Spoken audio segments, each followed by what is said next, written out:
It's time once again to do all the fun things we like to do here on this channel.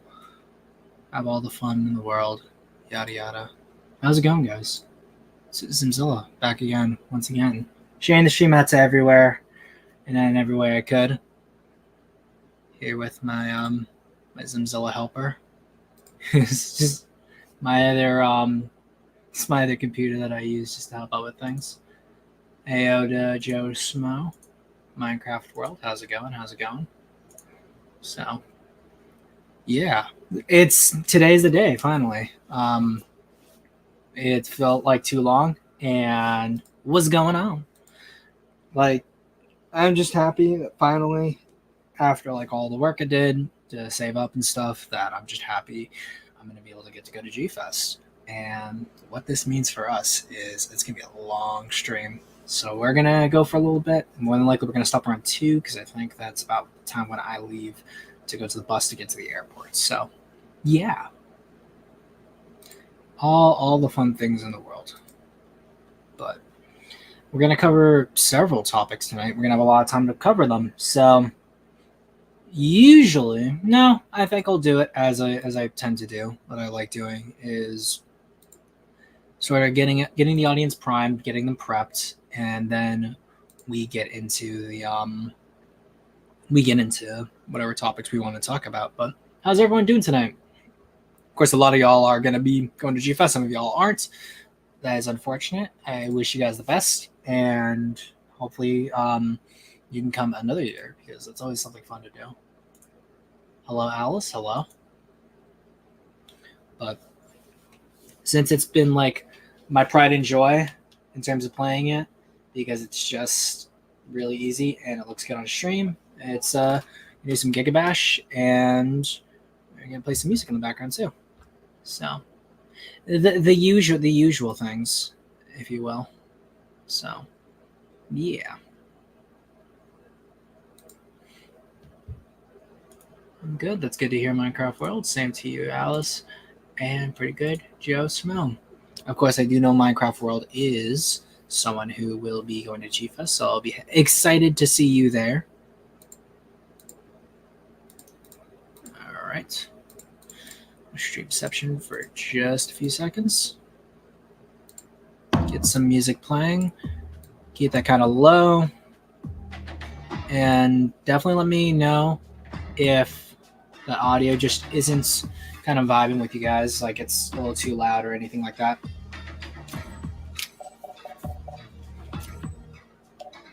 But for the moment, like I usually do with my drawings, but my iPad is already packed, so gameplay is what I'm going to do for this replacement. We're just going to give it 10 minutes, then we'll go into the first video, which is the natural history video talking about Godzilla, and I'll bring on everyone for that chat. So that's going to be fun.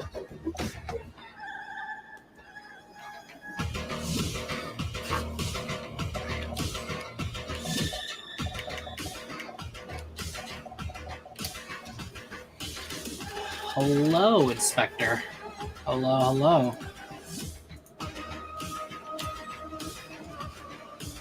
Yeah, let me know if audio sounds weird for you guys, okay? Or if it just sounds like a little too loud. So even I think it's a little too loud, honestly. So that's better. Actually, I could probably do something a little more Godzilla appropriate.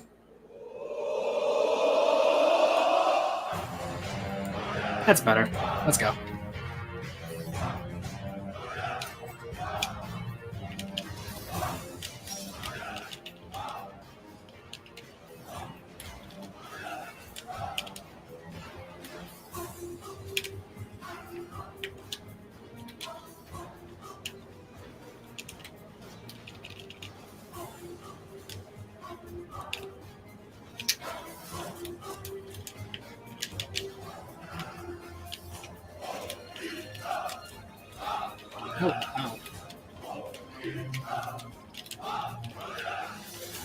Oh, it's the shell. I keep messing that up.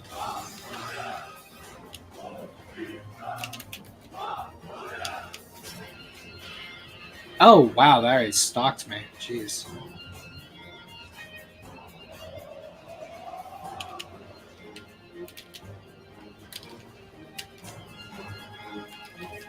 I'm stretching really bad. Jeez.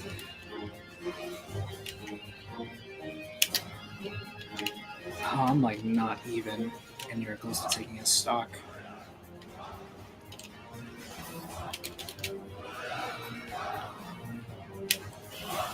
There we go.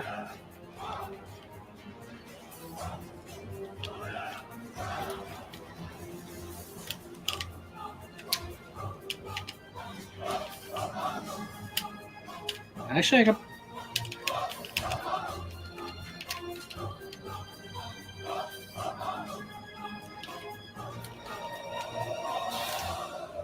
Hey, perfect way how that ended. Gotta love that.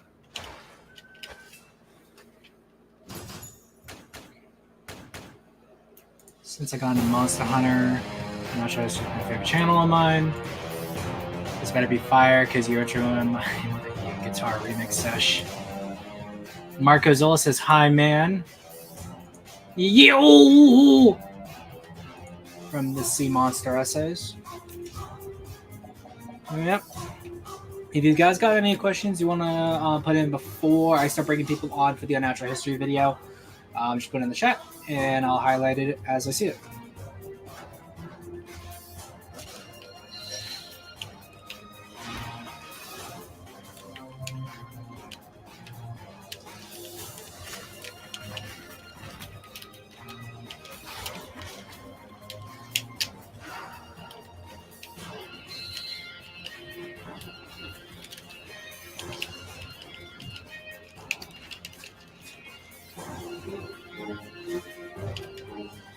Ah.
Nope, that's probably it. Yep.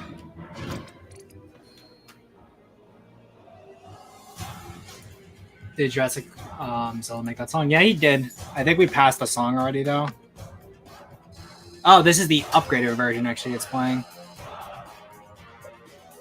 As well, so I need to be careful because literally Live and Die and a few other songs were things I ended up getting copyright struck for yesterday, so that was fun. So that's one thing I need to do is I need to make a list of covers I can listen to while I stream, because I do have music integrated into StreamYard, but they loop and they're not too long, so yeah. Let's see.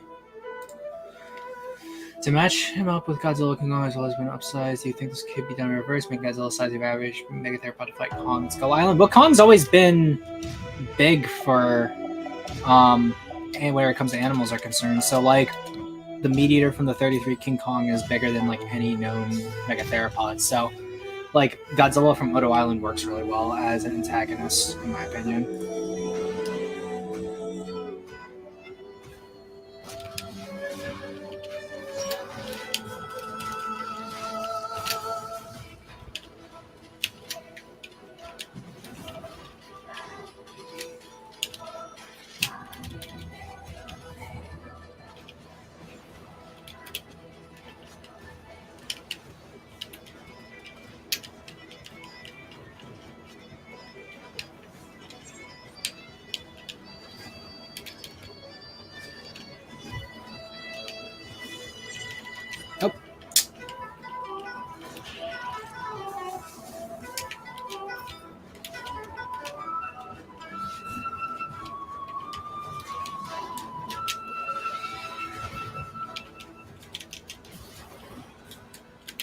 Let's see if I can kamikaze him. Oh,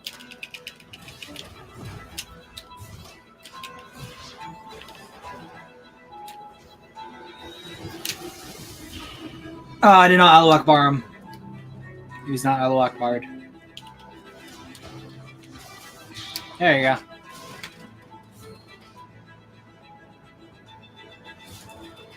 It might be exact. Suggested the exact idea a while back. I do not believe it was fake.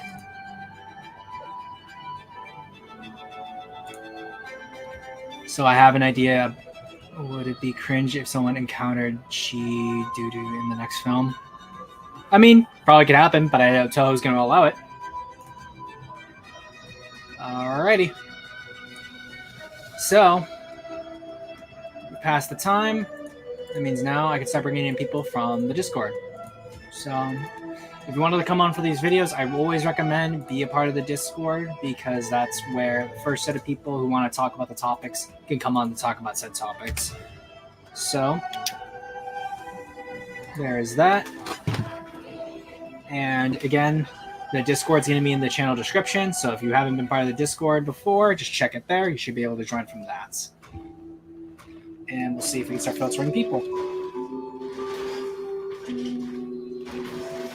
Oh. How did that hit me? I thought I was out of the blast radius for it.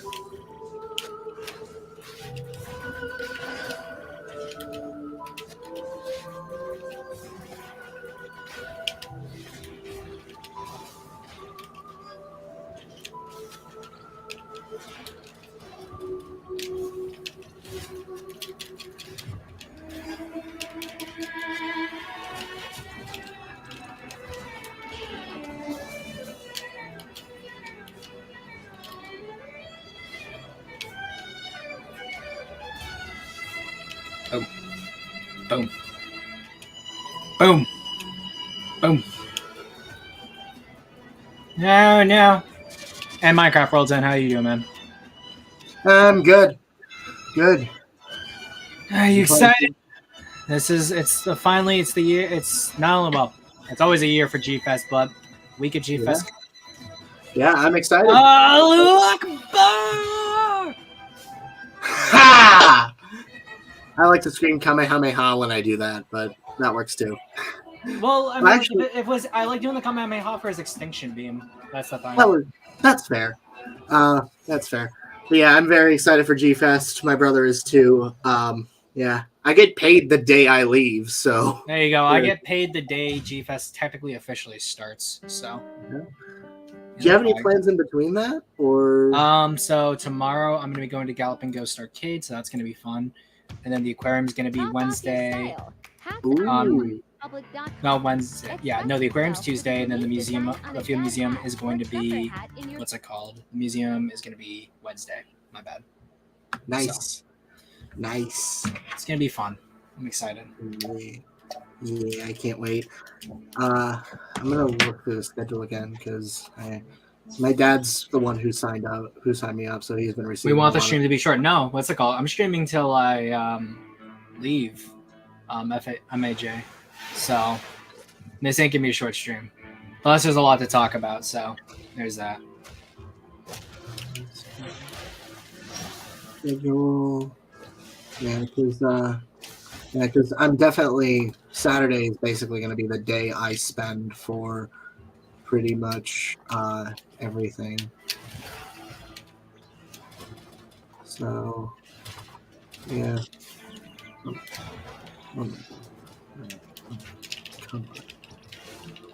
Yeah.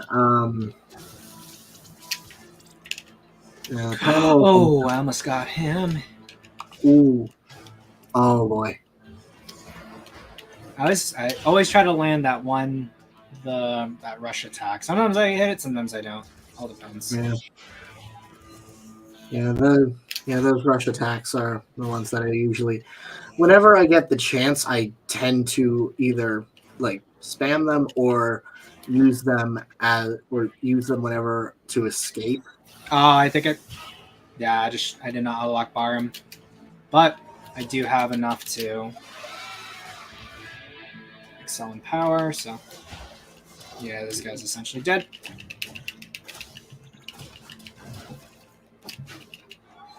Bye-bye. Yeah.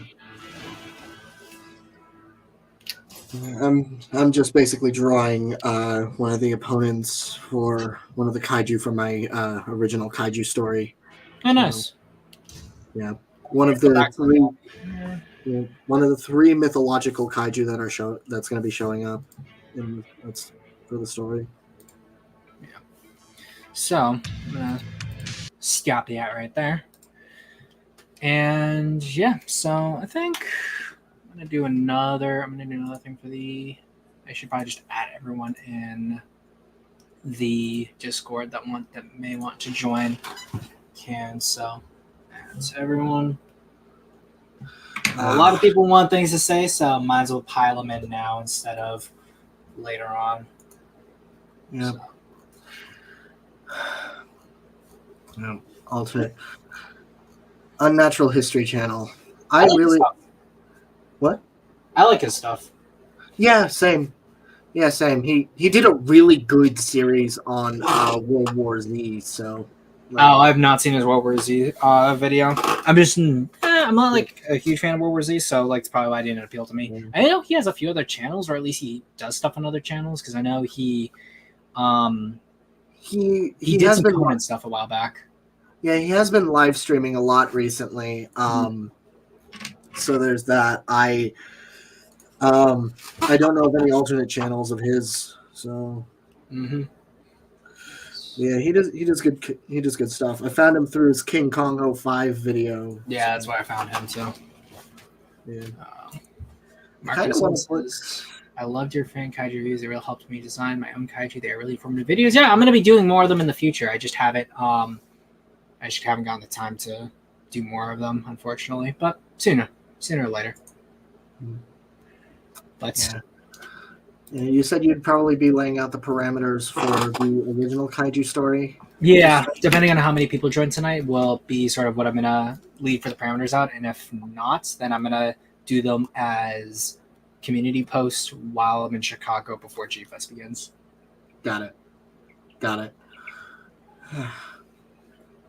It says, Alice says your mics are glitching out. Oh, not anymore. Okay. I remember he tried making a channel debunking zoology myths, but it didn't go anywhere. Interesting. Okay. Well, I have my other computer open, so if need be, I should be able to just add more people directly in without too much issue. So let us begin, and of course, I will be doing it at 2 times speed because that's what I will always do. And Marcozola G-Fest is this week. Yes, G-Fest is this week. And I'm very excited. And same. And speaking of other people joining, C Monsters joins. How's it going, man? Hey, doing well. One of the two Sea Kings. Yeah. I know C Anima says he's gonna drop by later. I know. Holy more people. It's Kraken is also joined as well. Heyo. The guy who made the really cool smiling Godzilla. Well, the other smiling Godzilla. Thank you. There we go. Actually, I think I'll probably have to invite C Animus on here pretty much. Oh right, yeah. Send him an invite because I forgot he's not in the Discord. Yeah, he's not on Discord. So if I drop off, I'll be back. Actually, no. I just realized I can just do it from here because I can use my other computer just to send him an invite. Oh, okay. All right. Okay, cool. All right. Yeah, having the $18,000 PC and then the laptop still available has its perks. It just means I can. You got the new setup? Yeah, I got the new setup. So right now my laptop sits above my PC and it works as my second monitor. Wow. And yeah. What's today's stream about? Because I just popped in. So primarily the first thing we're going to be doing is we're going to be doing the Unnatural History video because that was what the stream was going to be about. And then all the stuff happened. So yeah. Gotcha. Oh god. I told Blackaroonie that about your stream. He's currently doing his own thing with Ultraman Rising. So yeah. Final black screen of before he leaves. So black screen before he leaves. Okay. Well, I know I saw his show for it. I was surprised that he was doing the black screen so late. But it's probably because he was leaving so soon. So there's that. Yeah. But if he does not come on, I left him a link.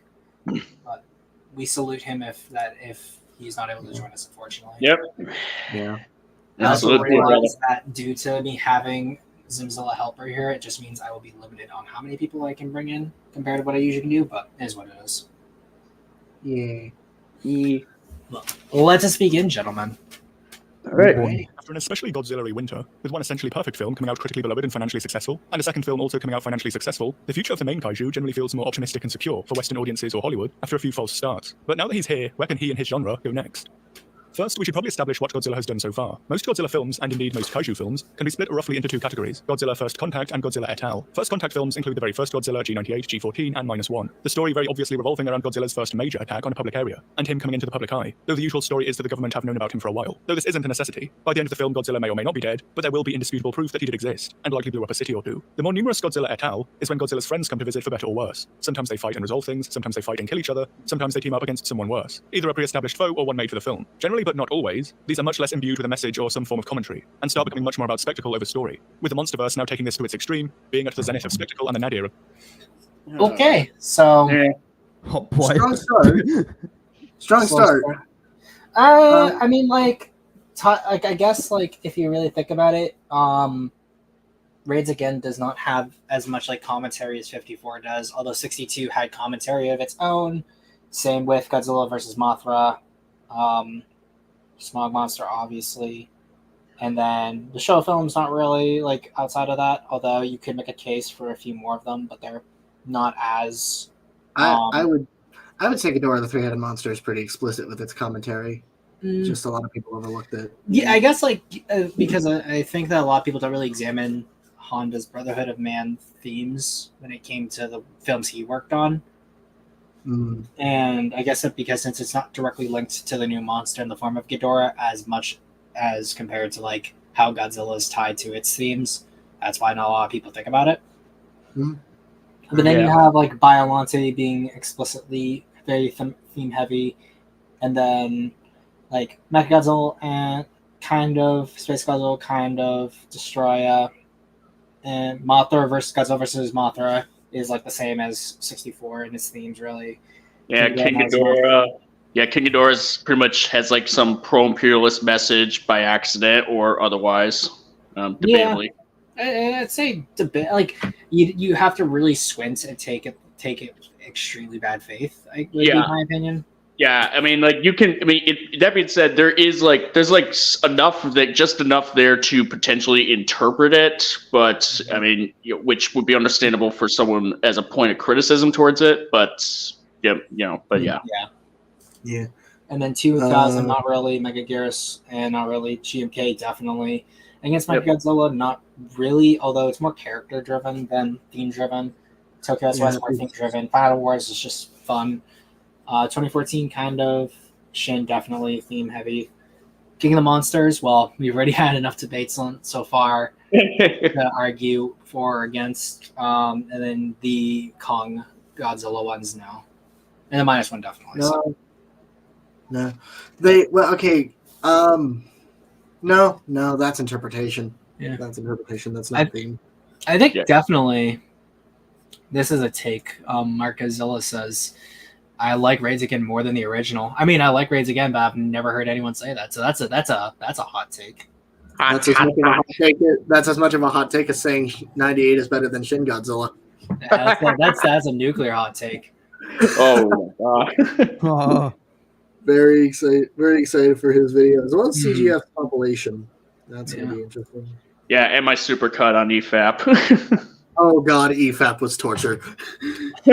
Feel the first contact and at all categorization is technically correct, but it's really overgeneralizing, and you can just say solo or non-solo. Yeah, it's like it almost feels like you just like really wanted to sound like smarter when most people just say solo, non-solo in most cases anyway. Yeah. Or like if you talk about the Heisei films, if you don't say Heisei, you say like the 80s films and then the versus films. And it just seems like a weird phrase to use, first contact and at all. But I mean, it's not wrong, I guess. Right. I do think it's kind of weird that he doesn't use Shin Godzilla as an example of first contact because Yeah, and then technically 84 is first. It's not really first contact, but it's not at all film because it's another Godzilla, but we already know Godzilla existed before. yeah. Yeah. I mean, I would technically qualify it under first contact, but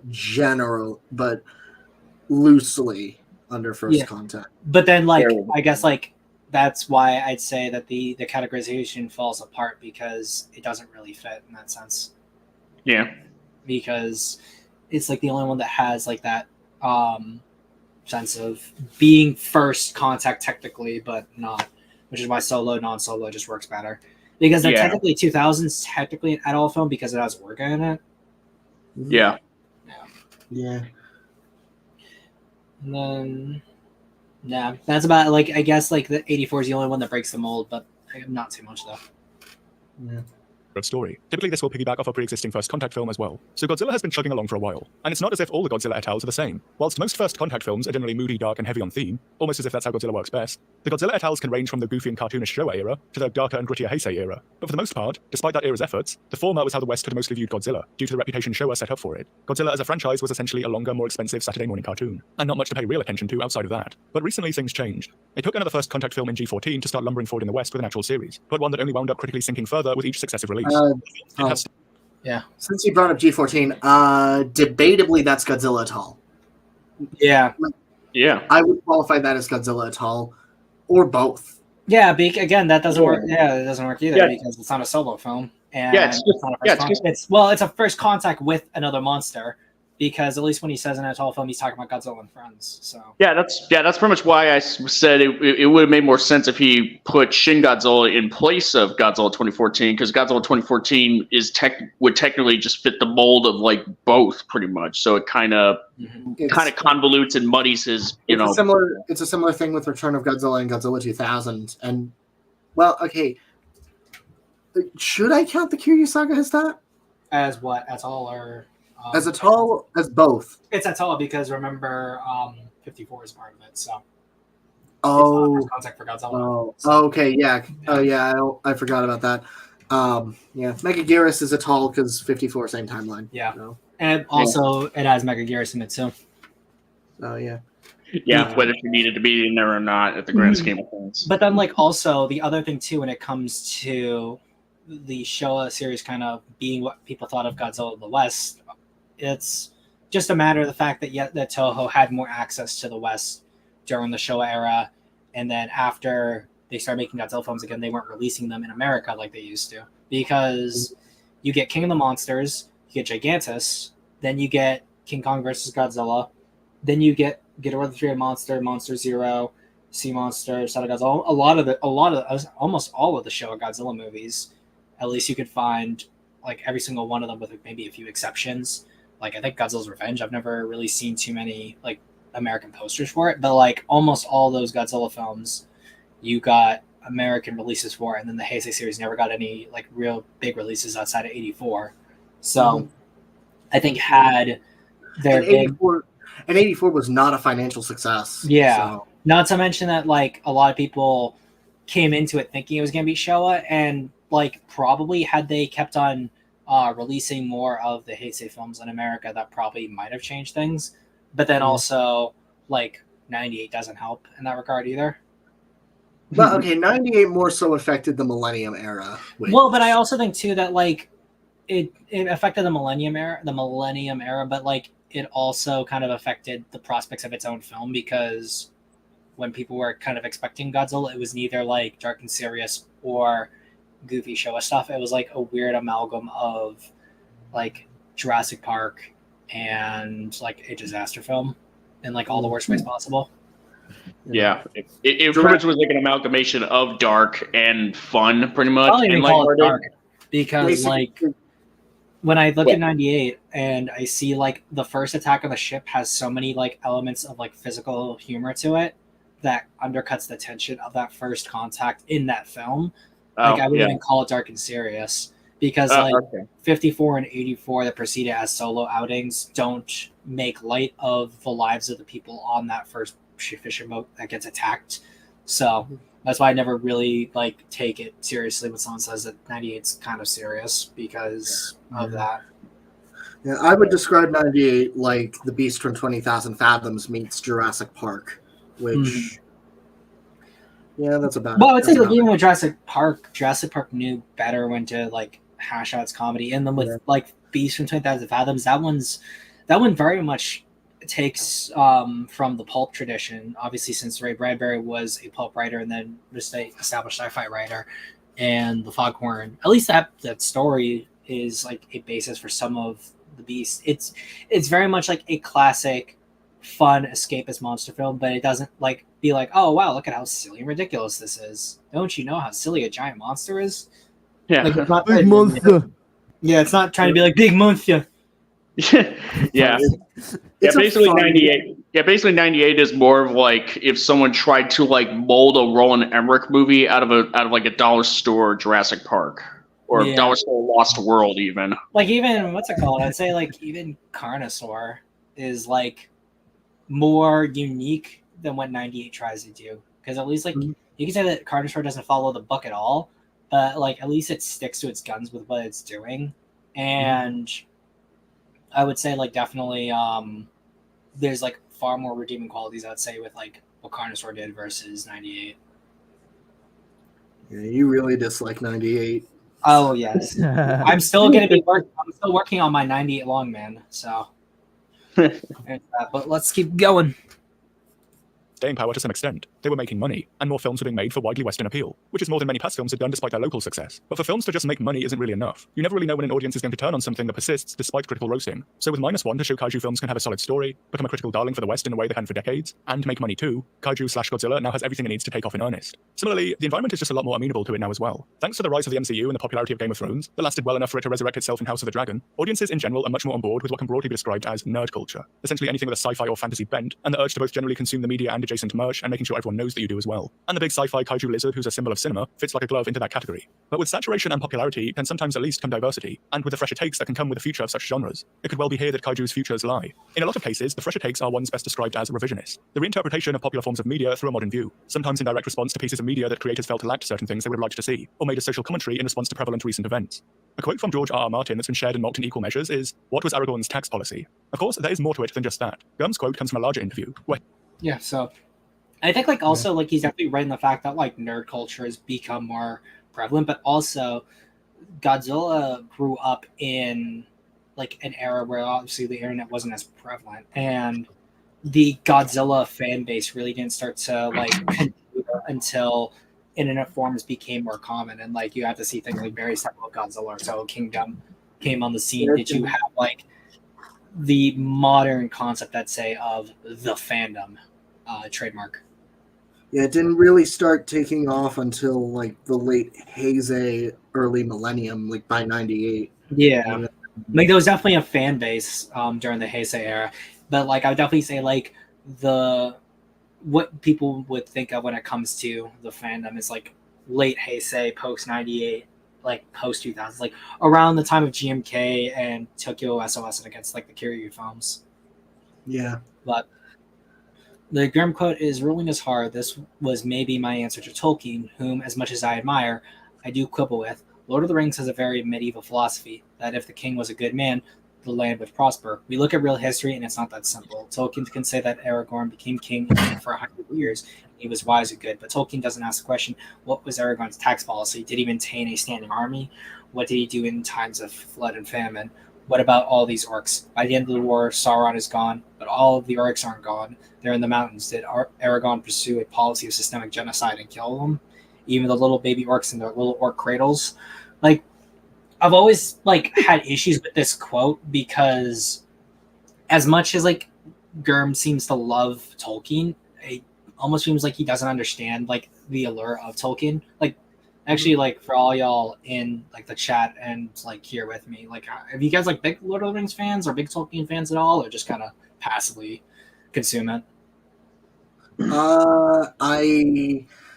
I have not properly finished reading the original Lord of the Rings. In fact, I haven't read it in years. And it was an Okay. Oh, See, Monster. yeah. You have to answer next. Okay, that's awkward. I'm kind of familiar with some of the lore just through osmosis and hearing other discussions about it, but I'm mainly familiar with the Peter Jackson films. Oh, So. okay. Kraken. Yeah, I've watched the movies, but it's like watched all that stuff. That's all get. Oh, What's it called? So like, although I would say like I do like the movies. Generally, when it comes to what I would say when it comes to Lord of the Rings is that Lord of the Rings isn't really trying to tell a history like at least what George R. R. Martin's trying to do with Game of Thrones. It's very much trying to be a fantasy / fairy tale specifically for England, and the applicability of Aragorn as a character doesn't come from what he exactly does word for word and that this is exactly how a king should rule, but it's more the qualities and the aspirational nature of Aragorn as a character is what makes him a good king and why we can say that he ruled wise and good because of those qualities that in those dire situations we could make out a possible sort of like premise or sort of series of events for Aragorn to hypothetically take. Yeah. My precious. My precious. My precious, you little fuck.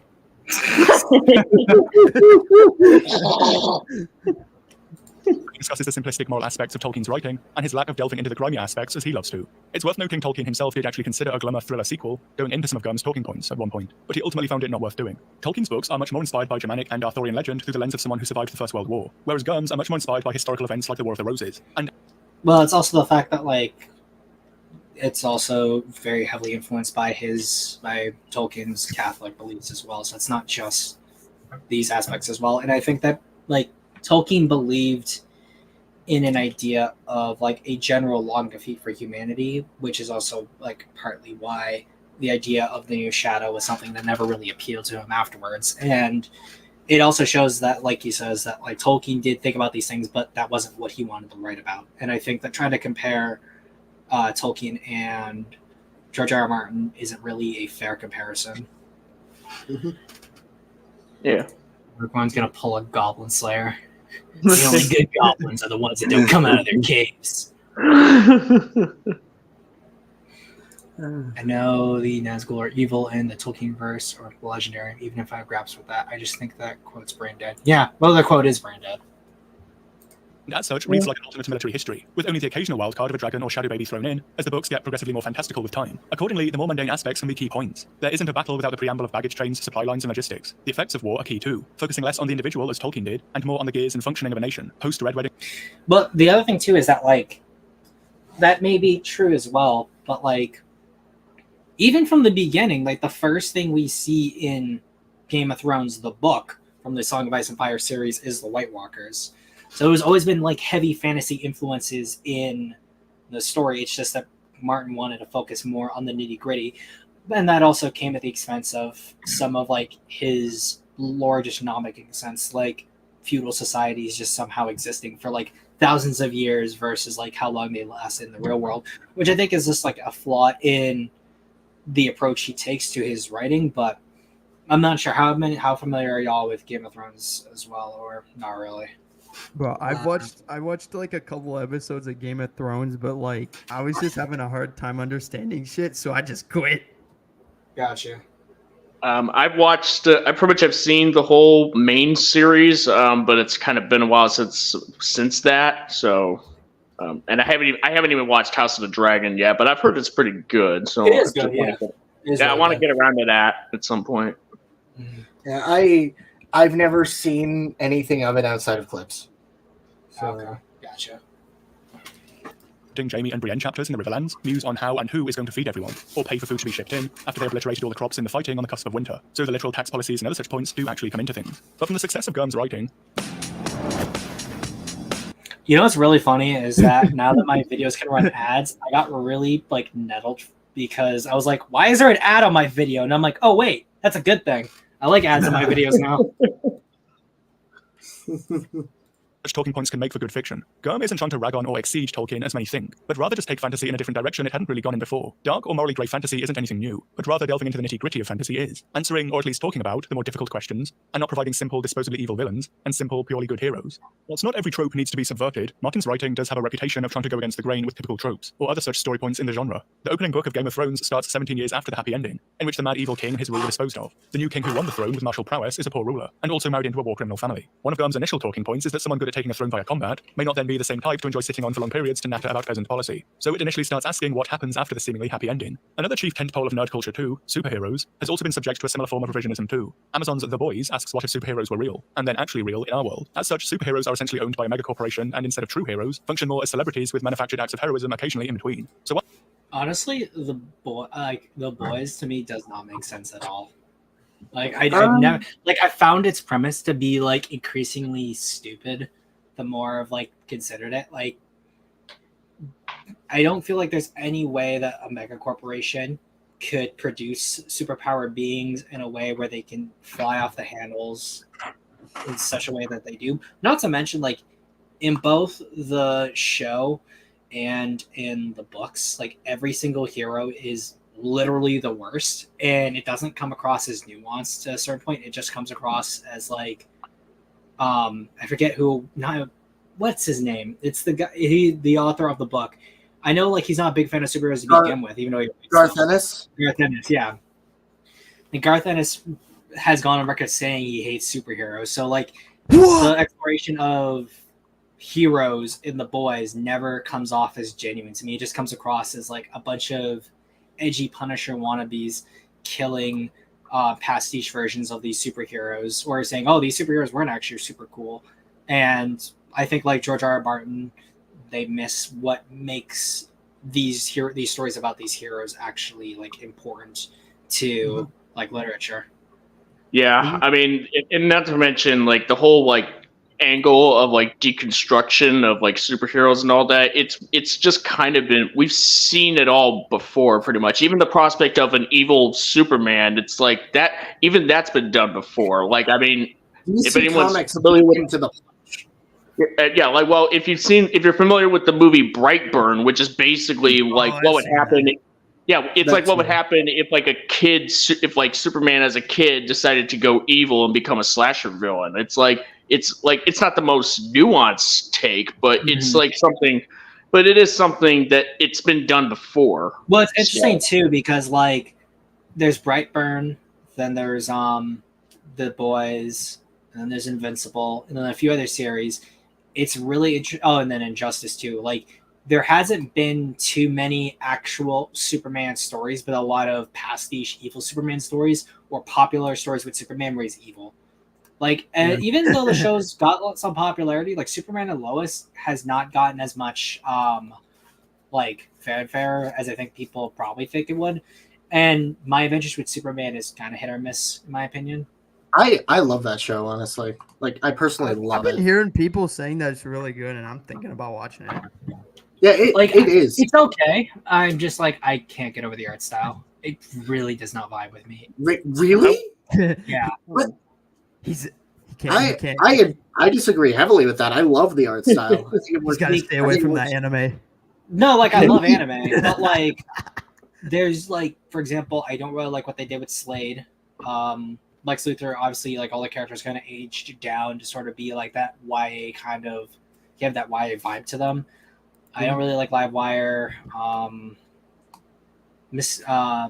always say his name wrong. Mr. Mixie-Plick. Like, his design was weird. Mixie-Plick. Blah, blah. I always get it wrong. But yeah, no. I don't really vibe with that design either. Like, there's just a lot of designs in the show I don't really vibe with. I actually do agree with that. Now, we may get in a little bit, but like, I can't remember, but wasn't Zod revealed in that show? No, Brainiac was revealed recently. Okay, because there was like a character that I saw people saying, "Oh, it's Zod," and I was like, "What?" No, I don't think he has been. Again, I haven't been following the show too much. Oh. No, Zod, to my knowledge, has not been revealed yet. I plan to watch season 2 once it's fully out. So, okay. MJ says The Boys isn't what if superheroes were shitty celebrities. It's what if shitty celebrities were superheroes. Big difference. I mean, like, I guess, but like, not really, because if the point is that it's actually what if shitty celebrities were superheroes, you think there'd probably be more genuine superheroes than just Starlight, and like that's kind of, it carries over from the book as well, where like Starlight's really the only kind of decent hero.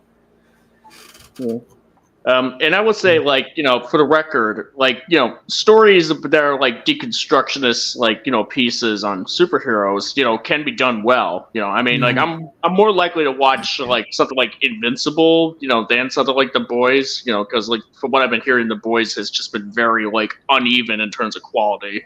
Whereas Invincible is probably going to be more reliable in terms of quality. Because I just don't have the time to like binge through like a whole season's worth of shows like I used to. But yeah, like I think it's just because like we've been seeing so many like deconstructionist takes on superheroes that have just been either mediocre or up to awful, that it's kind of like they've just oversaturated the market, and it's like, can we just like get back to superheroes being a little more like superheroes now that the Snyderverse, for instance, is like all dead and buried at this point? The only that's what- superhero movie that we can all accept is Mr. Megamind. No. No. Like, is that like Invincible isn't like a deconstruction either. I think the only reason why people think that's a deconstruction is because they never read the comic, and then because like the whole like cliffhanger of season 1 was the Omni-Man reveal. Everyone thought the Omni-Man was going to stay an evil Superman type of character, when that's like not his character at all. And I definitely recommend people either read the comics if you like are kind of impatient with the show coming out. But yeah. All right. Whilst Eric Yeah. owned by a megacorporation and instead of true heroes, function more as celebrities with manufactured acts of heroism occasionally in between. So whilst Eric Kripke has never said what was Lex Luthor's Superman policy, The Boys does immerse itself in the same topics. Most superhero media has them at least try to maintain a secret identity, and then only really show up when there's trouble, and so they're for the most part good. Again, dark or morally grey superheroes aren't anything new either, but The Boys tries to provide a cynical answer as to what a modern world with superheroes would actually look like. Rather than being sequestered in government hidey holes or private residences until they're needed, Vort's finest are a multi-billion-dollar industry with their fingers in numerous corporate pies, and being marketable points for politicians, as well as having their own entertainment and merch deals. Literal soup policies are a driving plot factor in the first season of the show, so it does technically ask what is Lex Luthor's Superman policy. Whilst in both these examples the revisionist aspect takes a bit of a backseat compared to the character writing as it progresses, it still remains a core part of both going forward. But it's worth noting the whole revisionist aspect doesn't necessarily preclude the core tropes and origins of the genre either, and can still continue to play them straight or with modifications. A Song of Ice and Fire still has plenty of morally good characters, willing to do the right thing and succeed in doing so, their true fantasy hero archetype, as well as some villains who aren't all that complex or morally grey. Similarly, in The Boys there are purely good characters and willing to sink to the level of others. Switch to Chrome to load your favorite Yeah. sites. Oh my god. I mean, hey, I get ads now. I'll sit through ads at least a little bit. Conflict with. So revisionist Godzilla would still be allowed to blow up Tokyo. It's more about what happens after that would make for the major changes. Whilst some Godzilla films have never lacked for politicking, and Godzilla et al. Films often rely on Godzilla's presence already being known, it's not often these two combine in a meaningful way, unless it's something like setting up the creation of a new big bad to fight. Godzilla has always been a sea beast in some sense, and this conveniently allows him to dip out between fight scenes. Unless there's some plot development or new threat that's inevitably going to head to the nearest population center for a fight, Godzilla is generally happy to vibe out somewhere in the ocean, and no one really sees much point in thinking about him until he returns. This is pretty convenient for everyone involved, presumably because if he didn't do this, it'd be quite an issue. If he did, and killing him was ostensibly not an option, you'd really have to ask yourself, what exactly is our Godzilla policy? The fact Godzilla is such a big deal means he'd essentially be leeching into every talking point. If you can't kill him, how do you stop him walking through your city? If you can redirect him, where are you redirecting him to, and how much does that cost? What does your voter base think of Godzilla, and what are you going to do about that? What if Godzilla starts smashing up culturally important World Heritage sites that don't have any immediate human life loss? How do you get rid of the body of a kaiju? How can Godzilla or other kaiju be monetized, or in some other way spun for profit? What if kaiju provide significant benefits in some areas but huge deficits in others? Overall, there's a lot you can still ask. I mean, like that was kind of done in Godzilla against Mechagodzilla. Also done ostensibly not as deeply as this guy probably would want throughout the Heisei series. Talking about what can you do with a kaiju for money, literally like all the Mothra films. Yeah, The thing with Biollante, like again, I don't want to sound like a broken record, Con but to an extent looked at this. To an extent. yeah. Like, well, Like I would more say, like at accurately- least it set it up, and then like yeah, that's what more accurately laid the groundwork for that, and then that groundwork was never used. Mm-hmm. but like it almost like I don't know. It just feels like these talking points are coming off of like specifically just after watching the Showa Godzilla films, rather than like Godzilla's history as a whole and being like, well, this has been pulled here in these points, but not to this extent, kind of. Yeah.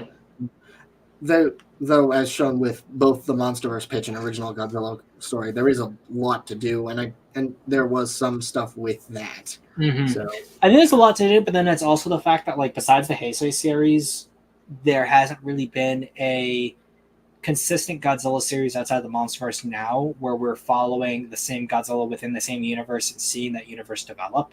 Because even though the Showa films are all connected, they aren't acting in the same way as like a fantasy series where you're following up all the events of that last one to a T. And like in the Showa series, you were almost always following different characters every single film. Yeah, and you have like the MonsterVerse films, which like King of the Monsters, which like sort of like addresses like what the world, how the world's like trying to cope with like after the events of 2014, the people and everything. Then a big event happens, and it just leaves the door open. And when that's all settled, after Godzilla defeats Ghidorah and becomes King of the Monsters, roll the credits. We pretty much we're left wondering, oh, what's now? How's the world going to move forward? Like go after this, and while there is like expansion on the Hollow Earth, so world building is being expanded upon in GVK and GXK. The bigger questions that are left by the end of King of the Monsters, they've yet to have been answered, and so it just kind of makes the world kind of seem not like it doesn't seem to quite add up as much as it probably could have, and that's kind of what a lot of me and Black and Rudy's pitches were kind of. We're hinging on somewhat, at least a point, to be like, okay, what if the world actually, what if, yeah, because it's like I know Evolved Godzilla says the anime trilogy was connected though, and yeah, that's true. However, unlike the scenario that Unnatural is kind of bringing up, the anime trilogy focused on a post-apocalypse, so you don't really have to grapple with those questions. However, you still had the like politicking and sort of what to do, because you obviously had the whole issue of Haruo and like what to do with him on the Eratrum after he threatened to blow up the ship, and the whole debate on whether to go back to the planet in the first place was a major part of that first movie. Yeah, and I would say like the Polygon trilogy is pretty much a mess, just a mess all around, pretty much. So the Polygon trilogy starts by having already answered that question, and it's just, and then it falls apart from there. Yeah, well, I would say this, that like Planet of the Monsters also had the issue of being hampered by the expectations everyone came in with, and I hate using that as an excuse, but like everywhere it was marketed that we would see a world littered with monsters and Godzilla as the apex species, and instead we got a character-focused story with a character whose archetype was being more successfully done in another show that was more visually appealing, and that carried over into Sitting on the Edge of Battle, which I think is the worst out of the three, and then Planet Eater, which I feel people enjoyed more than Planet of the Monsters or City. But Planet Eater pretty much completely just shit the bed as far as like the main point of like his character and just the story and themes in general.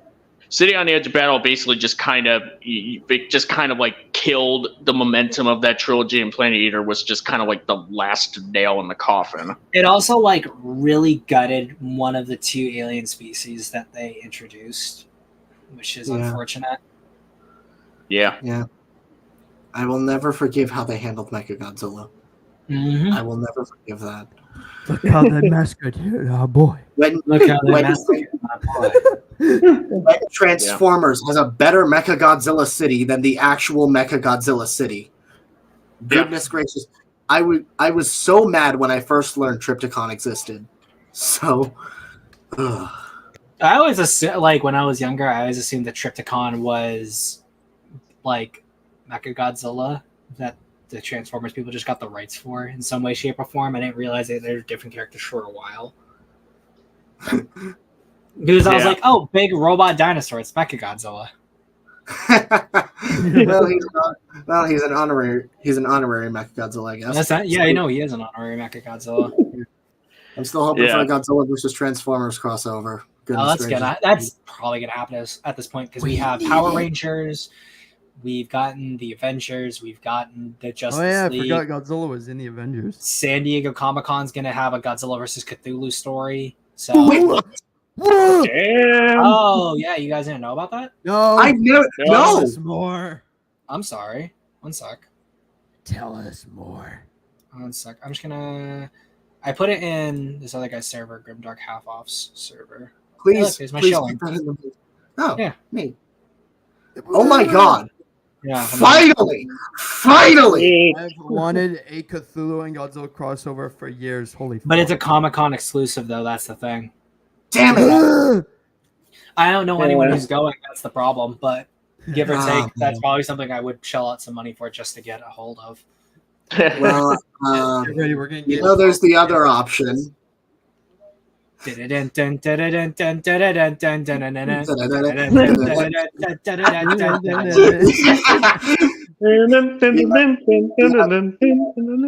I will say this, like, since Cthulhu is in the public domain, I like technically it's like, well, I mean, he's in public domain, so it's all fair game. But like, I like the idea of Godzilla fighting like Lovecraftian creatures, so like, I give up money for it. I'm a dignified pirate in that sense. I'm a Yeah. privateer, as they call it. Godzilla versus Davy Jones. Oh my God! And answer about Godzilla, a lot of media hasn't really touched on with Kaiju, especially how you live with them and how their impacts Oh. affect the different.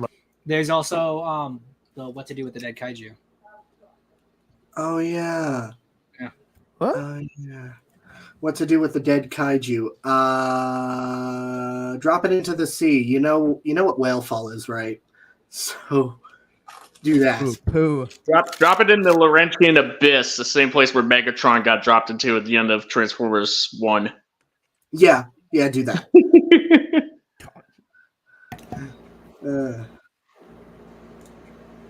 Cthulhu and the Monsters will be interesting. Yeah, good work.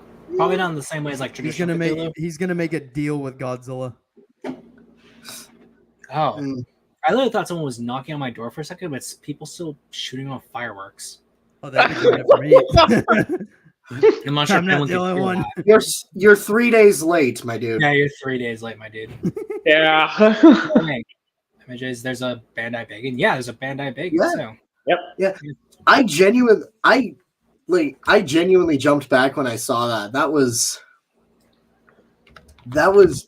I did not expect Baggett of all people, of all characters, to be done. And it is actually beautiful. Is that the Super Godzilla one? No, wait. No, not the Super Godzilla one. No, it's based on the movie studio tour version. Which is Oh, right here. That's oh. the Super Godzilla version is the same design essentially, Yeah, it's the same which is design, right here, it's not the same but there's a color. lot of smaller details that are different between them. Yeah. So Yeah. yeah. So technically, there are two versions of Bacon. There's this toy version, which ended up becoming this version in Godziban, and then there's the Super Godzilla version, which looks like that. Oh, Black just said his stream ended. Oh. So Good point for a bit. Black No Widow ended CGF. at $2. No CGF. We're not debating Quantum again. Condom? Big Keck. Condom. Are we debating Condom again? Bro, I thought you said condom. What the fuck? No. Scrap right. Yeah. Magnus I mean, presents. scrap version because movie studio is just a render of that. Yeah, it's the scrapped render version. But let's keep going. runs it slightly differently, especially with other human influences. There's also no shortage of things that can be explored with Godzilla, both in general and in this context too. The very big and obvious one is, of course, climate change and everything it entails. And whilst some genres are making uncertain stabs at climate stories, there probably isn't a better genre to explore them than with Kaiju. Whilst Kaiju also shouldn't be written purely as animals, there are plenty things to explore in that area with Kaiju. Much of the world's most dangerous and admired wildlife often live in areas with the least wealthy human populations too. And should the two clash, it's often the humans that get it in the neck in Western media, especially if they dare to attempt defending themselves or their livelihoods. To say nothing of how wealthier nations respond to their own lesser wildlife problems. Kaiju can stand in as a heavily exaggerated form of human-wildlife conflict. conflict, and how people react to it depending on who's involved, as well as who's hit hardest by it, why, and what is or isn't done to help. I don't want this video to essentially be me writing fanfiction ideas, so to wrap up this paragraph, there are more topics too. But depressingly, these are just a few of the lighter options. In a time where humanity is generally tampering too much with the biosphere of the only planet it can live on, it does provide pretty ripe fruit for the picking for such allegory. Naturally, this will exclude the option of just killing Godzilla. I think that like that idea could work, but like I also think that if someone wants to explore climate change, just make an original monster or do a Didn't Katam already do that? Kind of, yeah. Yeah, because because a lot of people view Ghidorah's whole thing as climate change. Example of climate change. But like again, it kind of can work, but like I think that like focusing on what are Godzilla's themes, I think would be much more explored and should be better to be explored rather than like trying to really push Godzilla into the climate change route. Mm-hmm. Because I think like they can go really well or it can go really poorly in judging how people take Haterot War, even King of the Monsters idea of climate change, or how the like later King Kong films have done to that theme with their inclusion. It's like it can go either way. Yeah. This is a reasonable approach in a First Contact film. In fact, that's often what the endgame of First Contact films is. Repeatedly trying to stop Godzilla lethally just treads the same ground in a franchise and the same ground as the genre overall. But Godzilla in this circumstance does have to meet humanity halfway, and such a take would require an indifferent Godzilla over an actively hostile one. Godzilla can still destroy a city and give the action people want through indifference due to being so big, and if Godzilla actively tried to destroy all the Earth cities, it probably wouldn't lead to new ground being covered, as the only action you can possibly take would be trying to stop him, as well as just breaking new ground. But you can also just, even though like the end goal of humans is to kill Godzilla, you can still tell a completely unique story within that framework. It doesn't need to have the main story be focused around focusing on the people who are trying to kill Godzilla. Yeah, -1 did that. Mm-hmm. Well, I mean, like it kind of turned into a let's kill Godzilla by the end of that film. Yeah, but still, it still went the let's kill Godzilla route, even if halfway through the movie. Well, over halfway through the movie. I mean, like if we're thinking about like films that say that do it really well, Biollante does it pretty well. Terror of Godzilla has a pretty interesting story, and it's focusing on a heroic Godzilla. 2000, you could do more things with 2000 pretty well. GMK is focusing like a kill Godzilla route. 84, same kind of deal where it's like trying to kill Godzilla, but we focus on more characters than just the main people trying to kill Godzilla. So again, there's a lot that can be done instead of like what I feel like he's trying to do, which is focusing on the same story being told. Yeah. Ground, it can also potentially heal a common complaint of many kaiju films. The human plots of many of the more recent films, bar -1 of course, have not been received especially well, often criticized for either sucking, being barely relevant to the kaiju they share the film with, or both. Actually having the kaiju be factors of everyday life mean that whatever human story is going on, it's generally going to be a lot more relevant to the initial draw of the film as well. Part of this idea stems from the fact that at least some properties do seem to be shuffling cautiously towards some revisionist aspects of kaiju and their interpretations. Whilst -1 is still a First Contact film, and follows that formula for the main events of the film, its theme and characters shift the heroics from the government and higher military to the civilians, and Godzilla himself still remains the living embodiment of the Second World War, but this time a much more laser-focused to like I don't even get what he's trying to say when he keeps saying it's revisionist, because if we're going all the way back, the actions of like the penultimate decision made at the end of the first film has more to do with a unique civilian and a unique set of civilians rather than the government.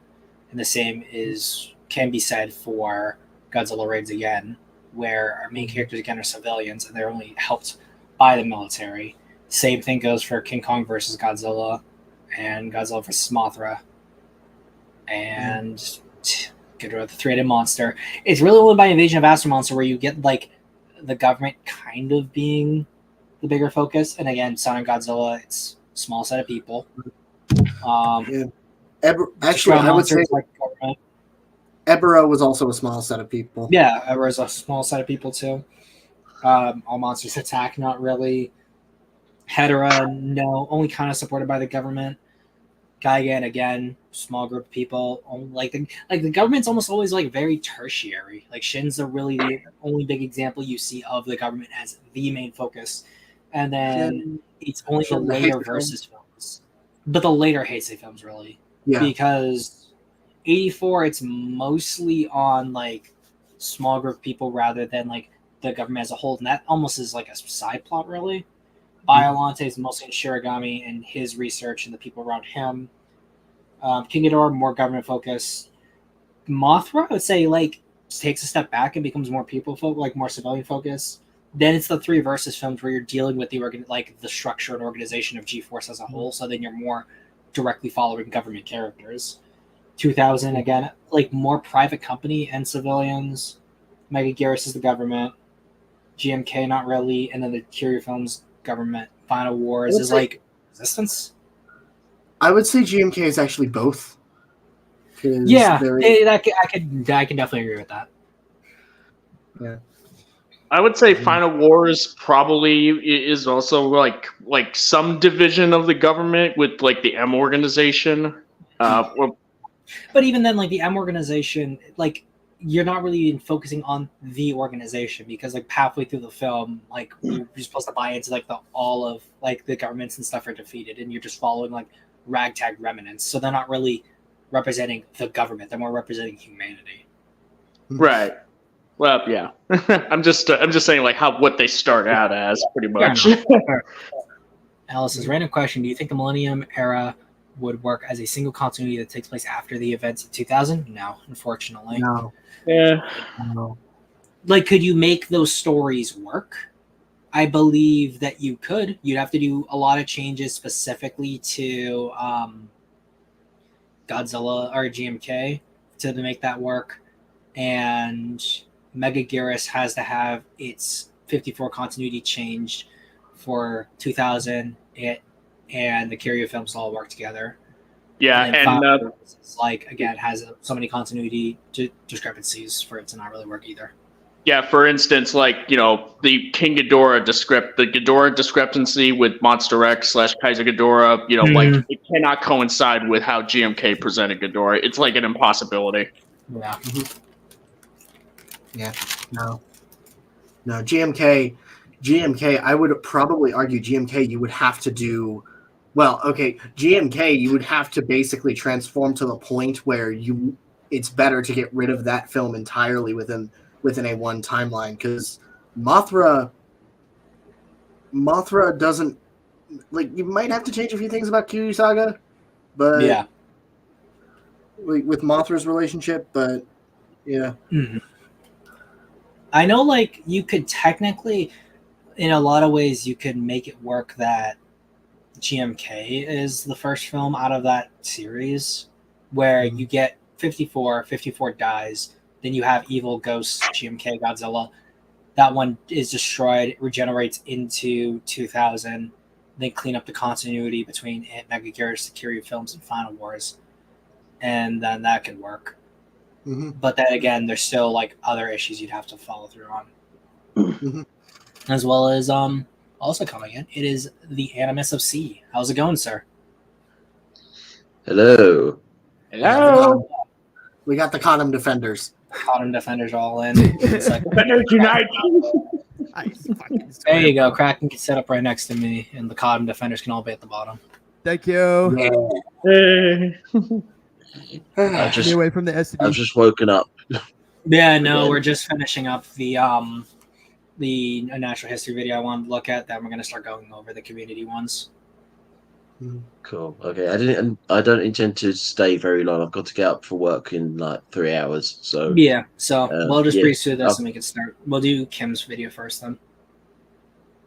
Cool. Okay. I've got notes, so I'll just do a quick rant and then I'll let you guys get on with it.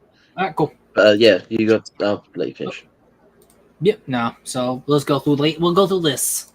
And his survivor's guilt from said war. On a more world-building level, Legacy of Monsters does a reasonable job at partly setting this up in its first episode. The podcast-informed taxi driver, the Godzilla sirens, the giant turrets. It all does a successful job conveying a world starting to live with Godzilla. Shame about the rest of the modern storyline, really. As obviously it doesn't really go anywhere or do anything more than just set up with it. Though they also can't really be blamed, as there probably isn't kaiju media as willing to dodge asking difficult questions about kaiju as the monsterverse, considering it created a multi-tiered hollow earth for them to live in precisely so no one needs to do any real thinking. Top off your set. Yeah, that's definitely true. Like, that kind is of does hammer stories of that nature.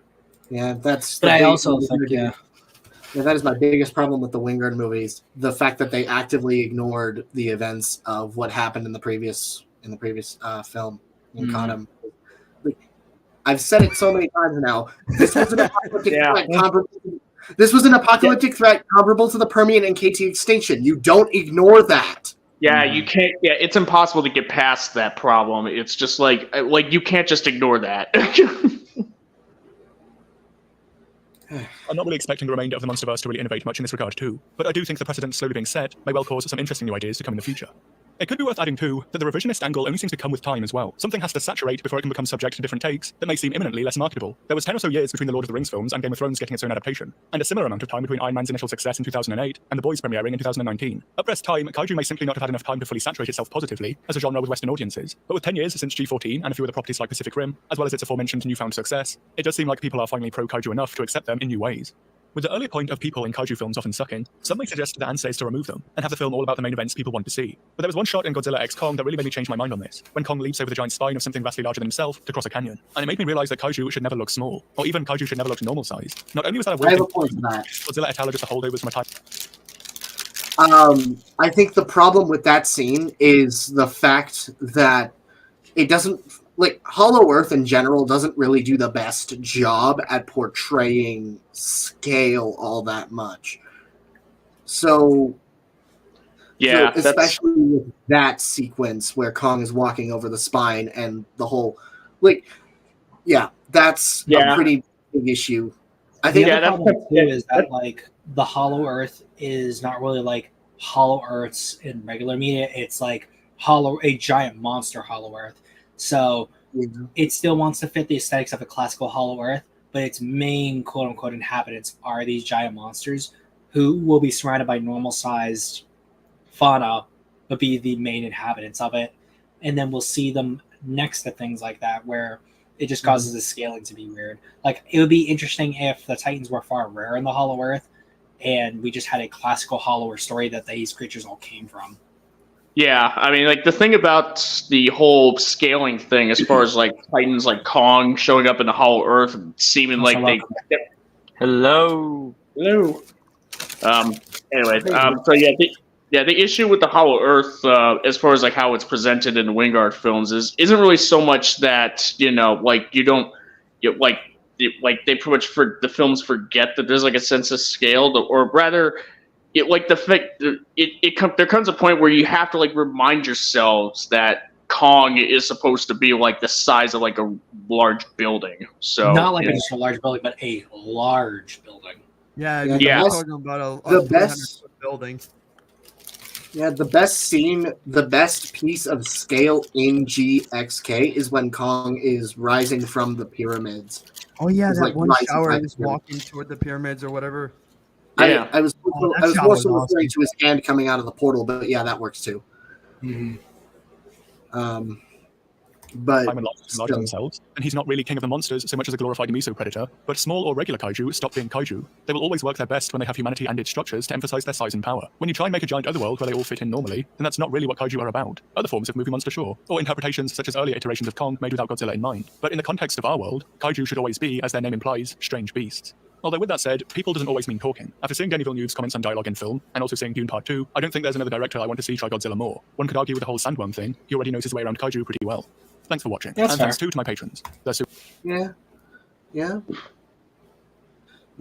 I'm still very open to seeing a kaiju only story for that. And What does that mean for you?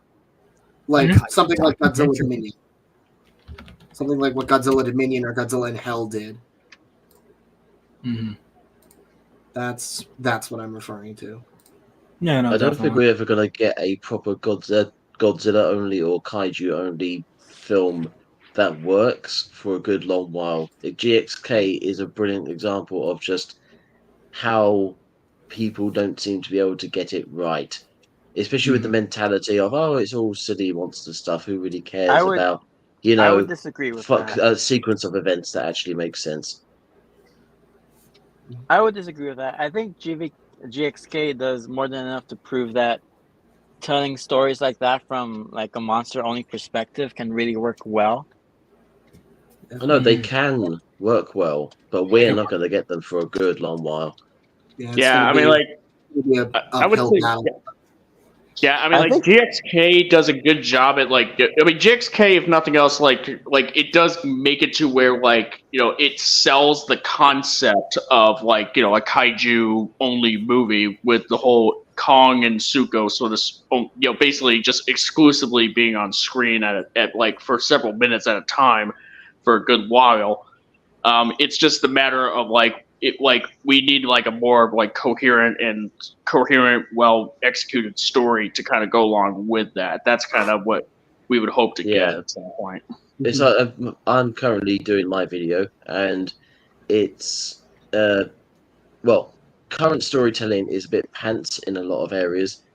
Godzilla 98 has a lot of problems. It really has. You look into the specifics, and it's like, okay, so the digging bit doesn't really make sense. The plot armor is thick as fuck, but the overall story makes quite a lot of sense, and the general sort of events follow.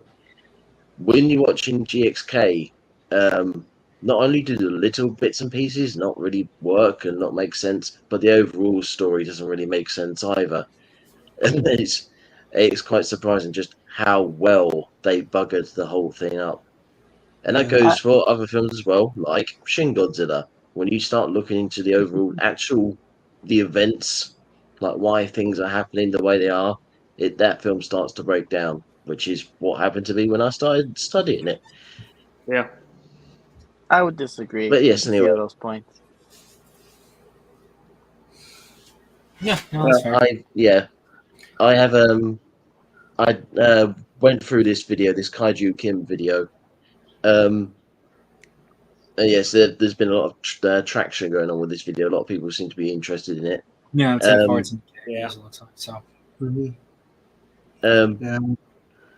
There was a lot of responses to this. I was originally going to watch this video, then watch the responses, but there's a lot. Been so many responses. They're just like, oh god, I'm gonna go through all this. I'm thinking that probably what I'm gonna do in this case is that I'm gonna run through a lot of these. There's only a few that I'm gonna stop and specifically talk about, or talk over them. This one I'm just gonna play through, and then we're gonna have just everyone discuss things. But yeah, so. All right.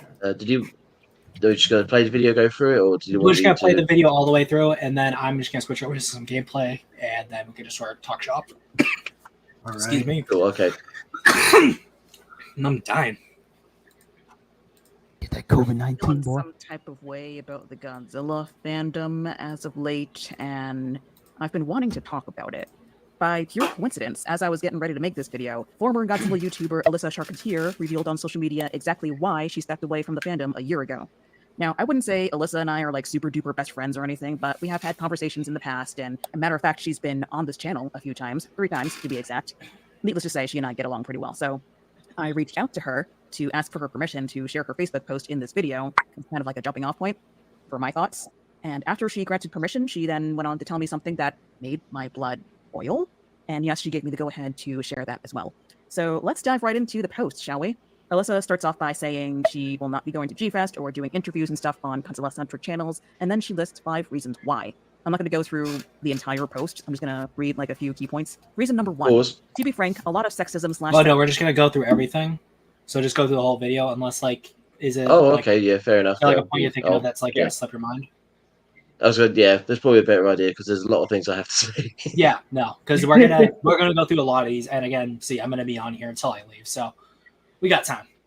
Sexual weirdness in that crowd, but I've been targeted implicitly or directly by people for my sex for far longer than I'd like, which had been an ongoing theme since I was a teenager. Yes, minor. I received lots of inappropriate messages from men as a kid, was idolized for looking a certain way, and treated / referred to as that girl Godzilla fan, despite producing a body of content that didn't revolve whatsoever around my appearance, femininity, etc. Okay, first off, the men who sent her those inappropriate messages are disgusting. The fact that she was a minor makes it worse. It just boggles my mind why people would act like this. They see a pretty girl, and then their immediate reaction is to try and get in her pants. That's not okay. The fact that you are attracted to someone does not give you the right to do something they're uncomfortable with. And what do you think was going to happen? What did you think you were going to accomplish by sending messages like that? What is it doing for you? Dear people who send messages like this, next time you see someone you want to have a good time with, take a cold shower. Do not engage with the person. Leave them alone. Messaging them will not do you any favors. They do not owe you anything. So naturally, Alyssa was uncomfortable with all the nasty messages she's been getting, and so she wanted to speak out about it in a video, which she did. And she has confided in me that there were individuals who shall not be named that sent her messages trying to discourage her from talking about it. Essentially, these individuals were shaming her for rocking the boat and for not liking the attention she was getting. Remember, she was a minor when this was happening. So there are people in the Godzilla fandom that not only prey on minors and sexually harass women, but they also excuse and condone this type of behavior.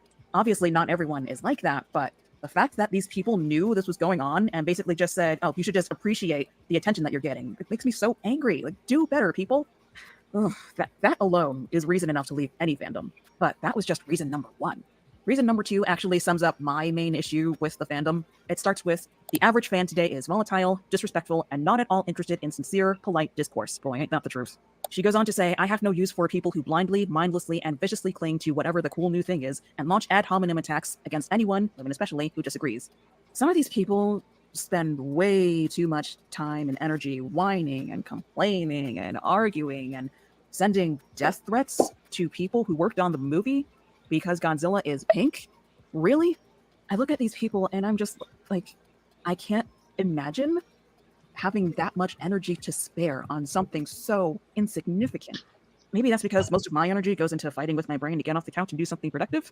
But like, there are so many things happening in the real world that are worth getting angry over. Why are you letting yourself get so angry over something that's not even real? I'm in my 30s. I'm in a point in my life where I basically just don't care about stuff like that anymore. Like, I see people getting so worked up about Godzilla runs like a human and Godzilla's spines are different than they were in the last movie. And I'm just like, I don't care. Just put Godzilla on a big screen and I'll be happy most of the time. I still love Godzilla and I always will, but it's not my life. It's just something I enjoy, and I actually enjoy it instead of overanalyzing everything and getting angry over things that don't happen exactly the way I want.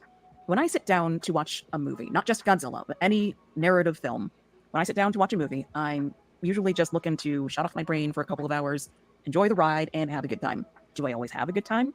No. But then I just say, okay, that wasn't for me. You know, I appreciate what the film was trying to do, but it didn't suit my personal taste. And then I just move on. Why is it so hard for people to do that? Why can't people just have civil discussions about anything? If you disagree with someone, don't attack them or their personality. If someone disagrees with you, don't take it as a personal attack. I can't believe I have to say this. Whether you like something or you don't like something, that's perfectly fine. Your opinion is valid. But the opinions of people who disagree with you are also valid, whether you like it or not. Reasons 3 mentions pseudo-intellectuals who try to insist ridiculous things about Godzilla that aren't true so they look virtuous and smart on social media, wanting to be known as herself and not as that girl Godzilla fan, and fandom politics. Well done, Godzilla fandom. You scared off one of the sweetest, most wholesome people on the internet. I completely respect and support Alyssa's decision to step away from the fandom.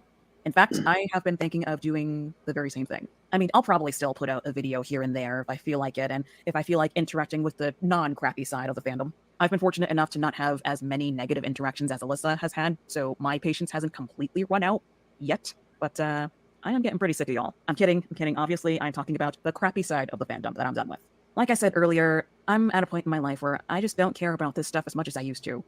And in light of that, this year's G-Fest will probably be my last. Not only because of the state of the fandom, but it's also getting really expensive.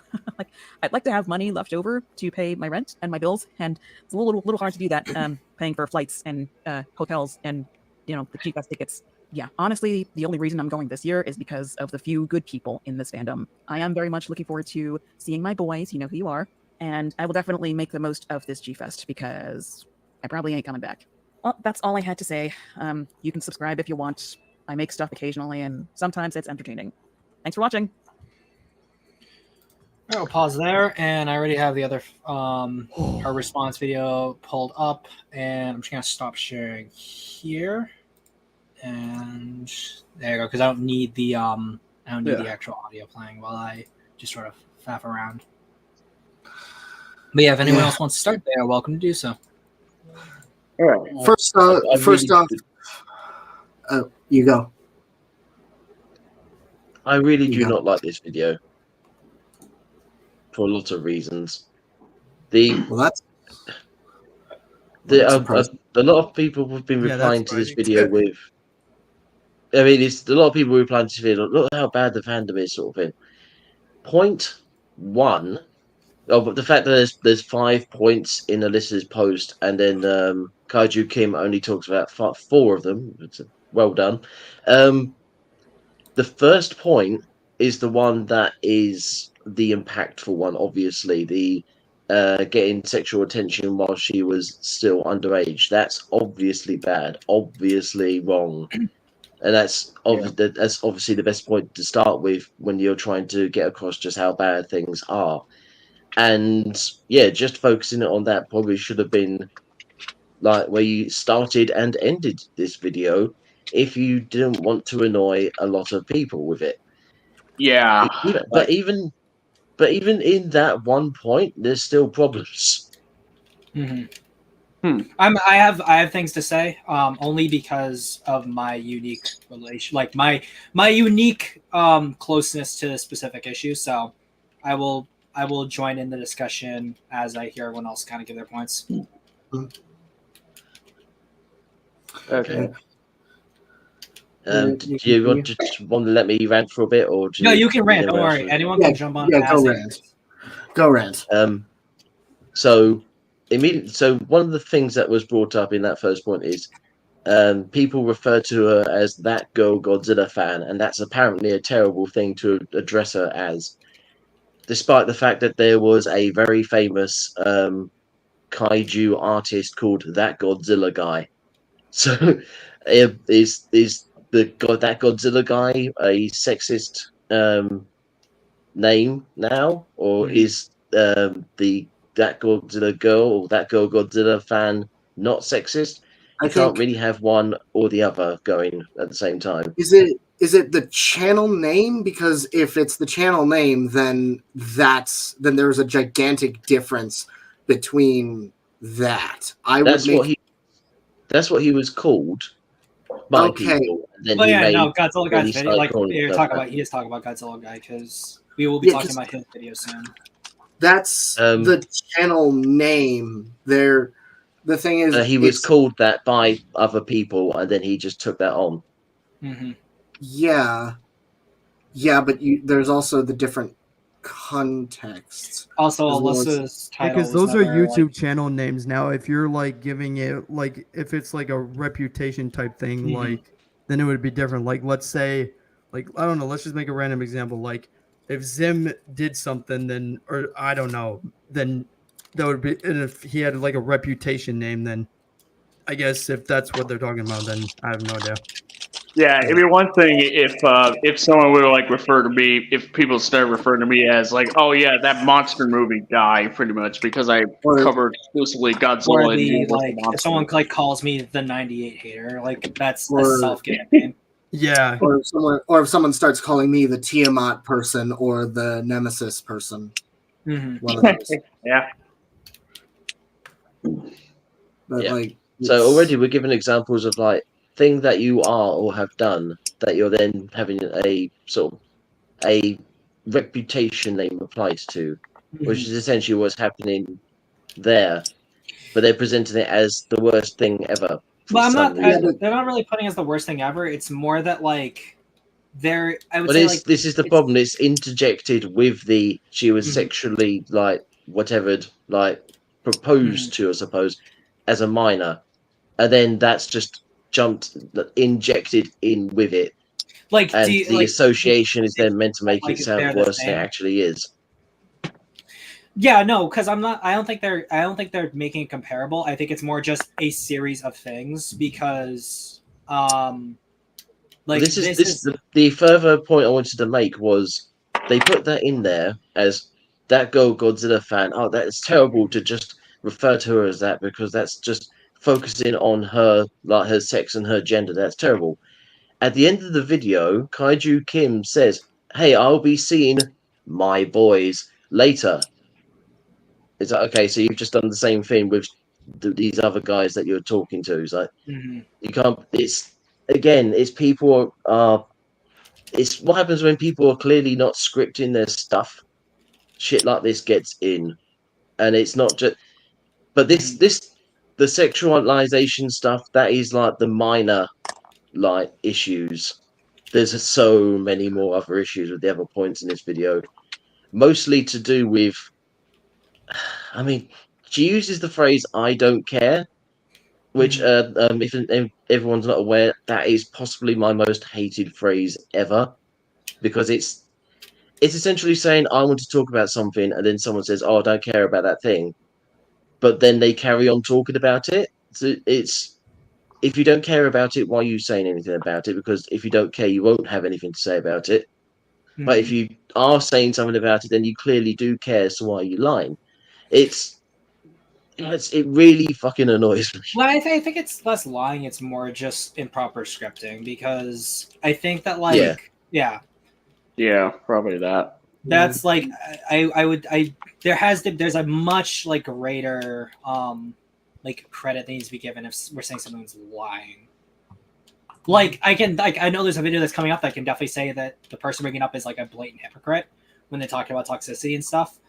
But yeah, like when it comes to like all the issues that are brought up in the video, what it is doing, and I could say from like actually being involved with this person, that this isn't like all these like topics are the same in terms of like how severe they are, but more these are just all the things that have gone on for the last it's been like 7 years now that are just brought into like just one big document. And since everyone's asking, it's like this has been all the things that people have brought up in terms of why I, Alyssa, am not part of the fandom. And I'm also trying not to specifically mention her name, not because of like any uncomfortableness on my part, but more because she specifically asked not to be directly as involved anymore, and more just wanted to bring this off and have the discussion be brought towards like the community and stuff like that. Mm-hmm. But yeah. Nick, anyone else got thoughts? No, not really. No, not really. But I will. But yeah, no, not really. I've got when it comes more. to the nickname thing, I would say the context of it is sort of like, I guess, would come off in like a belittling sort of way, to where it like downgrades her entire like personality to like one thing. Yeah, and it's less favorable that way to the person. Yeah, you know. Yeah, there's a difference between how Godzilla guy handles it, where he specifically he markets his channel under that brand, like I'm the Godzilla guy. Meanwhile, the person having an unwanted reputation that's brought upon them, that's not. There's a pretty notable difference between that context. Yeah. Therein lies the issue, isn't it? Is that you got Alyssa being called that girl Godzilla fan, and she really doesn't like it. But again, it's like, why doesn't she like it? Because she doesn't like the association of like the gender association. I guess that's like the thing, because it's paired up with the idea that like they're known specifically not for a specific video of theirs, and more specifically just being a girl who's a Godzilla fan. Like people know me as like either the original Kaiju reviewer guy, the 98 hater, 98 debater, things like that. And that's the point that she's making. And like that's like I think like it's a fair point to make, because there's a lot of times where people will just get remembered as like some low-cow moment that they don't want to be remembered as, or a certain intrinsic characteristic of themselves, where it's like that's not how they're marketing themselves at, because it's not even like she marketed herself as specifically like a Kaiju channel for specifically girls. Yeah, no. Yeah. On that regard, yeah. But the more the reason I wanted to bring this up is not only because of again, I feel like I don't want to repeat myself too often. Yeah. The association with the other point, which is obviously the actual bad point, which is obviously bad, and we should all be paying attention to that bit. But then also the fact that this Kaiju Kim person then refers to someone as her boys or my boys, which again is a gender specific nomenclature. So yeah, I don't know why the hell she thinks that that's fine, but then referring to Alyssa as a Godzilla girl is not. I would say it's like you don't like. You can like there's certain things you call your friends versus certain things you don't call random strangers. Like there's certain verbiage and certain language that I'll use with people I know in my server that in another person's server that's just not going to be the vibe I'm going to want to give out to someone. Not because I don't stand by it, but more just because I prefer there's a certain level of cordiality I will keep with a person who I'm not associated with versus people who I am. Yeah, you're not gonna call a random stranger my boy. Yeah. Or like there's like either like a lot of people will have certain kinds of like that's the thing too is that like I think that this thing causes an issue where if you think about it, like people will if like this can dip into things like edgy humor and things like people can have edgy humor with each other, but like you're not gonna pop off with the most edgy thing ever because of like, oh, it's cool with my friends, so therefore it's cool with everyone else. Like that's stupid. Yeah. I mean, like, yeah, it's really. I mean, I will just say we just to kind of like bring the point home, like it is. It's really sad and pretty fucked up. Like what Alyssa pretty much had to go through, pretty much. Just so we're cool. And the sentiment from Kaiju Kim is there, and it's I could say it's certainly commendable for sure. But that's definitely what's important. Yeah, the sentiment is certainly there. It's just that I guess in order for the key message to kind of get across about the Godzilla fan community, it probably could have been a bit tighter in terms of like getting I think that's the value of having people do responses and expand on the topic more, because then we get to see what everyone else has to say about these things. And if we're engaging with it in good faith, that's what's important. Yeah, it got to the point where someone who actually worked on a Godzilla project, actually multiple official Godzilla projects, actually weighed in on the situation. So, which one are you talking about, Jared or like? Matt Frank. No, you're Matt Frank. Yeah, okay. Yeah, Matt Frank's work. That's what I was referring to. Gotcha. And it's like the other thing too is that like we could talk about like the whole death threat thing too. Like that's so corny. Yeah, like, I don't like GVK. Not GVK. Like I don't like GXK too much. I don't like Evolved Godzilla, but like sending death threats to Jared Kowalski. Yeah, I'm gonna point out quickly. That's another point thing out the about fact that they didn't send death threats. Well, when Kaiju Kim says, "Oh look, they sent death threats," then puts messages on the screen, and then puts in text at the bottom. Well, these aren't actually death threats, but type message. Mm-hmm. But she never clarifies that. She's clearly just shoving the camera in her face and pressing record. She could quite happily have shoved the camera in her face again and pressed record in editing to go, oh yeah, by the way, guys, no, that they didn't actually send death threats. The thing is that literally there were people who could find clips for it. It's sort of like, I think it's like I think the argument is being made mostly about like the things that were like talked about in the editing of the video and the structure of the points rather than like itself, because like had it been a situation like if she was like, let's talk about like can I find clips of this for my video, that's fine, but I think the point still stands mostly. This is the problem, is that straight away everybody here has gone, let's talk about the death threats. It's like, but there are no death threats, not the ones that she's not evidenced any death threats. She's evidenced someone getting angry at the person, like talking. It's somebody's not happy with Godzilla's design and they've sent a rude message to the guy who designed Godzilla. That's what's actually on screen. But everybody here has just said, oh look, let's talk about death threats. And because Kaiju Kim hasn't done her job to actually get the right information across, that's what everybody has heard and everyone's repeating. Yeah. This is exactly what I'm talking about with the Godzilla girl title thing being shoved in with the sexual stuff.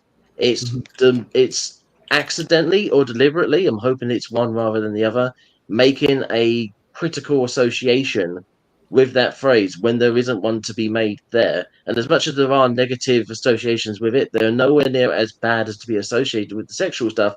But because it's lumped into the same point, people are going to make that association. Yeah. This is what I mean. The whole video is accidentally terrible.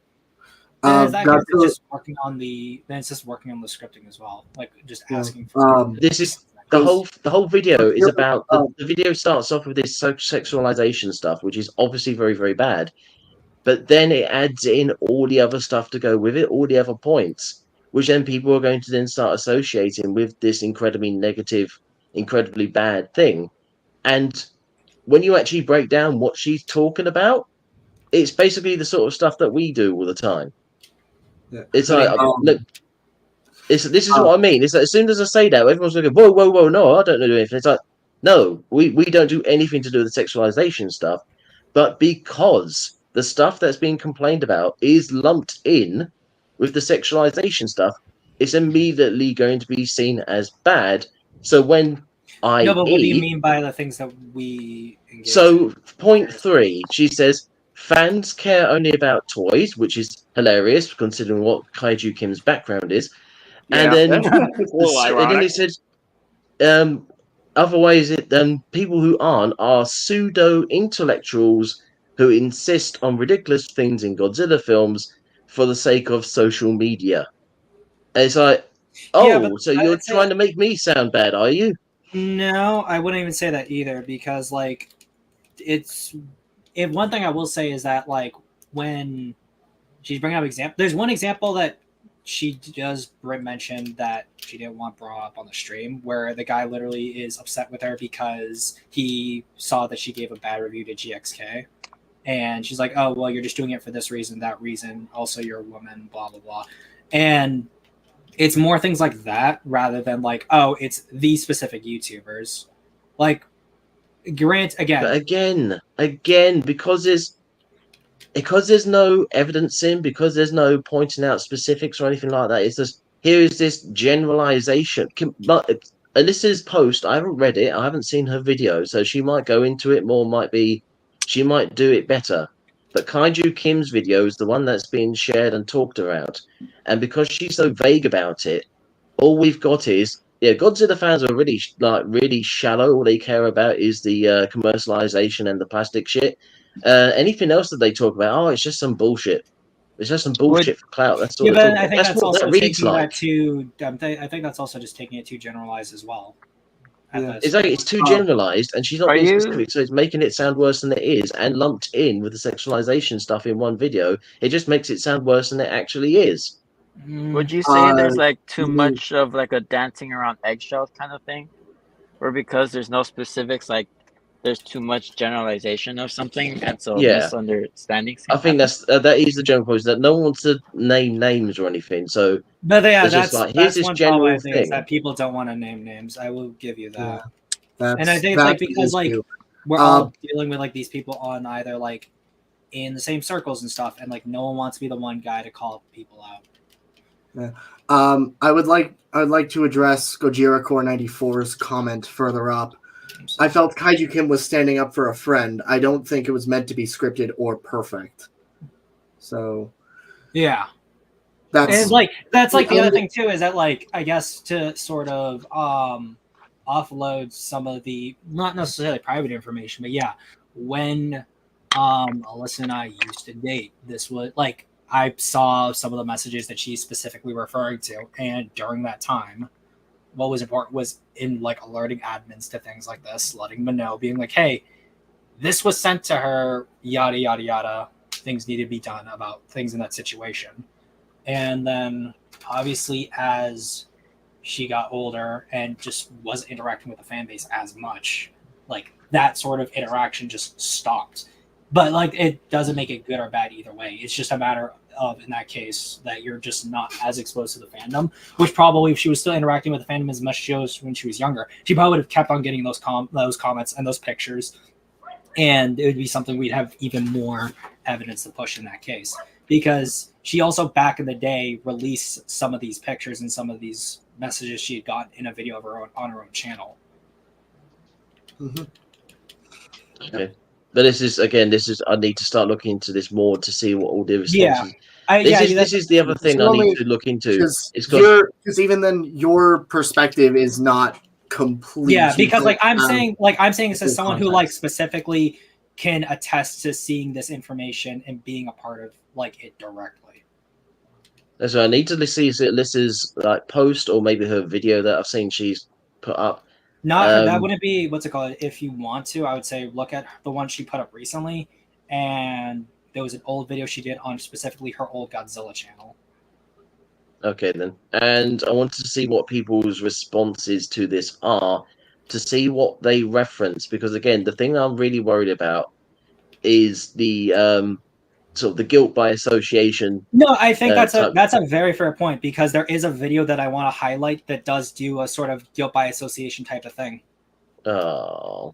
And look, no, because like the reason why I wanted to mix these videos in together is because there's like one dude where it's very blatant. Like I've seen the dude before on forums. He's kind of toxic, and he's just upset that when he's toxic, people call him out for it and things like that. So it's I don't Which think is again, this is a point in here that point 2 is all about. People don't want to have polite discourse. They're too volatile. They just cling to the new thing and make ad hominem attacks, which is this weird thing of, because she's been so general, making these generalizations without making specifics. And because of the things she's talking about in this video, she could be referring to all sorts of people, and all sorts of people could be inferring the wrong thing. Yeah, like that's the one thing I would say, is that like what it does is that it makes everyone who feel like they've had a toxic experience paint whatever they feel as that toxic experience as being equivalent to what she experienced, which I guess is fair to say. But yeah, I'd say and point mostly. Sorry. No, you're good. You're good. Point 2 really gets me. I think it's like after point 1, you get this is the terrible thing. Then there's a really like not so terrible thing lumped in with it. You go, for God's sakes. And then point 2 goes into things are happening in the real world. You shouldn't get angry about fake stuff, which is just like you apparently make a living off of talking about fake stuff. What the fuck are you talking about?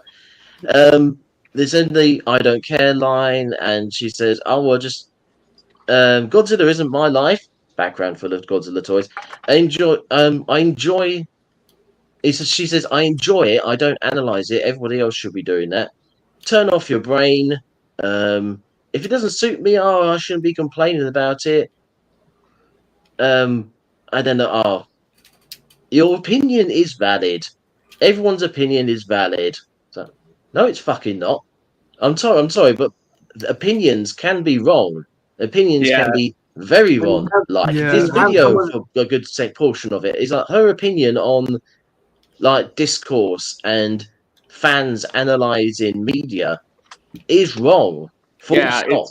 So her opinion is not valid. Yeah, it's like, for example, like if someone were to ask her, like, I think Godzilla -1 is bad because Koichi Shikishima turned into Gigan and pretty much stabbed Godzilla in the head and won the day, and then had sex with Noriko at the very end. And she would just be like, well, that didn't happen. So, like, where would she go from there? No. You can be much more subtle than that. Godzilla -1 is a terrible film because it endorses Japanese government. So, what the fuck are you talking about? No, it doesn't. It's like, well, it's my opinion that it does, so my opinion's valid. And yeah, and that's where the problem is, that again, Kaiju Kim clearly hasn't thought about this stuff. If she has thought about this stuff in previous videos and talked about it in previous videos, then she's not brought any of that to this one. Yeah, and that's why I pretty much have said that, you know, this video pretty much could have been tighter, especially by around the halfway mark, like towards the end. It really. Hell, she's letting her fat roll all over the floor here. What? Fuck. This is what I mean. It's like this really terrible point has been lumped in with the news of the sexual stuff going on. So people go, oh my god, that sexual stuff is terrible. What's the second point? People are being like quite impassioned about analyzing media. Oh, that's a that's a bad thing. Yeah, sure. And again, it's the whole. If you then start analyzing stuff, people and anyone who has not looked into it, doesn't think about this stuff a lot like we do, will then see that and go, oh my god, are these the terrible people that Kaiju Kim was talking about? Are they the guys sending sexual messages to minors? It's like, no, we're not. But because Kaiju Kim has lumped that into the same video, people might then think that because words have power. Yeah, it's just a real shame that that's just kind of that there's like this sentiment like you can't be like analytical or like objective with a piece of media, like it's like you either like it or you don't. I guess that's the reason why I guess I don't necessarily like think that that's the case, or I don't come off with that impression, is because she's had people and done analytical stuff on the channel. So my first reaction isn't like she's lumping all these people in here, probably just because of like just general know-how or knowledge and interaction with this person. Oh no, I'm not saying it's no. That's what I'm saying. No, I'm not saying it's completely disregarded, like the whole angle of being objective. It's not that it's completely disregarded, even by people who even say these points, like Kaiju Kim. It's just kind of a shame that for some reason, like it's sort of become like. Like we could be seen as potentially like this sort of black sheep, in a community, just because we pretty much think about the Godzilla media or any media that we talk about a lot more so than your average layman. Yeah, but I think that's also like why it's important to just have the conversation here. Yeah, because I don't think that that's what her intent is at all, and I think that like it's pretty simple based on like her content to see that that's not what she's referring to. Yeah, and it's like everyone else is taking from her video who either has interacted with her before knows what she's referring to, because most of it isn't like people doing analytical stuff. It's mostly going to be like the people on Twitter having like weird gotchas or not really having a point, or just being like just enjoy things like that. Yeah, I think there's nothing wrong with someone being like just enjoy things, but I think like also there is room for an analytical discussion, and based on what Kim's content is, I think that there should be a common sense understanding that is the case, and that's what's being referred to there. Yeah, that's why I pretty much would think that analytical discussion should be like the subject that we should be, that pretty much it should kind of get a little more of more time in the spotlight than saying like, oh, just enjoy what you like pretty much, and ignore what you don't, because otherwise we'll be getting like even less films like -1 or Oppenheimer or Dune Part 2 or just name a few examples, and more stuff like what would be like a good example, like The Flash or Madam Web, or just absolute like dog shit. Where just like, oh, clearly you just wrote this stuff like within like an afternoon. You didn't really put much thought, or you even just wrote it as it went along, i.e. Quantum Mania. I would like to draw attention to Fresh Maj's new comment. The point Kim is making is that people get more impassioned on these films than anything else, which, while you can argue against it, that's not what you guys are doing. And I think that's fair. I think that's true, and I think that's fair, and I think that like in most cases, the people that Kim's calling out are the people who get upset at us for being like, bro, you made like a 3-hour-long stream about Godzilla X Kong. Why don't you just enjoy the movie? Like, yeah, exactly. There isn't. She doesn't have an issue with people being analytical, and she doesn't have an issue with people deciding, you know what, I'm just gonna enjoy something just because, hey, I'm not really gonna engage with it too much. And if as long as they're toxic about it and like being like, oh, bro, why can't you just enjoy things like I can? That's completely fine. And I think it's very much like a simple live and let live kind of ethos. See, that's the thing. See, here's the thing about the whole like enjoying thing is that you can enjoy a movie, but you can at least, I mean, I don't know. This is just for the people that criticize. You can enjoy a movie, but you can also criticize it if you know what I mean.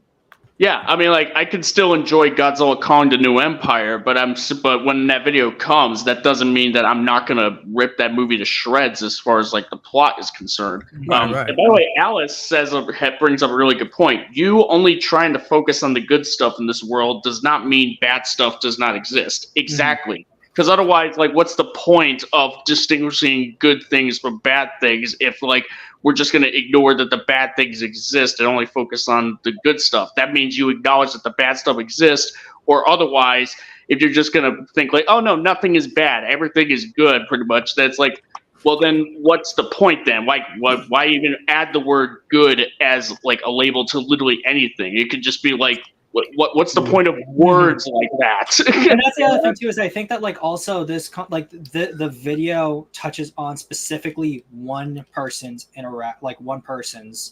exposure with the fan base. I don't think it speaks to like as much generalities as I think a lot of people want it to. And I think that's why there's been so many responses, because everyone is now giving their own takes to it. And I think that that's what's bringing out like what are good points being raised versus what aren't good points being raised. Yeah, it's not like, because like another thing that I know that was brought up that wasn't like in the video, that was one of the points that was not made specifically, was that like going to like cons or interacting with certain groups meant interacting with people they did not like interacting with because of either skeevy off moments, not necessarily like you could be like this is directly like super bad, but more just like vibes type thing, or just like being very two-faced online and like being like super chill in person, but apparently like being like a super mega hater when you're behind the internet screen. Yeah, granted Kim is not, like, we can assume that Kim is not the only person, well, not Kim, Alyssa is not the only person to have experienced this, so it's the one thing, yes, it's the one perspective, but it's highly likely. In fact, I was reading the comments of Kaiju Kim's video. D-Man 1954 himself commented on that video discussing some harassment that he received because of his comments on Godzilla, because of his videos on Godzilla. Well, D-Man 1954, it deliberately stirs up trouble. The amount of posts he puts online to that you read them and you go, seriously, dude, why did you say that? And then he posts responses. I would say this too. Saying, oh, why did you say that? The thing when it comes to D-Man, at least in D-Man's case, like I'm not as close to D-Man as I was with Alyssa, for example, or I am with Kim. With D-Man, it's also the case to where, like, even on our side, there are people who do not make as good analytical content or make as good analytical points as we do. Not to toot our own horns or like to say that like we're the end all be all when it comes to this conversation, but they just so happen to land on the same side as we do in terms of an idea, and they express it in as similarly a poor way as the people who say, "Oh, just enjoy things." And in a lot of cases, that happens to be what D-Man focuses on. And I think that like generally when it comes to any conversation that someone is having online, I don't think it's necessarily proper, but I'm also not the person to be like, oh, this is exactly how you should act on the internet. But people will generally just sort of act a certain way after having one or two experiences, and then that ends up sort of painting the rest of how they will interact with a certain topic, unfortunate as that is. And I think that's why, again, it's important to have discourse like this. Yeah, this is the thing. We're sitting here talking about this. This is the sort of thing that we say, look, this is the positive thing that comes out of analysing films, about discussing things. And to Kaiju Kim's point, she does say, why can't people have civil discussions? To which the answer is, we do all the time. Yeah. But do that. She makes because she hasn't scripted, because she hasn't properly thought about what she's saying here. Clearly, she's just ranting into the microphone and whatnot.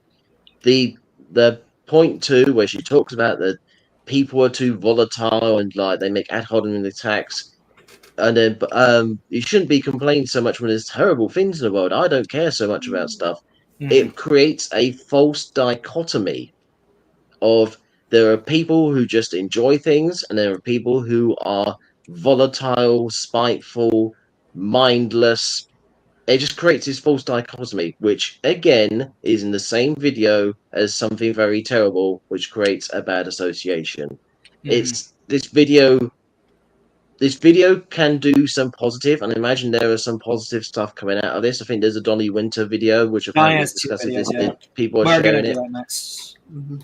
But there's also quite clear that this video could do quite a lot of damage, not just in terms of just annoying people, but also in informing people of things that just simply aren't true. I've said it before.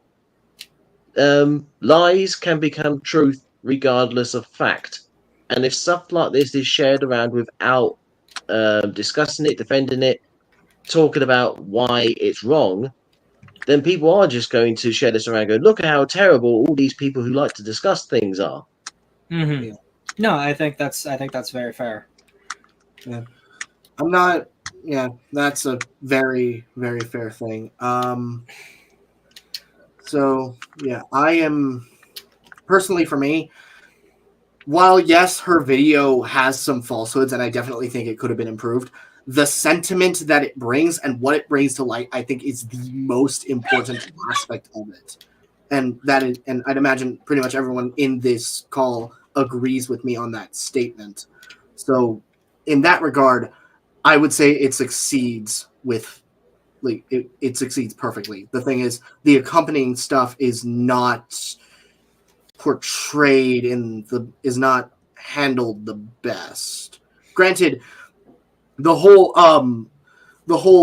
Godzilla fans care too much about this, while I think is a bit of an over exaggeration, I don't think is unfounded, or at least not an understandable thing to come from, mainly because from my perspective, I am part of the r/Godzilla subreddit. I have been there for about a year. So and they can get a little bit ridiculous. I'm using my word. I'm being very soft in that specific characterization right there. But that, like, the I don't really interact too much on Reddit because of the culture that Reddit promotes, and like because of like certain attributes that it does. And I think that, like, this is why I think it's important to like curate the communities that you're in, because that is what's gonna be what fosters the environment that you want to have around you. Yeah. But this is the problem, isn't it? Is that the because they're not being specific, they aren't curating anything. Because they're not being specific, they're making these sweeping generalizations which can be easily misinterpreted. And because they're not being specific, this stuff is just being. Yeah, I think I was going to say something. I can't remember what the hell I was going to say now. That, like, also is like more reason to be like, to reach out and be like, hey, can we have more discussion on this, to like hammer home these points? Yeah, this is why. And I think that, like, when I made my post, I retweeted her post for this video and said, I'm going to need to think about this or dwell on it. To which she replied, "Oh, dwell on this as well," and put Donnie Winter's. Was it Donnie Winter's video or her it was Donnie's video? I can't remember. Donnie's video. I then replied to her saying, I'm not really happy with your video. There's a lot of problems with it. I'm going to be on Zimzilla's stream later. Feel free to come along and have a look at it, or maybe watch the stream later." Well, no, I told a bunch of other people who did responses that I was going to be either playing devil advocate against their videos. Yeah, but I specifically messaged her, like, replied to her comment on my tweet. So I made a tweet, she replied to me, I replied to her, to make sure that she knows this is happening, so she can watch it and see it. And again, it comes into this whole, why can't people have a civil discussion about things? Is that I'm hoping she will see this, she will hear what we have to say, and especially some of my points about guilt by association and whatnot, and then maybe she'll make a follow-up video talking about it. Well, because she's done a follow-up video, which was done before the stream, so there's that. And so, again, a lot of my points potentially will be either nullified or justified depending on the reaction videos to it. So I'll be interested to see what all the other videos are. Potentially, I might be saying stuff which has no grounding. A lot of people, the reply videos might be absolutely fine and pointing out that might be good, but then they also might be terrible and doing the things that I'm worried about. But I shall. Well, no, there are some videos I feel do a good job, and I feel that there's other videos that do not do a good job at all. Yeah, I would say Matt Frank did a pretty decent job with his. So yeah, of the response videos, I've only really seen Kaiju Kim's, obviously, like before you showed it here, and her response video as well. Yeah. Matt Frank was one of the first ones I saw, and Godzilla Guy as well was one of the first ones I saw. So yeah, so I guess in that case we want to cover. I was gonna probably do Godzilla Guys as next because I wasn't gonna do the Kim videos in a row, or I was gonna do the Connor videos in a row. OmniViewer addressed it in a community poll, saying, like, the people asking, "Am I gonna do a video on that?" He said maybe. He said most likely. So yeah. So there's that. Now, unfortunately, now that I've said all that, and said my piece, and I do need to pop off. I need to go back to bed to get some sleep before going to work tomorrow. Okay. So, Alrighty. thank you for having me on to let me say my piece. I'll Yeah, no happily problem. come on again at some other point. What time is Potentially, there might be. what time is your work start? I need to get up at 6. It's currently 4. 6 or 4. Okay. I mean, that's in 2 hours, so I'm gonna probably still be streaming by then. So there's gonna be a lot of more stuff to discuss. Yeah. Cool. Okay, I'll watch this on the VOD probably because got to wake up, go to have a full day's work, then come back home. But I'll probably watch this for. Depending if you're on for 12 hours, I might see you then. I'm not gonna be on for 12 hours since I know my flight's not 12 hours away, but yeah. Cool. Okay, I'll probably watch the VOD and see what else comes up then. Mm-hmm. Well, yeah, once again, thank you for having me. Of course. Chat to you all again soon. Mm-hmm. Peace. All right, take care. Have a good one.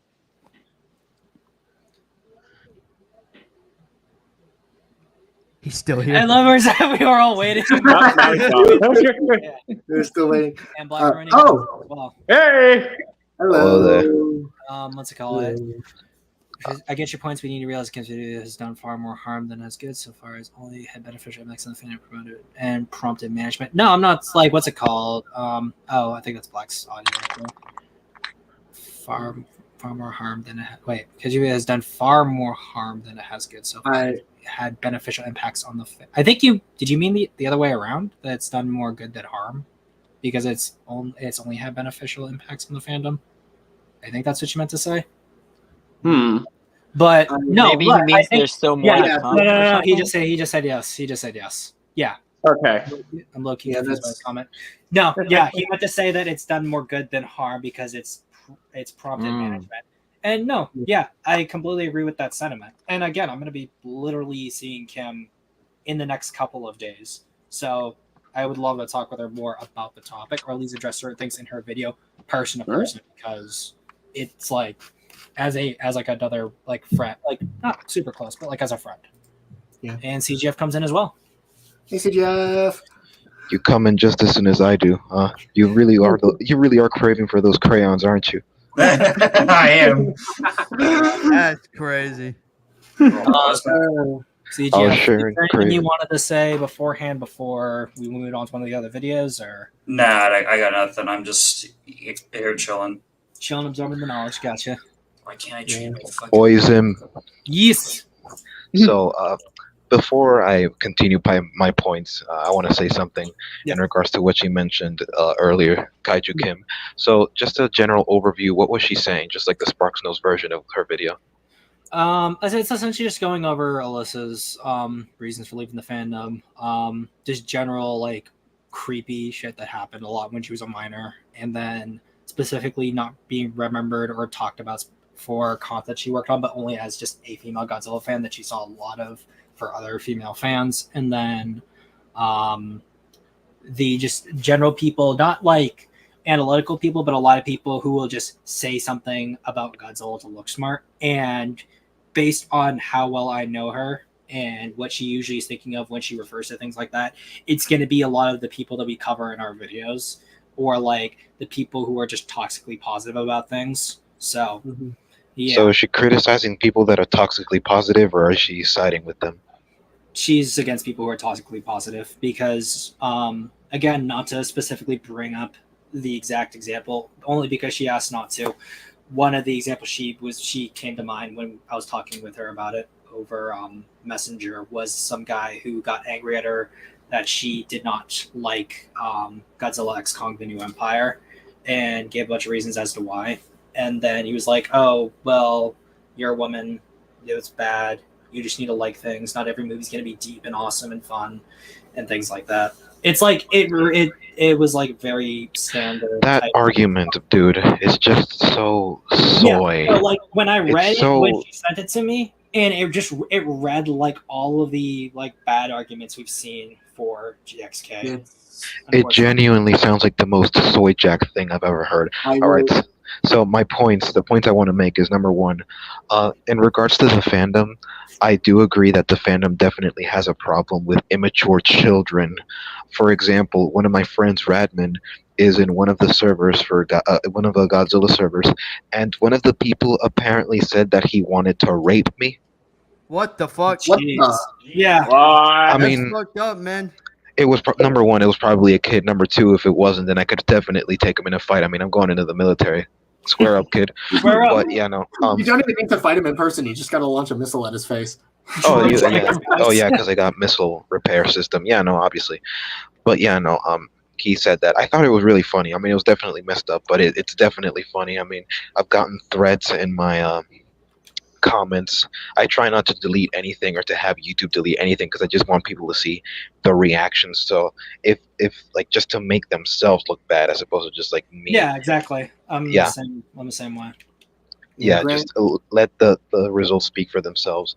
Another thing is, when I heard someone talk about, I think it was you. I have heard mention the fact that Godzilla fans are materialistic. They're only focused on like the toys and everything. And I think Cianimus brought up the fact that her background is Godzilla toys, which sounds hypocritical, but I don't think that necessarily makes the point incorrect. Yeah. Because a lot of the interactions with Godzilla fans that I've had have been exactly that, and I've criticized that in some of my videos. Materialism and Thanatos have been a plague to storytelling. And lastly, the point I want to make in regards to media criticism, if you are a casual fan that only wants the spectacle, then you shouldn't be criticizing those that are so invested in the franchise that they want better, because those are the people that will not only keep the franchise alive, but also make it thrive. Criticism does not come from a place of hate necessarily, just because it's angry or it sounds violent or anything. That mentality is a very, very silly. That just let people like things. Okay, what if number one? What if I like criticizing things? What are you gonna do about it? Secondly, I care about this thing enough to criticize it. I criticize it because I want it to be good, or because it's already good and I'm praising it. The stream that I did just now on Ultraman Rising is longer than the movie itself, and it's just me praising what the movie did right and criticizing what it did wrong. But overall, I still hold the opinion that this movie is excellently written, and I have provided evidence as to why. The movie is definitely like one of the best that I've seen this year. It's genuinely amazing, and you could watch my stream. Of course, there's like a lot of technical difficulties, super long pauses, but other than that, like I think I pretty much made my case that this movie is objectively, in terms of measurable quality that can be assessed for a conclusion, with the writing, it is definitely a good movie. But and I could also argue the opposite for like Godzilla X Kong, that it is objectively a bad movie, and I have provided, we have all provided examples as to why that is. And if you don't want to see that kind of criticism, we could always reverse the accusation. Well, then don't watch that criticism, because casual viewers don't want their fun ruined by just critics. That's normal. That's fine.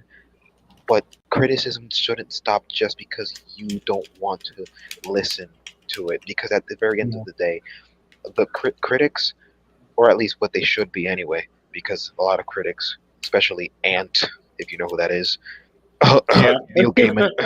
Yeah. Or actually, to that point, both the C's and I, we did an entire stream yesterday about a bad faith criticism of Godzilla King of the Monsters.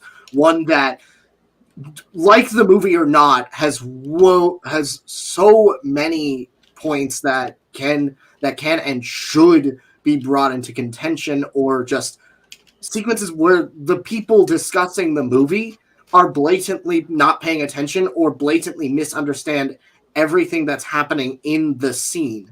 Yeah, and it's far less. Yeah, I know. Yeah, it's like inexcusable considering what they're about and what they even criticize other people for basically doing the same thing that they did. Well, EFAP movies is like, again, if you've seen like the first few, like for example, Dracula Untold, it's one of my favorite EFAP movies because I love the reactions. However, I'm not gonna look towards EFAP movies to get a pretty objective criticism of the movie, because there are several points you could levy at the film that prove why it's bad that are never brought up because they're not watching with the intent to critique, just laugh about it. So I would levy that point. Well, here's the thing. Unless they were to kind of do a follow up and do a much more thorough breakdown, a more official breakdown on Godzilla King of the Monsters down the line, like they would for other movies in the past, like Everything Everywhere All at Once or Godzilla -1, just to name a couple examples. Well, I don't think they did any movies on -1. No, they didn't. Yeah. No. Like EFAP movies is The pretty. EFAP was a full analysis on -1. Yeah. Yeah. I mean, unless they do a breakdown like that for Godzilla King of the Monsters down the line, they're and considering that they don't really care that much to even cover Godzilla King of the Monsters or the MonsterVerse any more thoroughly than potentially in EFAP movies. I mean, they're just going off of what they pretty much just going off of what they said in that video and just running with it. But then you could argue the same thing for the rest of the EFAP's movie playlist. You could argue that every single one of their reviews is also bad for this reason, which I don't think is completely fair. Mm-hmm. Yeah. Yeah, you'd have to extend that sentiment to the rest of the EFAP movies playlist, just to remain consistent. Fair enough. But that's neither here nor there. In regards to my points on criticism, the thing just enjoy what you like what you like. It first of all, it's a very hollow statement that doesn't really mean anything. It's just so devoid of meaning and nuance, and it's just a completely dismissive statement, the kind of stuff you would hear in a kindergartner's daycare, whatever the hell you call it. In a elementary school classroom, whenever you're saying, "Oh no, this is bad because why does the princess jump out of the tower? It doesn't make any sense. She's supposed to get rescued by the prince." And then the other kid is like, "No, I like it. And then they get into a fight because of it. The teacher goes, guys, people can like what they like," and everybody just, and everybody's friends. No, that's not how that works. Especially when it's very soy. It sounds demeaning to call it a feminine thing, but again, by calling it soy, you're inherently. So I hate using this term, but that's definitely what it comes across as. Just saying like what you like. Oh, just pretend it's what you wanted and see how you feel. That's Cinema Win's approach. I wouldn't say soy is the best word or feminine or anything like that. I'd say soy is better than feminine in that case. Yeah, I would probably use the term ignorant. Ignorant, and it's ignorance in its most classic form. You're just not only are you just completely ignoring all the facts that are presented, you're completely dismissing any arguments or counter arguments that could be made for and against a piece of art. And wouldn't you want a piece of art to be of the highest quality? It's something Little Platoon said, what is the inherent problem with critical art you love? Because if you criticize it, it's because you wanted it to be good. Why, if somebody passionate about art will always want it to strive to be the best possible, at the highest possible level of quality, only people who don't care about the art will completely dismiss stuff like that as if they're just consuming it casually, like you would drink a beverage or get a beer or something. You're not gonna. And that's the problem with Godzilla movies too. Because of the Showa era, you have this stigma against it. You're consuming McDonald's when it comes you're consuming the McDonald's of movies. And I like them this way because they're fun. Okay, well, -1 was good. GMK was good. Are you gonna compare those movies to the rest of the Showa era or something like a lot of the movies from the Heisei era or Godzilla versus Kong? Are you really gonna do that? No, you're not gonna do that. But at the same time, you don't care enough to do that. So if you don't care enough to do that, why are you criticizing people that critique stuff when we're in a completely different ballpark than you? And that sounds very elitist to say. It sounds very egocentric. But at the end of the day, we have a different level of thinking. We don't think the same way. We don't analyze stuff the same way because we have different priorities. If your priority is just to enjoy art at a surface emotional level, at a purely emotional level, sensorial level, then fine. But obligating an entire community to stop doing that just because your favorite franchise is interacting with a bar it's never met, it's hitting a bar of quality that it's never met before. Just trying to get people to avoid thinking critically of this stuff is absurd and should not be encouraged whatsoever. So this is why I have no respect for people that tell me, "Oh, just like what you like, this and that." I have zero respect for people that do that. And whenever people dismiss arguments like, "Oh, that's just my opinion," I refuse to engage because I know that person is a moron. The thing is, that actually is the that I have way too many problems with, considering the whole demand better situation ignores why people liked the movie. Like, what the whole thing with the movie itself. Asking, hey, don't you want this to be better, could be perceived as another way of saying your opinion doesn't matter. You are not allowed to like this movie. That was the thing that put me and Cianimus and a lot of other people off of Little Platoon's video. The fact that he prefaced his video by saying the people who enjoy this movie are idiots. It feels just as dismissive as saying, you can like what you like. If anything, it feels egotistical. Pair that with Platoon's preface being littered with multiple levels of ableism and racism, with him doubling down in the comments and in future live streams before that. That's a big thing. It makes the person who's doing that come across as an egotistical jerk. Not all critics, but the people who are like, God, how am I going to word this? But like, it makes the person criticizing the movie in this instance, when you are prefacing your video like that, saying you are an idiot for enjoying this movie, that can break a lot of people's trust in you, or make people not want to hear you out. That's, if you understand what I mean. I think like the other thing too that I think we're highlighting is that I think there's like certain kinds of like, not like, I think elitism is like I think a fine word to use for it, but like a hard and soft kind of elitism, where you have the hard kind of elitism, which is like a desire to demand better and not necessarily making the best arguments for demanding better, or demeaning someone for liking something instead of taking them at that level and deciding to like actually like wonder why it is that they like it outside of just the spectacle. And then there's the soft kind of like elitism, I think, where you have people just say, "Oh, like what you like," or like, "I am so much more in line," or "I'm so much better of a fan because I tell people to like what they like," instead of trying to like give my own opinions on things. Because I think that they cover two sides of the same problem in a way. Yeah. Also, Blackberry just left.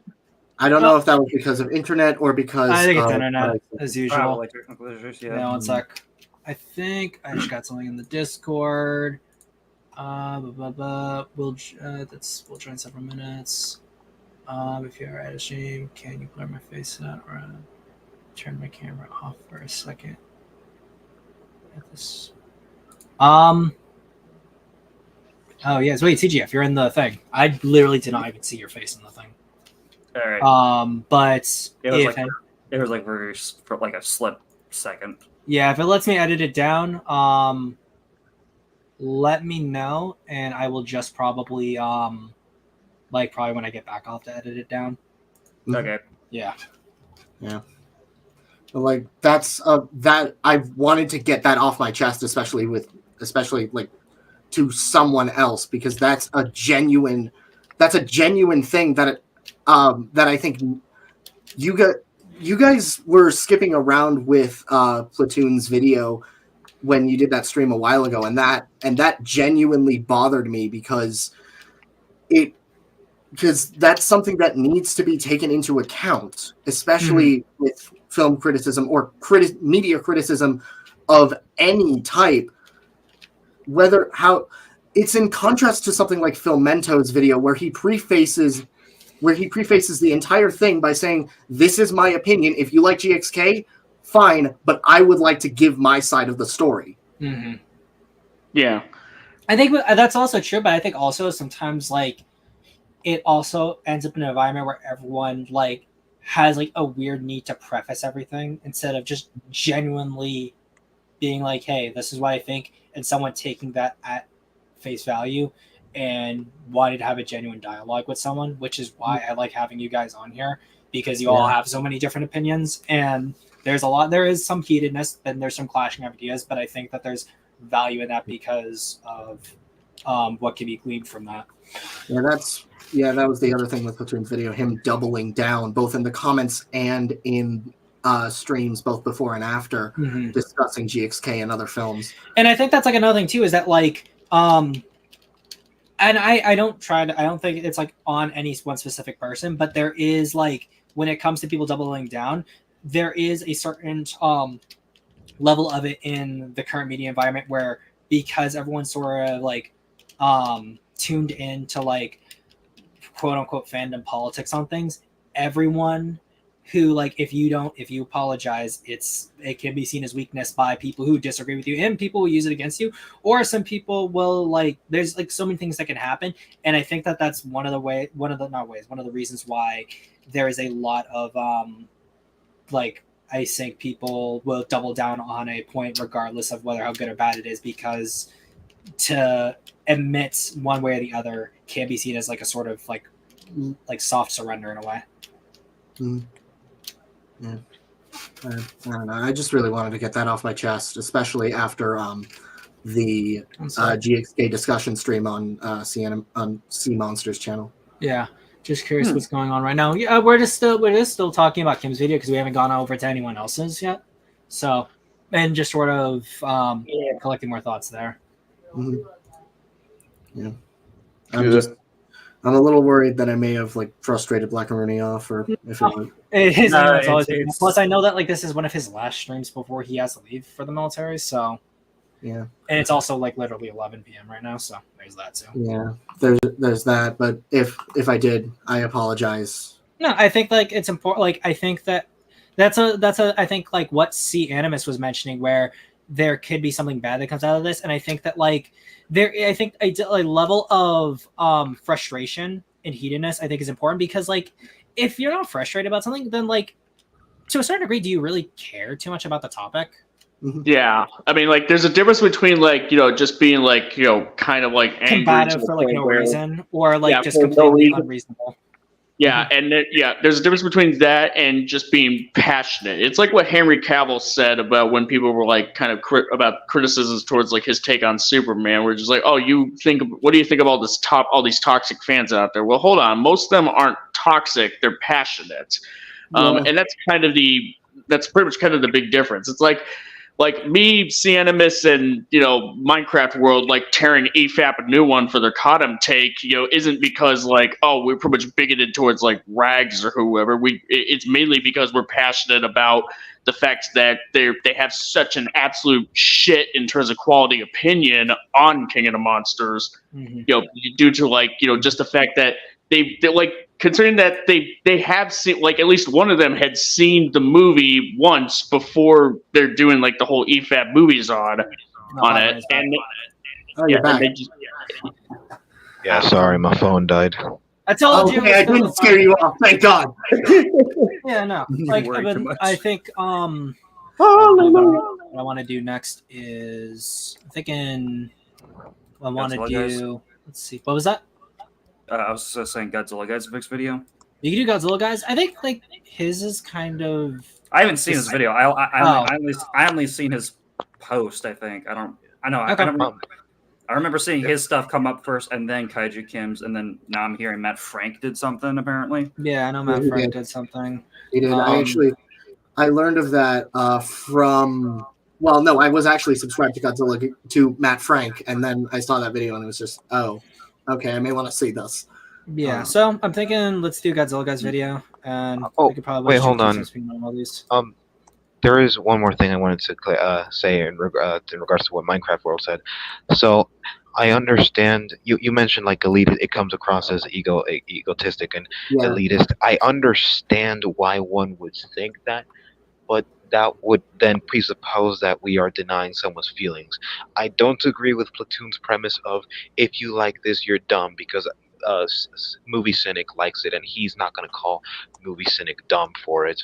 Because that's his friend, I would assume. I mean, like if it's just friendly ribbing, then fine. But like just that's just a guy thing to do, ribbing to each other. Oh, you're dumb. Oh, you're stupid. That's just a guy thing to do. But I don't think he genuinely sees him as a less intelligent human being just because he likes Godzilla X Kong. Because a lot of the people in the Beast type of podcast really like that movie. They tore it a new asshole, and rightfully so, because that movie's completely abhorrent. But what's it? Platoon was probably harsher towards it, and I think it might have to do with because if like Europeans and people of that kind and of that atmosphere, specifically him, because I know because he's a scholar in literature, I think it was, he's probably gonna have to be accustomed to higher standard content, and so after seeing -1 and his short analysis, you can tell that he has a lot of positives to levy at the film, positives that I don't think we could have even come up with because we're not in that area. So I can definitely understand where both sides are coming from, but I don't agree like that he. On top of the fact that I don't agree with the premise that he denies people's feelings, like, oh, if you like this, you're stupid. But I also don't agree that he meant that wholeheartedly. I think it was just him being harsh, being insulting, because he's mad at the movie. And honestly, I would be mad at this movie too if it was praised. But to be honest, I kind of understand his anger. Now, nobody's denying anybody's feelings, and I understand why one would go ahead and say, well, if you dismiss people's opinions on this movie, whether they be correct or based off of faulty information, or whether people just like it or not, is dismissive. Yes, but we have to understand, who are we dismissing? Are we dismissing the people that have continuously made bad faith arguments, bad argumentation, are toxically positive? Or are we dismissing people that were like just casually saying, oh yeah, I liked it, I like it? We have to establish who the difference is, because when talking about discourse in art, when talking about discourse in writing, you want the writing to be at the best possible quality. Like stagnation, I don't agree for a second that one should allow stagnation of any kind in writing. If a bad movie should exist, it should mainly exist as an example of what not to do. Look at The Last Jedi. Look at Godzilla vs. Kong. I wholeheartedly believe that Godzilla vs. Kong is the perfect example on how not to write a movie, because it is just so. It is insane. I absolutely despise, loathe what that movie has done to Godzilla and Kong. I didn't even like Kong all that much when that movie came out, and even then I still felt bad for him because I felt like he deserved better. Godzilla, I was absolutely livid because even though he won the battle, I knew that he was going to win the battle, and he won the battle. But on top of the fact that he did not win fair and square, on top of that, the movie itself is just a catastrophe.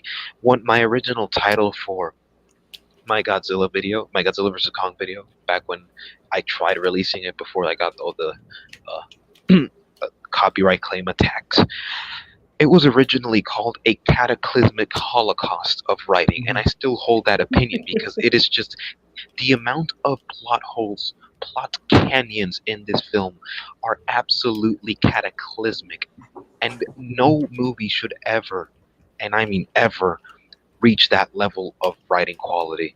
It is just absolutely insane. And I understand why people like it. Some people have an emotional reaction. Screaming Gators, an old podcast host that I had, he really liked this movie because it was the last movie he watched before his mother died of COVID, and I understand why he absolutely loves this movie. I'm gonna be completely honest with you. I love the Smurfs. The 2011 movie, I like it. Why do I like it? Because it reminds me of the first time I went ice skating as a kid. Like, the emotions it elicits brings me back to a more innocent time, a more juvenile time, a time where I didn't care about the things that I care about now, where I didn't have to focus on what was happening in the world, where I could just be a kid. I love that movie precisely because of the memories it elicits.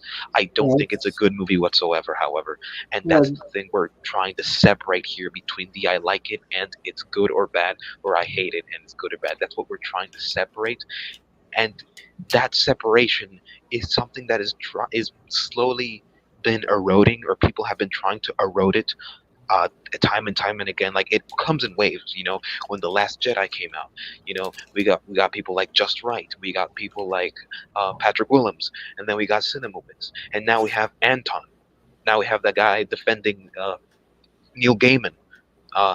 We have D-Man. Well, D-Man doesn't. It's not that as big as someone like Just Right or High Real Top Films quick, or something like that. what's going on with Neil Gaiman? I've only heard inklings, and literally I've been at work this entire day, and So- I've heard stuff's been happening with him.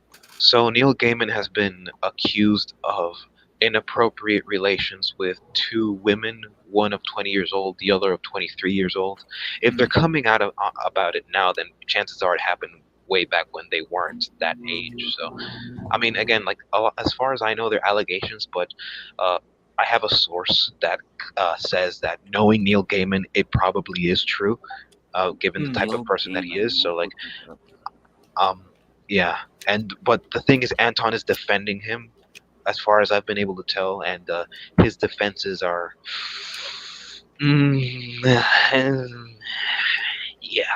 just you should see for yourself. Yeah, again, once I got home, I just started the stream, so I have had no context for anything that's been going on. Wait, Anton is in Anthony, the guy we covered, that guy. Yeah.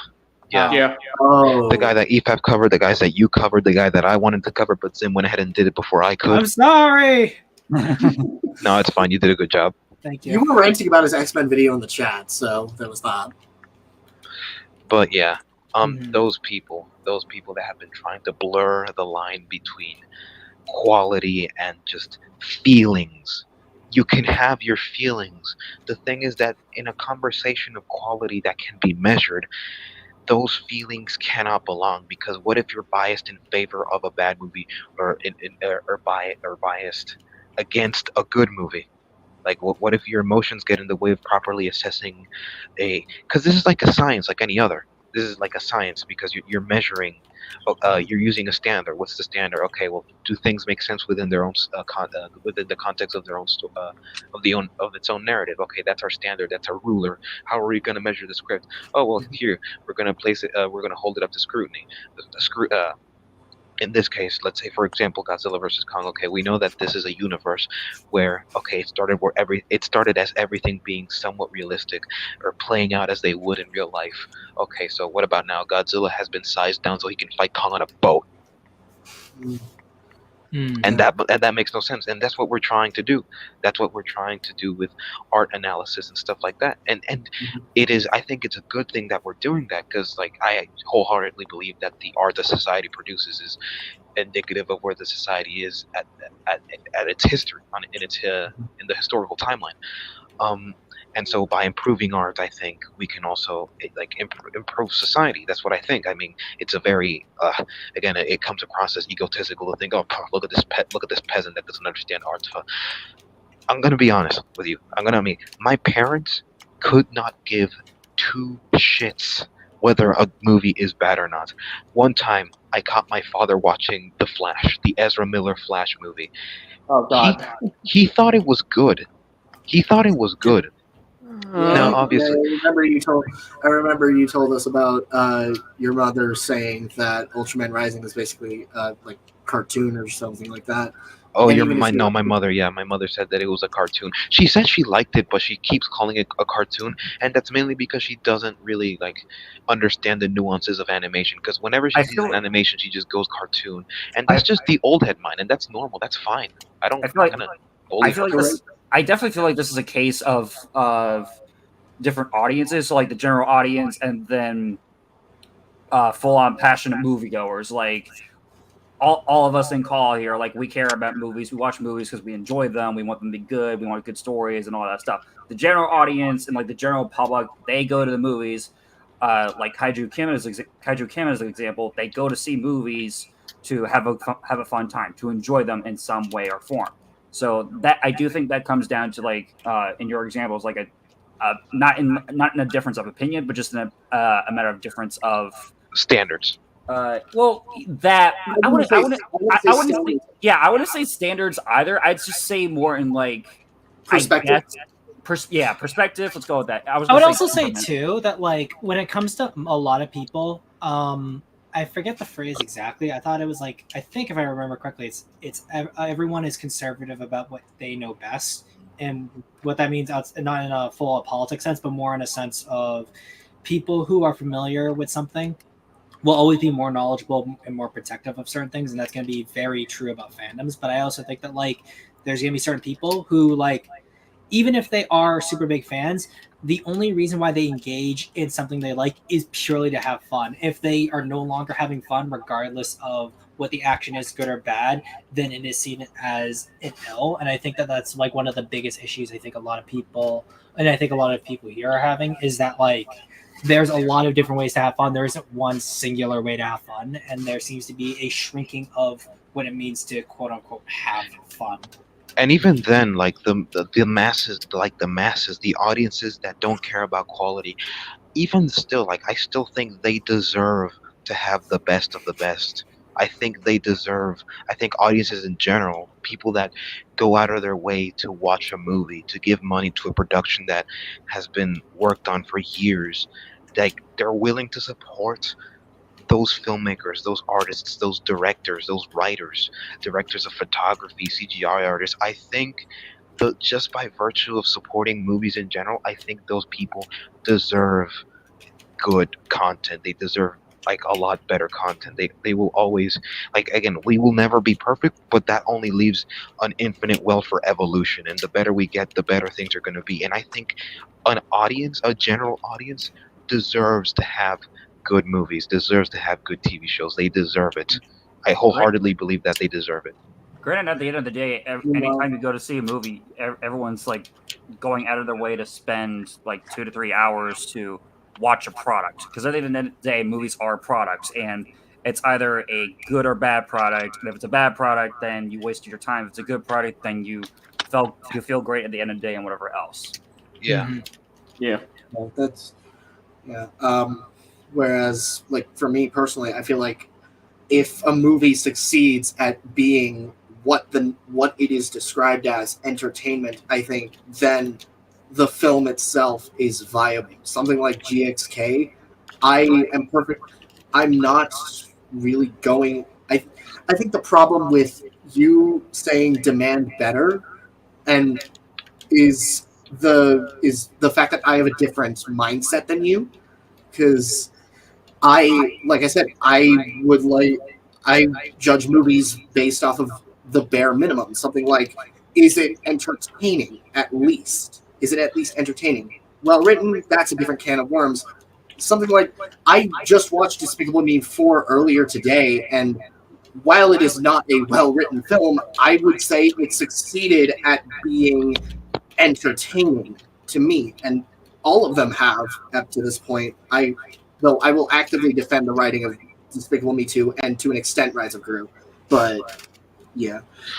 Yeah, I mean, I definitely get that part. I definitely understand like the entertainment value. I mean, at the end of the day, this is just fiction is inherently escapist. Sorry, Yeah. and you're trying to like escape reality to immerse yourself into a different world and have this adventure with all these people that don't exist. I get that. The thing is, however, like the entertainment part. For example, I was very entertained with Morbius. I'm not gonna call it a good movie, and I wouldn't want more movies of that kind to be made, precisely because if movies like that become the norm, writing-wise, Yeah. what do you think is going to happen? Just think of like the consequences of more movies like The Last Jedi, or more shows like, I don't know, the latter seasons of Game of Thrones, or I don't know, like a series like Redo of Healer. If you don't know what that is, God bless your soul. Do not look it up. It is just disgusting. You're gonna get movies. You're gonna get movies like The Flash. You're gonna get show. You remember? I don't know if you remember this, but a long time ago, I was there when it happened. The screenplay for the first episode of a CW Powerpuff Girl series came I know out. what you're talking I about. kind of heard some stuff about that. It shows, and it got canceled. And thank God Almighty, I thank God every day for the cancellation of the Powerpuff Girls live action series. The original Powerpuff Girls show will always reign supreme. God bless Genndy Tartakovsky. He is a saint of animation and storytelling. But Wait, did he do the Powerpuff Girls? Yeah, it was. Yeah, it was him. That was No. Powerpuff Girls was Craig McCracken. Wait, was it? No, you're thinking of Samurai Jack was Genndy Tartakovsky. Oh! Yeah, and Dexter's Laboratory was Dexter's Laboratory. Samurai Jack and Dexter's Laboratory is No, Craig McCracken too, though. Craig McCracken too is just another saint of animation. One moment, let me double check this. Brandon McCracken did Powerpuff Girls, I believe. What? Right. And Foster's Home for Imaginary Friends. Oh, and the people that did Foster's Home for Imaginary Friends also did Ultraman Rising, which I didn't even know that until today. Yeah. Well, now I know. Yeah, I know Ultraman Rising. Okay, so Genndy Tartakovsky helped produce the Powerpuff Girls and co-directed several episodes. He didn't make the show. So I'm like half correct. Okay, that's fine. I'll take that. Also, I know Ultraman Rising was directed by one of the guys who worked on Kubo and the Two Strings, which is my favorite stop motion movie ever made. So I knew it was gonna be. I knew that was promising. Well, yeah. But yeah, like the whole point I'm trying to make that if movies like that become the standard, then like what do you suppose is going to happen to like the very concept of like storytelling, like movies, media, even because if you look like, for example, Cormac McCarthy, I was talking to one of my friends who actually made a cameo at the very end of my podcast. He's like a really, really cool guy. I've been talking to him. I've been friends with him for like almost a year now. He's super duper cool. So Cormac McCarthy spent 10 years in the Wild West writing Blood Meridian, studying Gnosticism to try and understand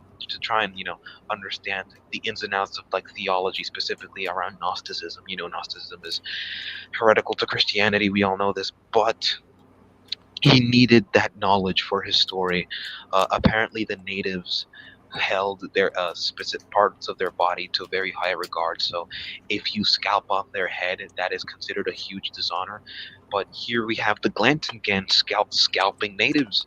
You see Judge Holden, you see the kid, you see the rest of the gang, just scalping off Indians everywhere they go, leaving a bloodbath everywhere they go. And it's violence. It's violent, but it's violence with a purpose. And and Cormac McCarthy spent 10 years trying to make that story as good, as well written as he possibly could, while also still being an entertaining read. I mean, it's a very tough, brutal read if you're sensitive to like that type of story, because this is based off of real events, the gangs of the filibusters and whatnot and what have you. If we have shows like, again, like the canceled Powerpuff Girls show, movies like The Flash, The Last Jedi, Godzilla vs. Kong, Avengers, Avengers Endgame I wouldn't call that, but Multiverse of Madness, Ant-Man Quantumania, movies like that. The latest Indiana Jones. If we continue to have movies like that and have that be the standard, what is the point of trying to learn how to perfect your craft anymore? What is the point of learning writing? What is the point of trying to do something better than something else? Because at the end of the day, it's not going to matter. At the end of the day, your efforts are going to be just as well recognized as somebody who put out schlock. It's the whole what's his name? The guy that couldn't review Madam Web. Chris Stuckman. Chris Stuckman, yeah. Patrick. Now, I get Patrick Willis and Chris Stuckman mixed up. Patrick Stuckman. Chris Stuckman. I mean, they're both interchangeable, but yeah, no, like. Oh no! I understand how to make a movie. I can't criticize this movie. Shut the fuck up. Ever heard of a guy called Quentin Tarantino who rips movies new assholes every day? Yeah, like, come on. And that guy's still considered like one of the greatest directors of all time, and rightfully so. Clearly someone like him understands the medium of writing and filmmaking well enough to know how to criticize it, and his critiques are valid too. Like, when you listen to him talk, he clearly knows what he's talking about, right? So again, like, if the standard is just, I understand why somebody would be just like entertained. Like, sometimes I watch shows just to be entertained. Like, for example, there was this one show that Vic told me, if you're not going to pay attention to it, then how are you going to criticize it? Because I'm not going to pay attention to the writing. I responded. I don't remember what movie or show was it. But it was Venom: The Last Dance. Venom: The Last Dance. Yeah, that's right. I don't care about the writing for Venom: The Last Dance necessarily. I know that the writing for Let There Be Carnage is, and for the first Venom, I enjoy the first Venom movie more than I do Let There Be Carnage, however, because how they adapted Carnage from the comic to the screen, it was very. I hated it. I despised it. Like they turned Carnage into the Joker, and Carnage is worse than the Joker. Like if you've actually read the comics, Joker was actually disgusted by Carnage, which is ironic considering the things that Joker. There's a reason why he's called Carnage. Yeah. Imagine Judge Holden with the Carnage symbiote. That would be horrifying. But anyway, my overall point is why put effort? That's something I talked about in my Demand Better video. No, we can't have both. That one. Say why should anybody? No, we can't have both. Say his words. No, we can't have both. What a wonderful day! What a wonderful day! I love how you just all relegated to. I love how you all relegated to just me being the monkey. Monkey. Picking on the Dominican guy, just because I like bananas. Oh no! Well, those movies are good though. So. Yeah. Where's Caesar? Want Caesar? But yeah, to conclude my point, because I've been rambling on for a while.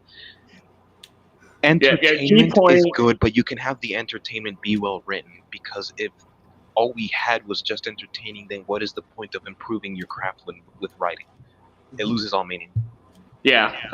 Basically, I guess to give like a little bit of like a brevity, more brevity type of way to describe what you're saying is like you can enjoy something like Transformers: Revenge of the Fallen, but don't suggest it as being like like basically a template of how to tell a good story. Yeah, and I think like also a lot of people will tie their worth to whatever their favorite film is, and if their favorite film isn't like super deep or super interesting, then in a lot of cases people sometimes like wonder if that speaks to them as a person. I don't think it does in any way, shape, or form. Like there's something about a film or the experience that you had, and that's why that film speaks to you. And I think that is more important than trying to be like, well, I like this film, and because I like it, it is a well done or deep film. Yeah, like I love The Amazing Spider-Man 2. It's my favorite Spider-Man movie. I don't think it's a good movie, but I absolutely adore it because of the ideas it first of all, the memories that it elicits. Oscar Isaacs had a similar description of his favorite Star Wars movies, like the way he described it excellently. Yeah, like the memories that it elicits, as well as the ideas that it proposed, as well as the potential for that kind of universe being launched.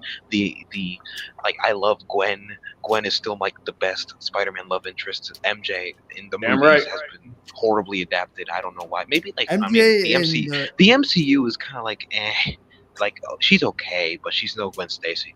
Come on. I think the other like what was I thinking of?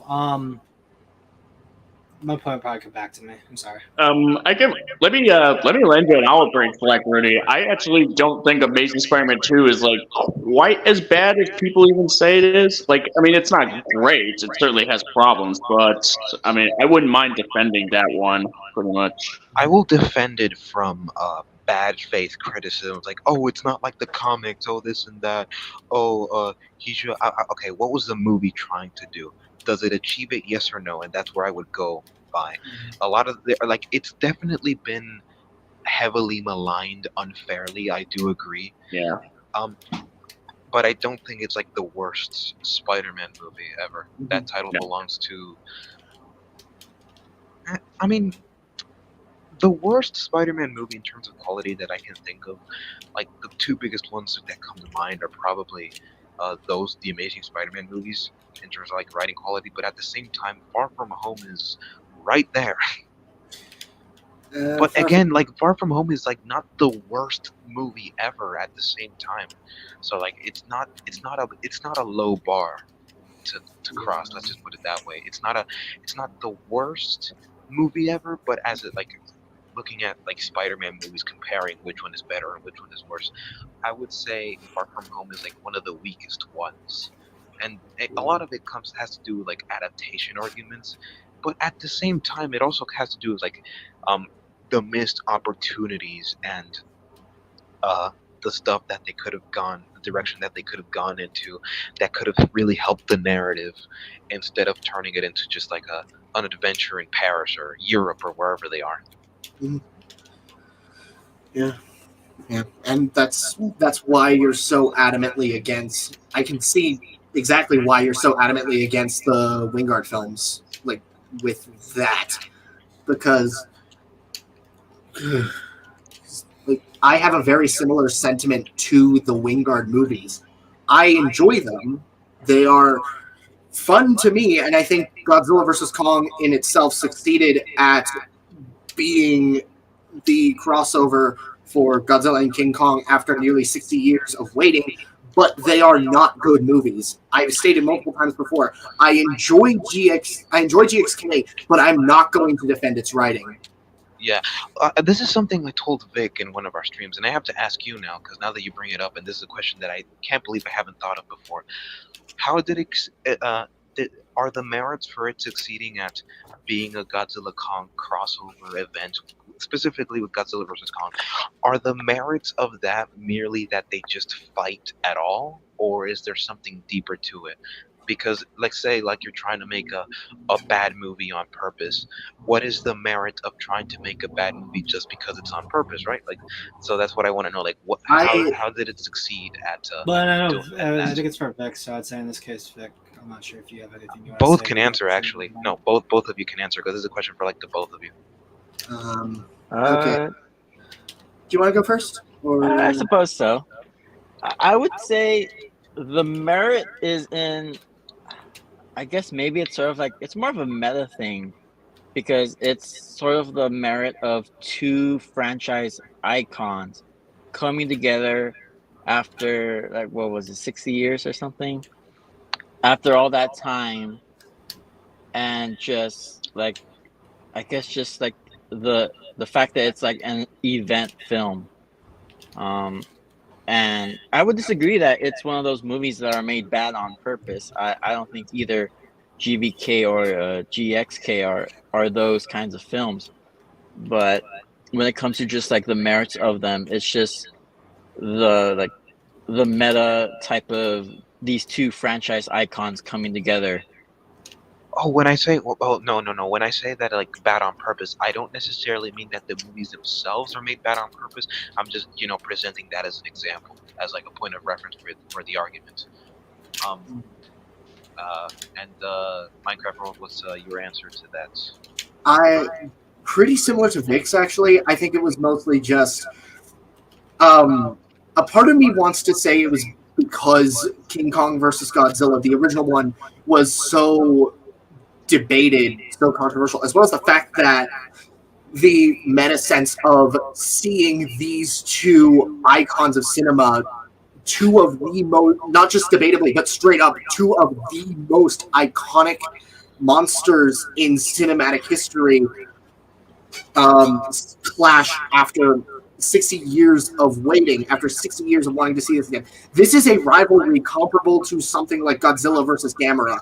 So the fact that it was happening again, and the fact that, as well as the fights themselves, felt satisfying to me. They felt long enough, they felt perfectly built up. Granted, the build-up was not well executed in retrospect, and they still had that level of impact that the original 62 movie did, at least for me.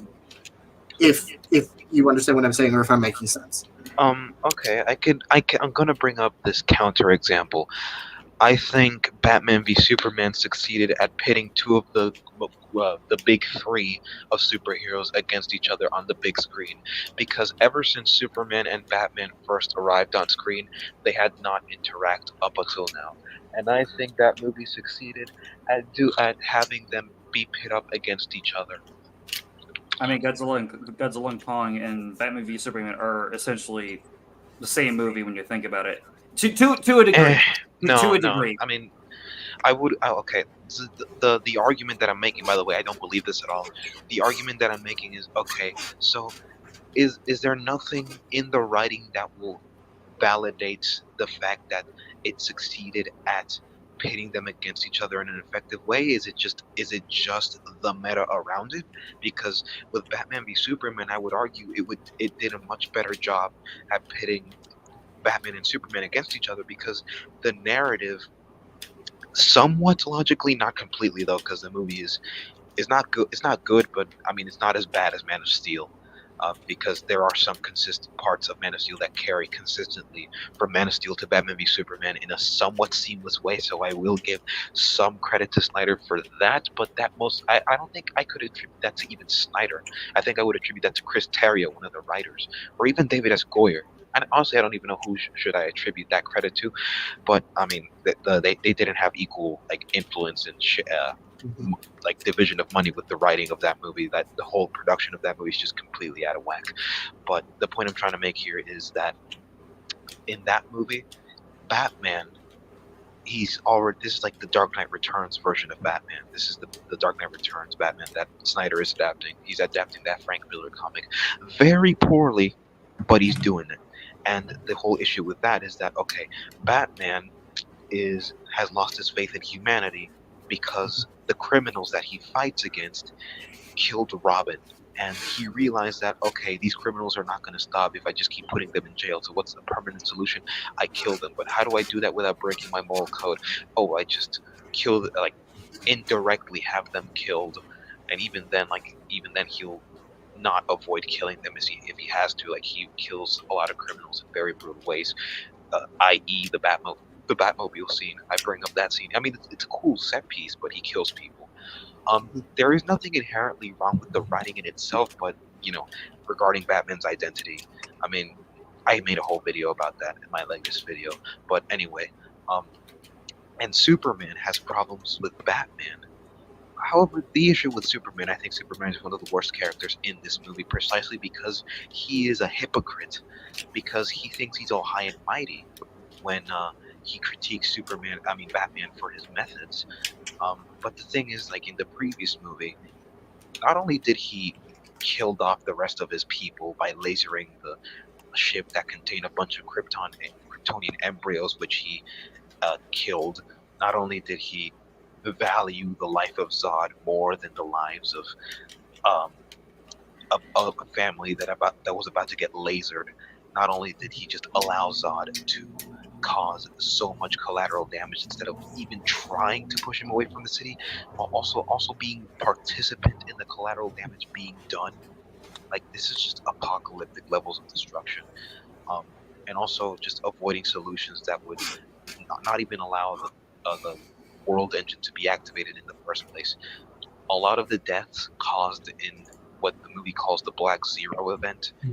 Real quick, CGF says he's gonna have to bounce. So yeah. Any quick things you want to say, CGF? I was just like back on the fandom stuff. Is that like I realized that I actually touched on a little bit about the fandom back when King of the Monsters came out, because like a lot of the times back, a lot of reviews back then were like being very critical of it, and then the backlash from the fandom was like pretty fucking ridiculous at that time. Where I remember, I don't know if he still posts anything, or I think he's called not Cordair Effects, Cordair Review.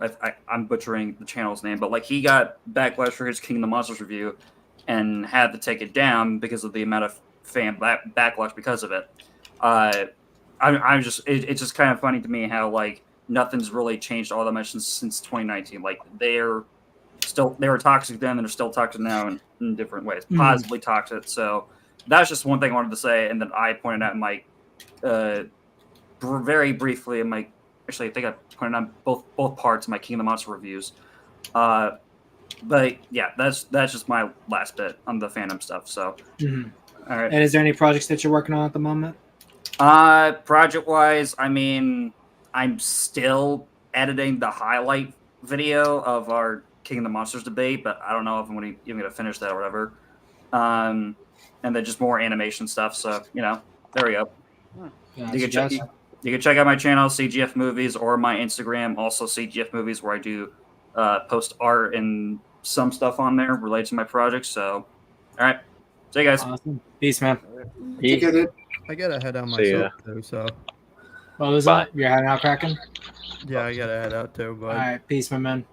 See ya, man. Couple things before I leave. Just a nice little message for people that are fucked in the fandom. Don't be mean. Just chill out, and we all friendly.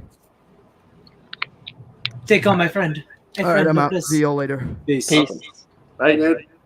War. And then I guess if I may speak back to Black's the merits of the writing and such in terms of a GVK, I would say off the top of my head, I think GVK was written well in setting up the fight in terms of like setting up a fight that's a fight between an unstoppable force and an immovable object in terms of the characters of Godzilla and Kong. Yeah, and they also, unlike, I would also make the case that unlike Batman versus Superman, Godzilla and Kong felt like Godzilla and Kong, at least what people would consider them to be. While yes, Godzilla was absolutely mischaracterized in the film, they still had an essence of the character, one that I would straight up compare to the 62 incarnation. So, okay, there's. Okay, I'm trying to pick my words carefully because I don't want to sound mean. So, is the merits of Godzilla and Kong in that movie, like the setup for it enough for it just to be enough? Is it just enough that they fight at all? Is that it? Like, is that all that's necessary? Is that like all that was required? Or because I can prove beyond a reasonable doubt, like I know GVK like the back of my hand, I can prove beyond any reasonable doubt that the setup to Godzilla and Kong's first encounter has a massive plot canyon in between scenes. Because I mean, my Godzilla versus Kong video, like the script for it is 188 pages long. I need you to understand just how long it took me to write that, redraft that, and even then I still have to redraft it again because GXK came out, and now I have to redo that aspect of it again just to accommodate it for the now. So, and it's probably gonna even be longer than that afterwards. Like the first video was like 1 hour. I mean, like I see the first draft of the video because like I edited that part of the like Act 1, but it was very poorly made. I've said this before, but that video was 1 hour and 3 minutes long. The first act of the video, I estimated with the redraft, I estimated to be 1 hour 30, and then the second act to be 2 to 3 hours, and the third act to be just as long, if not longer. So it's a total of like 4, 5, 6 hours. 6 hours probably. It's actually, that's not what I was referring to when I said the setup. Fresh Maj actually understood what I meant. Brought it up. It's the IRL setup. The fact that the monsterverse successfully built up what was coming with both, like 2014 introduced the verse. Kong Skull Island expanded the verse and introduced one of the two major players. KOTM properly introduced the second major player and expanded the verse a little further. GVK finally brought it all together in a natural, quote-unquote, feeling way. I wouldn't call it natural per se for two reasons. Number one, there have been several opportunities that Godzilla could have taken to kill Kong, even before the events of GVK, that he didn't take, because like if the Skull Island was preventing him from going after Kong in the first place, then surely as soon as he left Kong, which is the main concern of Eileen Andrews, that would have been like enough for Godzilla's radar to go off. Like, hey, wait, Kong is out of his Skull Island, the one area that could protect him. Assuming that's the case, he's out of that area where he can be protected. I can go after him, and that's exactly what he does. You know, they say, oh, we can't take Kong out of Skull Island because Godzilla will come after him. We have to relocate him somewhere where Godzilla won't come after him. Okay, how do we do that? I know, ship. They transport him by ship. Yeah, The geniuses at Monarch thought it was a good idea fair. to transport their best possible asset, their most important possible asset. You might as well just dump a bunch of fish in the ocean. Just dump a bunch of chopped up fish corpses and fill the ocean with blood just to attract a bunch of sharks, so that Kong could be finished off alongside Godzilla. Kong could be finished off by sharks as well as Godzilla. Like attract a bunch of. That's fair. Something like the '62 movie actually using balloons makes a bit more natural sense. I think another thing too is that the question also becomes like, should we give the MonsterVerse credit for setting up the fight and therefore justifying a lot of it just because it was able to do it in the first place? Yeah, that's another thing. Like the meta, I don't think the meta really influences the quality of the writing all that much. Like, yes, we know that these monsters haven't interacted in over 60 plus years. We know that now they're interacting. Okay, well, how does the writing achieve that? How does the writing achieve that fight? Because the whole purpose of the movie was to just pit them against each other. Yo, my ex-wife is here. Who? Hi. Hey. Braden. I've missed Hello. you. I missed you too. The bed's been so cold. No. Wait, you don't have a bed? What are you talking about? Hey, listen, I stopped the crack addiction for oh wait, we're all echoing, by the way. That's Black's. It's Black's thing. Oh yeah, sorry about that. It's fine. I stopped the crack addiction, right? That's totally where I was. I give you I'm no just credit totally for anything, okay? Fighting, but never okay, all right. don't sit here and be like, oh, Hey. that's gonna engender me to you. All the thing you should be worried about is raising the kids. I let you. I'm sleeping on a bed now. I think that's a good first Do you step. think I You know, care? besides the cardboard box. Well, I Hey, I at would least I think got that you that cardboard box. No, it's a new one. Oh, well then, yeah, that's even worse. Why should I care about your cardboard box? Because I mean, chat cares, right? Chat does not care. Wait, someone in chat said he has a picture of a monkey. I do in fact have a picture of a monkey. Actually, it's a gorilla. Get your facts straight. It's an ape.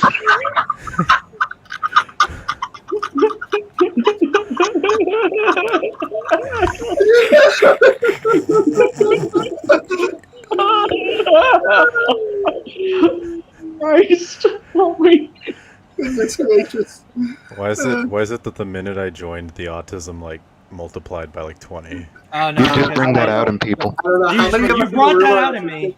Then Oh my god. it's hair. Black, your webcam. everyone's webcamming today. It looks like. Whoa. Not Oh, me. yeah, we're gonna prevent that. Let me turn down my screen just in case. I'm a little Yeah, that's the beautiful thing is that not even Nate knows what I look like, so hopefully in his mind I'm just a monkey. You are literally a monkey in my eyes. Thank you. Nobody saw anything, right? Nobody saw anything. No, we only saw your hairline. Just your hair. Yeah. Oh, okay, good. Forehead reveal. Forehead reveal. I'm thinking, Terrifying. literally, I'm just hungry, so I was thinking, probably, I'm not gonna stop the stream. I can make dinner for you. No, because it was always trash. Oh. So in this case, Vic, Yeah. how long do you think you'll be staying on for?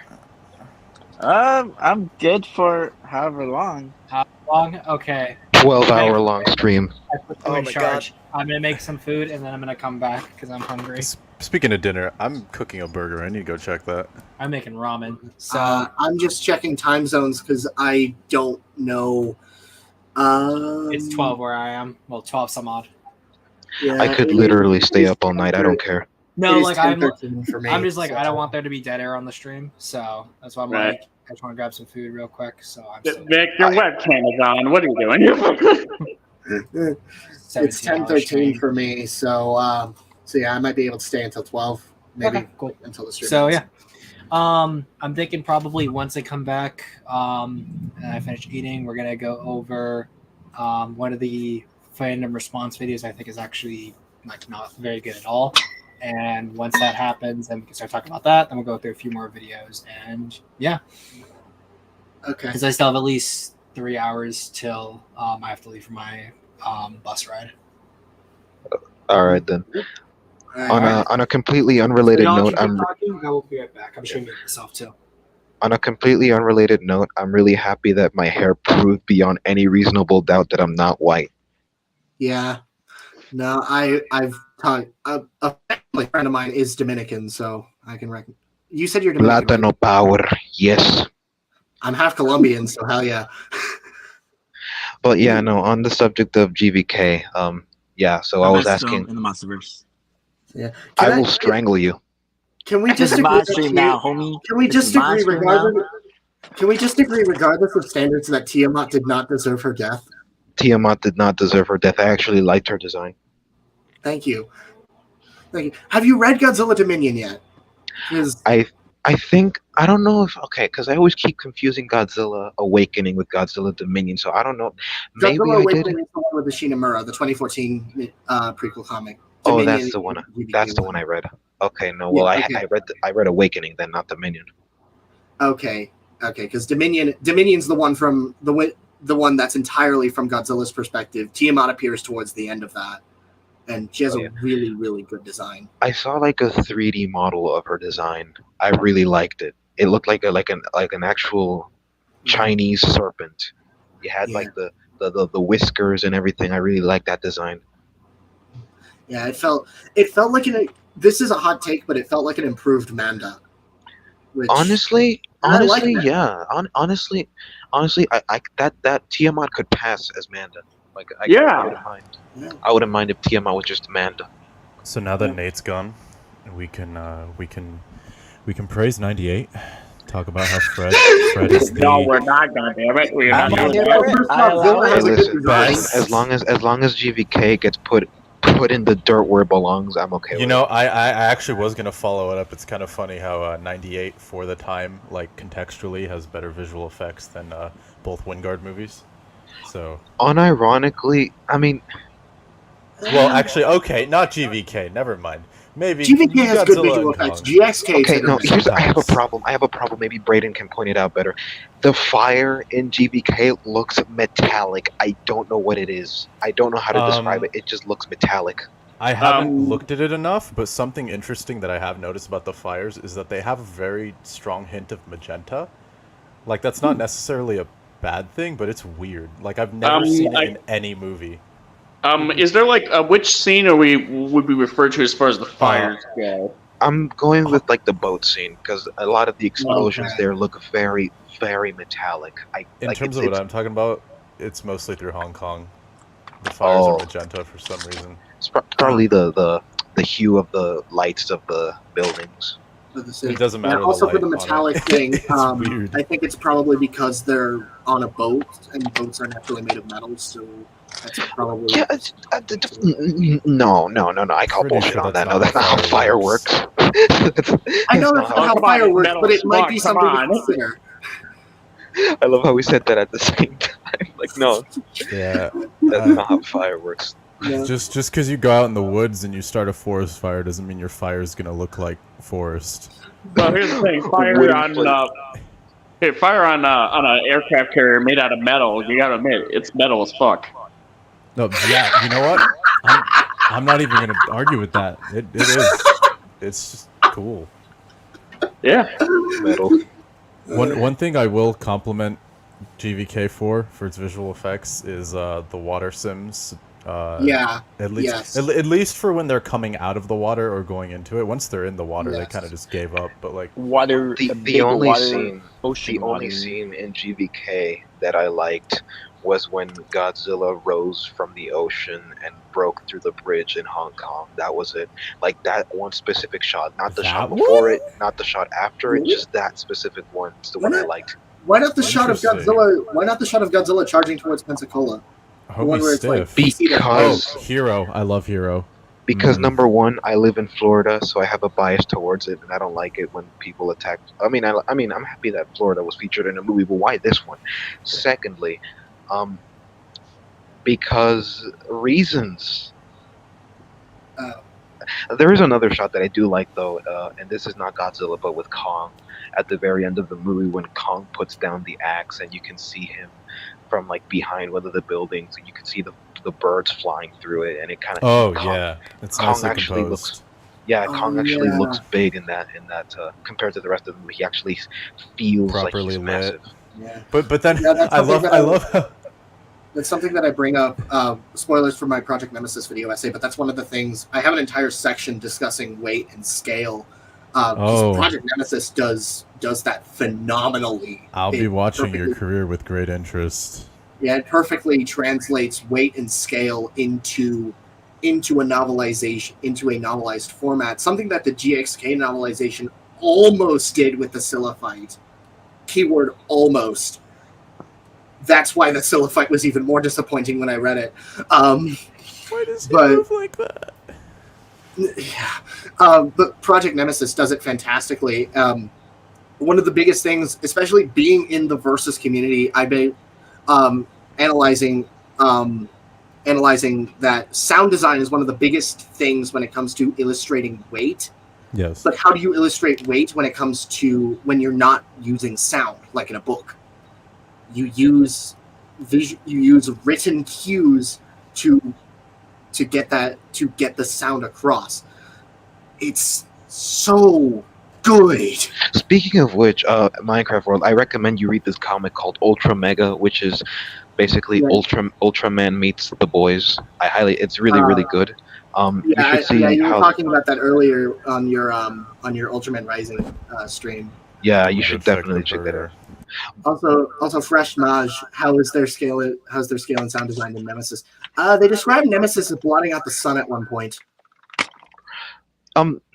There is one thing in regards to like the sound design that you mentioned that I also want to bring attention to, because this is something that DXK does, which I think is really deceptive, where they continue to use the sound design like the typical good sound design, but they recycle it for specific scenes in which the sound the visuals do not match the sound design, if that makes sense. Like, for example, there's this one shot in particular that I think it was Braden that pointed it out, where Godzilla is running through Egypt, and you can see this low-angle shot of him running, and it feels like he's gliding. It looks like he's gliding through the air, and it's almost as if they slowed down Godzilla's movements to convey the illusion of weight while also keeping the sound design, because that's the thing, right? That problem was also present in GVK, especially in the Hong Kong fight, where they started zipping around all over the place like this was Dragon Ball, going like and like the fighting in that movie was so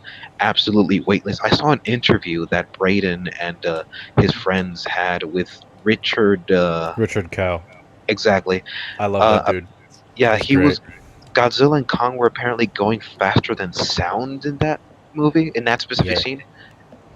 Yeah, so they were moving much faster than sound, but The thing, like it's the not as visuals. jarring. It's not as jarring as something like Katam, which can be easily explained by Godzilla's superpowered nature allows him to run at much faster speeds than he normally would. The problem isn't the speed, actually. It's how the momentum shifts. The problem with Godzilla's run in King of the Monsters is that, well, for one, he doesn't use his arms, he just sticks them. Whereas if he was shifting his body and, like, moving his hips that much, his arms would be, like, his shoulders would be having to account for that momentum. We visibly see him lean forward and push his arms forward towards Ghidorah. That's not enough. That's not enough, not at that size. It actually, like, I'm not... Okay, so as us humans, right, when we run... Obviously, we have a different anatomy, but still just basic like momentum principles. If you're going to be moving your legs and you're going to be like putting effort into that, your whole body is going to work with it. All Godzilla does is lean forward and then just position his arms like in a specific angle. Whereas see, I can't use 2014 as a full reference, given the fact that he's running at like half speed comparatively to King of the Monsters. We could probably use something like GMK for reference, because he does run in that movie. Yeah, but it is also like a different positioning, and also that's using a suit, which I do think it's funny how GMK has far better principles of momentum than most Godzilla movies, and it's using a suit, which is great. I love GMK. But yeah, GMK is like really good. I wouldn't argue with that. By the yeah, way, it's great. Rick the Squirrel is in the chat. Oh boy. He asked Zim to he sent a PM to Zim, so Yeah, DM. Yeah. Oh, the but thing. Just No, a quick second. No, you go. You go. The biggest issue with that run is if you look at the way he's like throwing his hips, which sounds really weird, but like it's hard to do without visual. I wonder, am I able to present? Probably not. You might have. Probably you're gonna. Have You're glitching out a little bit. I mean, it sounds like you're. Yeah. You're probably gonna have to wait till Zim comes back because I was presenting the EFAP thing, but okay. You're gonna have to wait until Goku comes here. All right, I'll just wait for Nate. But pretty much, he's shifting his hips like far forward, but before they could finish their arc, his knee drives downwards, and then he runs with the tips of his toes. Which for a creature that size, and especially with how much like force he's putting forward, he would need pretty much like the whole base of his foot rather than just the tip. Dude might trip if he does that, or at least not be able to exert the force that he wants. You could probably imagine it as a lunge because. Exactly, it is a lunge. Yes, but the lunge is not completed. We only really see him do that. We only really see him do that when he gets close enough to Ghidorah to jump. We visibly see him like do a sort of leap forward towards Ghidorah. No, he actually does the lunge from the start. If you see, believe me, I've gone frame by frame on that whole run. Wow. I've also like upped the contrast to where I could see all the detail for it. He starts the lunge like very early, and he pretty much keeps the initial cycle for the whole thing. It is an incomplete lunge in the sense of near the end of the arc, it shoots downwards into kind of like a sprinter run, which sure you could try to have him run like that. I don't think his anatomy is built for it, but it's weird that the start of your cycle would be towards a more like long stride, and then you end it with what would be equivalent to a quick stride. And that's why it looks so janky. That's why it looks so wonky. He's also really bouncy, which is another problem throughout that whole movie, where like when he's about to finish the arc of his movement, he just shoots down and then kind of has like a reverberation only in his legs, not his body. Just a general problem with King of the Monsters where the momentum is, it's very stiff, but it's also springy. And I know that sounds weird, but I like to describe it as a constipated penguin. I would describe it more as like constipated penguin. That is a new one. By the way, NNN, a friend of mine is in chat. He says depends what animal he is modeled after, but Godzilla, I'm not gonna say how he said it because YouTube. I mean, I can't say it, but whatever. Should probably get to scrambling on all fours when he runs. Bro wants to talk about physics when a deep sea monster literally shouldn't be able to. Oh, the Scorpio log, get out of here! Shut up. I imagine that was a joke. I know. He likes to do that, but yeah, no. Still does. Yeah, even if it doesn't. Gators used to gallop, so even if it doesn't make sense, I'm still not gonna take away from the fact that, good God, that scene was so high. Oh God, I was losing my head over in the theater. Would it make no? I have a question for you, Brayden. Would it make more sense if Godzilla galloped? No, he's not built for that. He's not built for that. I don't know why they keep trying to. He gallops in the Scylla fight. I don't even know why. No, okay. Here's what like sent a chill down my spine. Oh, he's dead. Rooney died. Oh no, we're losing them. God. They're dropping like flies. I think Wingard got him. Poop. Oh no. Oh no, Wingard had the trained snipers on him this entire time. Oh no! Oh God! I ratted him out. I ratted him out to Wingard. I ratted him out to Wingard. That's what I did. Damn it, Doherty is gonna come for me. Be nice. Remember, guys, this is my stream now. Oh yeah, it is. Oh my God, he has the power. no. Hey, we both love 98. There's a. I will say, yeah. He 98 accidentally left? How did you do that? How do you do that? I've done it. I Look, Jedi I've done mind it tricked him, before. that's what I did. I've done it before. Okay. No, but I will give 98. I will give Zilla this. It's not a bad design. Like, goodness gracious, it is far from a terrible design. He's kind of hot. Anyways.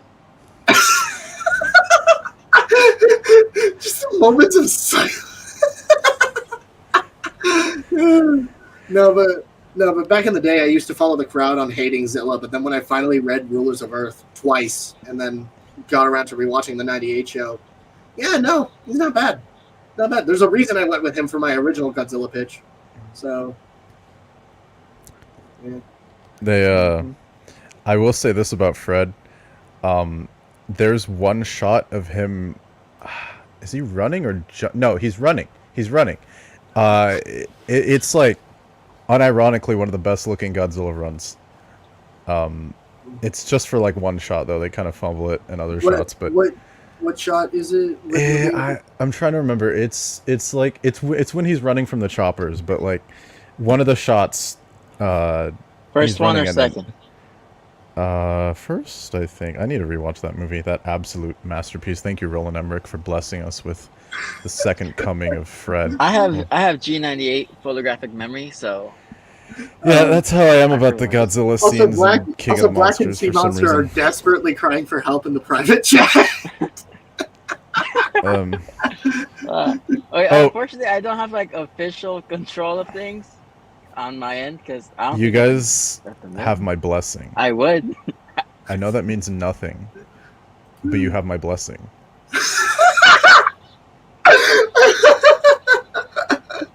I'm sorry, Black's response. I've McFallen and I can't get up. I immediately thought of Pointless Hub when I read that. Let's keep praising Fred. When he jumps in the water, Oh, what's that timer for? I should probably check the burger. I'll be back. Okay. So who will know? I'm sorry, I had to take that from Sea Enemies. Like, yeah. So Gamera. Let's talk Gamera. Actually, no. I was actually so Black in the chat. I was rewatching your criticism video with the SCP-173 Avatar guy. You mentioned Gamera with like all of the destruction sequences.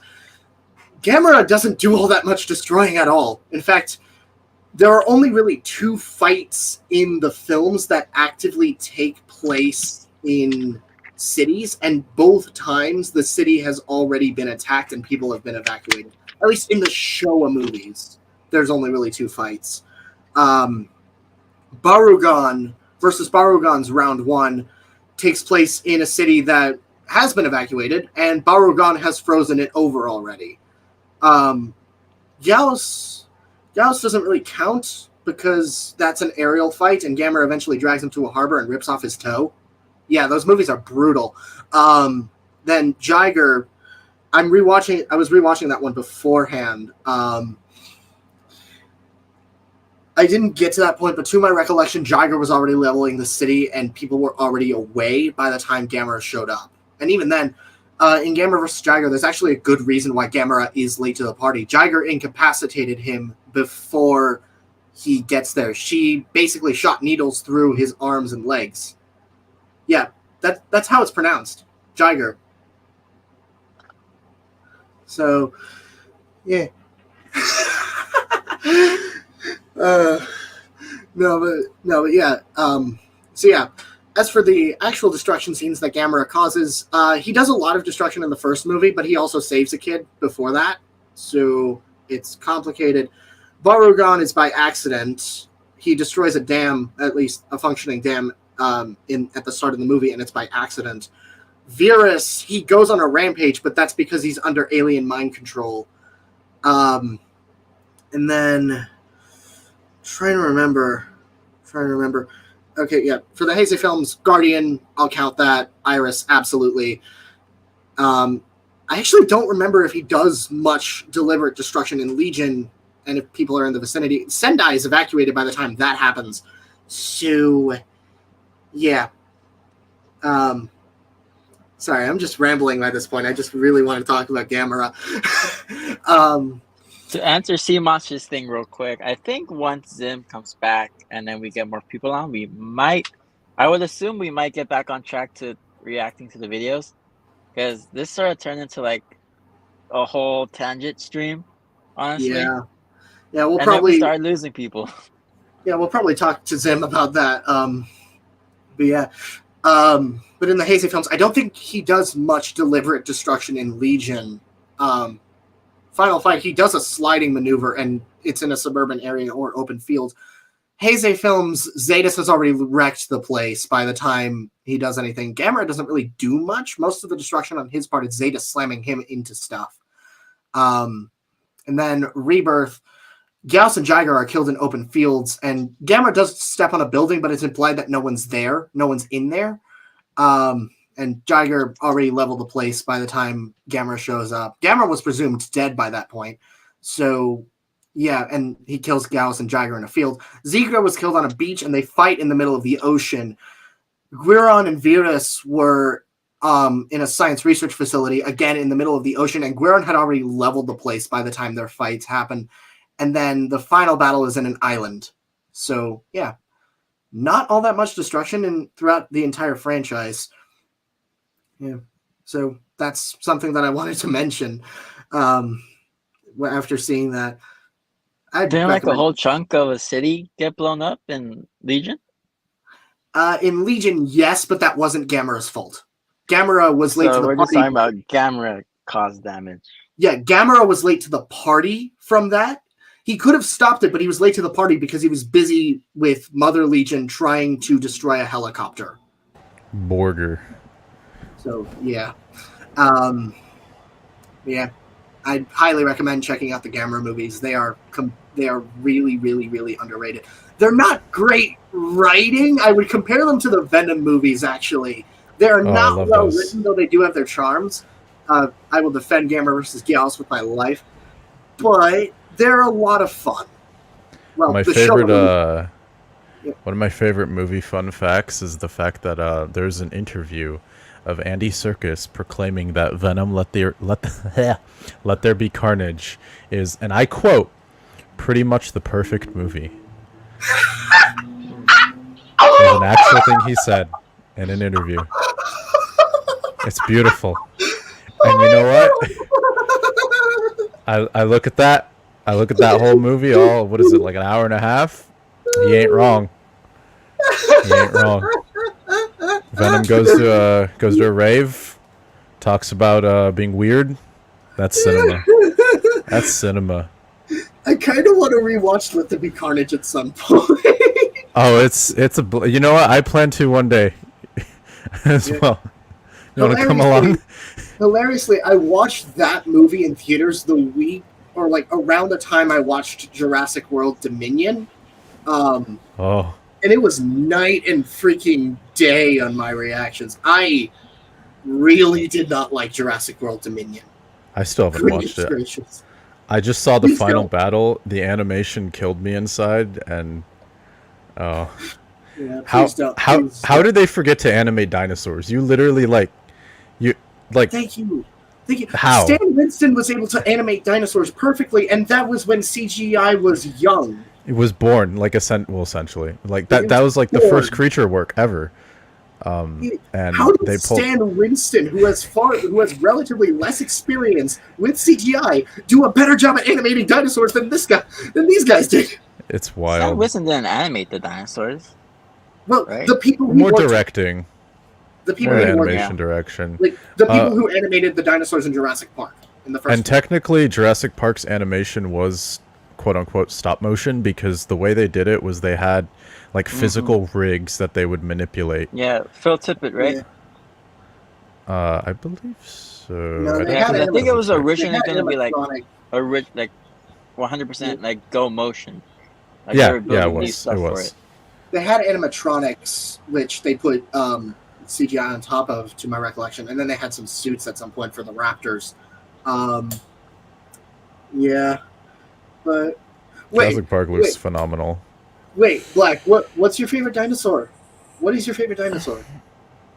Oh, Giganotosaurus. Okay, fair. He's like Fair one enough. of 5 Giganotosaurus fans in the world. I love the Hey, Giganotosaurus. Giga deserves some love. Giga deserves Oh, some poop! love. We got 2 more. I'm a All right, Carnotaurus fan, okay? we gotta find the other 2 in the world. I am a Carnotaurus stan, okay? I've been a Carnotaurus stan since I first saw Disney's Dinosaur. I just learned about Giganotosaurus from Fossil Fighters. That's how I learned most of my dinosaurs. You got any Fossil Fighters fans in the chat? That was my childhood. No, Probably why I my ended childhood up so was my messed up. childhood was. Was that a game? You're back. Oh, thank they're God. Oh, guys, we found another Giganotosaurus fan in the chat. All right, we just need one left. There's one left in the world. Where are you? Wait, how'd you guys get back in? Is Bada booey. Zimcast? Hi, Nate. Ah, Zimcast. We just had a small conversation. I was rambling about Gamma for a bit, and then We were had talking Jurassic about Park. Fred. Oh God. Oh, I'm back. I just realized I'm back. Oh, Yeah, you're alive. So, I will before not we switch tolerate topic- Giganotosaurus disrespect Give me 1 any second, longer. real quick. Homie, he's like a theropod. Shut up. He's cool. He's like the Giga Chat of dinosaurs. It's got Giga in his name. He's big. He's cool. That's why I love him. Isn't that most theropods? He's big and cool. Joe Yes. Schmo is Spino greater than Giga. Okay, I will give respect to Spino, but I'm not going to place him above We're Giga. talking about 90s like Spino, or are we talking about like actual Spino? Because 90s Spino is sick. I will say- I like 90s Spino. I will say, like, as much as I kind of enjoyed Jurassic World Dominion, that scene where the Giga is just like stalking the entire cast and never at any point like takes any opportunity to kill anyone in that scene, it drives me nuts, pretty much. So, And, are we talking specifically about Jurassic, or are we just talking about dinosaurs in general? Jurassic, I think. My favorite fact about Dominion is that apparently Colin Trevorrow, he's the one that directed that one, right? Yeah. Yes. He's friends with Steven Spielberg, Mhm. and he was talking to Spielberg, and he's like, dude, like this third act, there's like 6 characters, like I can't figure out how to block these shots and like how to keep them in frame. Spielberg just looked at him, he's like, what was that musical he did, In the Heights, I think? Yeah. Yeah. He's like, dude, I had to put 12 people in frame. What are you talking about? Oh, wait a minute. Are you talking about Spielberg? No, he did like Spielberg. a remake of West Side Story. Oh, West Side Story. Yeah, okay, West Side Story. Yeah, he had to frame like 12 people in one shot, and he was pretty much telling him like, that's nothing. The one scene from Jurassic World Dominion that I will actively praise is the Therizinosaurus sequence. One, Yes. because the dinosaur actually has a character, or feels like a character. 2, because it's actually tense and pretty well put. And 3, I like Therizinosaurus. Yeah, Same. Therizinosaurus He's my is favorite fucking awesome. dinosaur. He is my favorite dinosaur. but Brayden, they this straight is up another reason why we butchered broke up, is him. because your favorite dinosaur is Therizinosaurus. You don't like Therizinosaurus? What is wrong with you? Okay, Dude, Zid, what he's is sick. He's not Giganotosaurus, so I don't care. He's literally like, Actually, people wait, call him the look- Grim Reaper of dinosaurs. Like, Yeah, dude, Brayden, guess long my favorite claws. dinosaur. Let's see. You're probably basic and you like T-Rex, which is No. respectable, but still. Oh no, Nah, what, the you T-Rex, like the T-Rex is the Godzilla of dinosaurs. Pick a different dinosaur, you beta. Okay, I'm guess a I'm T-Rex beta is then. cool. I'll T-Rex is accept my cool. status as Two of beta. but it's a tie between 2 dinosaurs, but they both appeared in Jurassic and both have had minor roles. No. Here's was my it take. Here's my take. Paralophosaurus? The T-Rex. No, the para? T-Rex is to No. okay. The T-Rex is to dinosaurs what the Adeptus Astartes are to Warhammer. They are the promotional material. They do not matter. Oh, I you're will. spot Actually, on. here's a Those are- that's question. fighting words, boy. Good, here's a good question here that I want to ask. Why are we following your rules, Black and Rooney? I mean, Because I hold the truth. I have it in my hand right now. I bought it from the truth store. I'm gonna throw a totally off topic. No, but Zim, to guess Carnotaurus. That is one of them. Yes. Yes. I respect Fellow that. Carnotaurus stand. And That's cool. they might not be able to guess the other one. The other one's Ceratosaurus. Ceratosaurus and Carnotaurus are my two favorite dinosaurs. Oh, aren't you quirky? Oh, and my third favorite Tyrannosaurus. Yeah, but do they have long claws? I don't think so. I love cool how we're size for fingers. Like, come on, man. I love how we're talking I about had patriotic dinosaurs. dinosaur picks. Okay, I had Ceratosaurus. That's a classic. I love how Colin Trevorrow didn't know that Therizinosaurus was a herbivore, and he found out during production and then got sad because he's like, "How do I make an herbivore scary?" Oh my No, Brayden. Here's how you make a herbivore scary. Okay, firstly, you have to give them a ukulele. Then you have to give them a YouTube channel and talk to different celebrities, telling them that they're bad people for eating meat.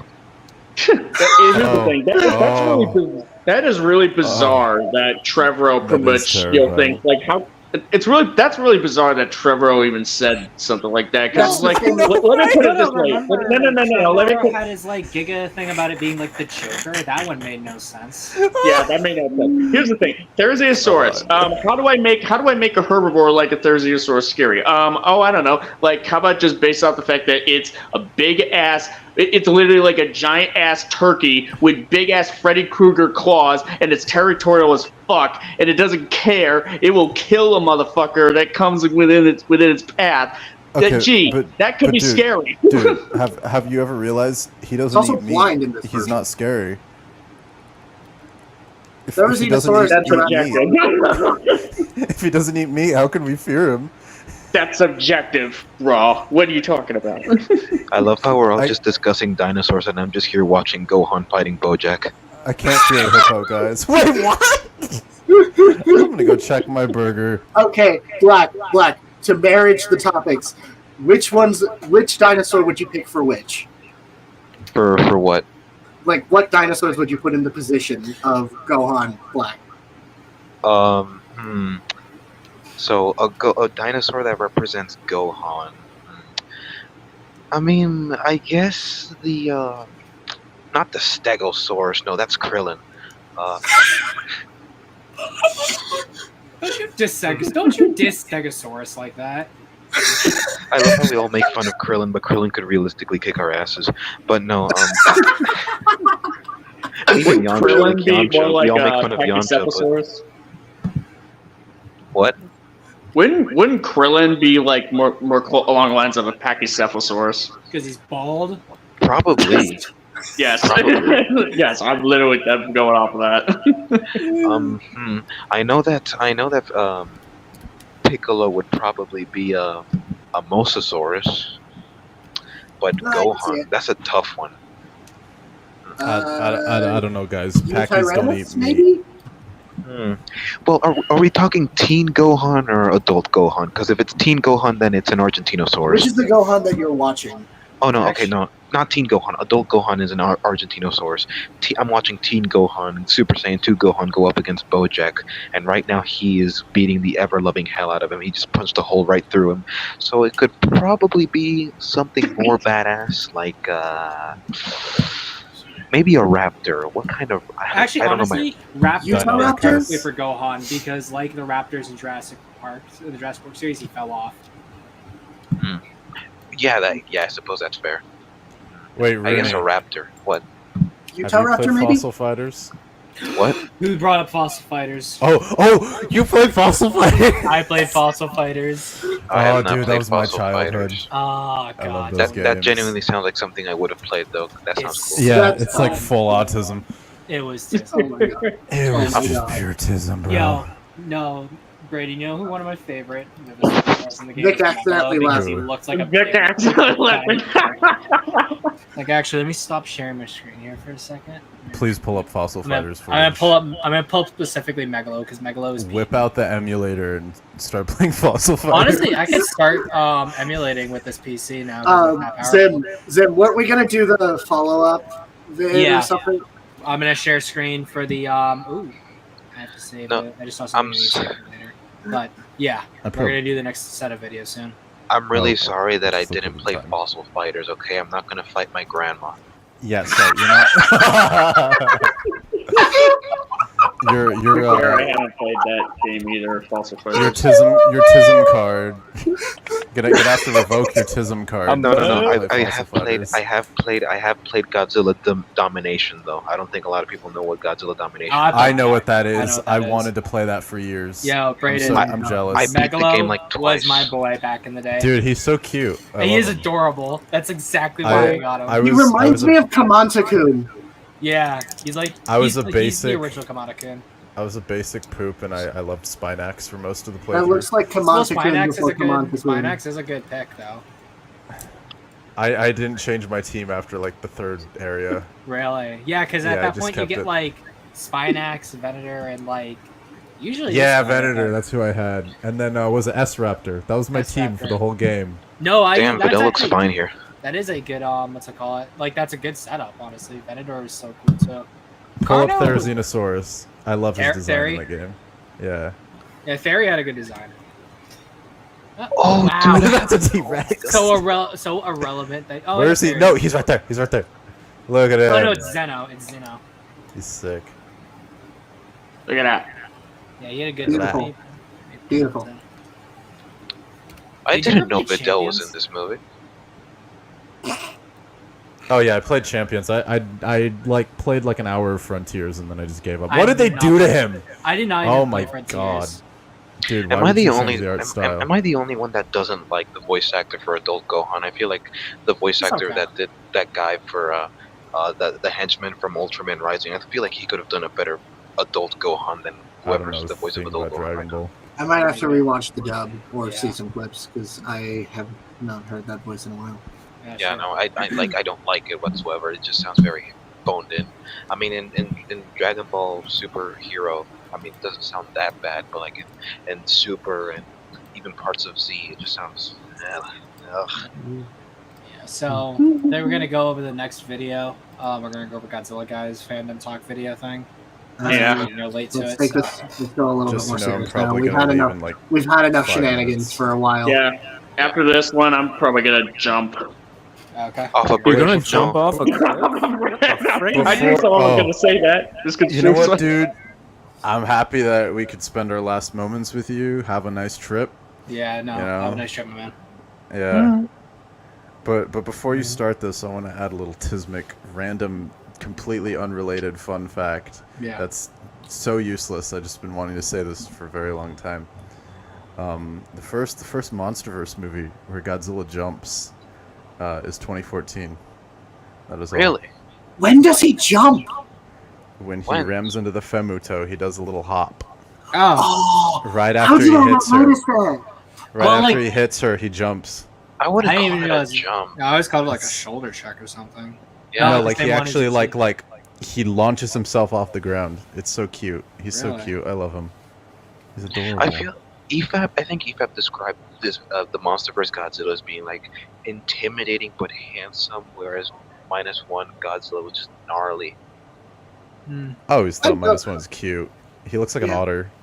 I would like argue gnarly. he's more handsome than cute, to be honest. Because Oh, I mean, look at that Goji's square very jawline. handsome.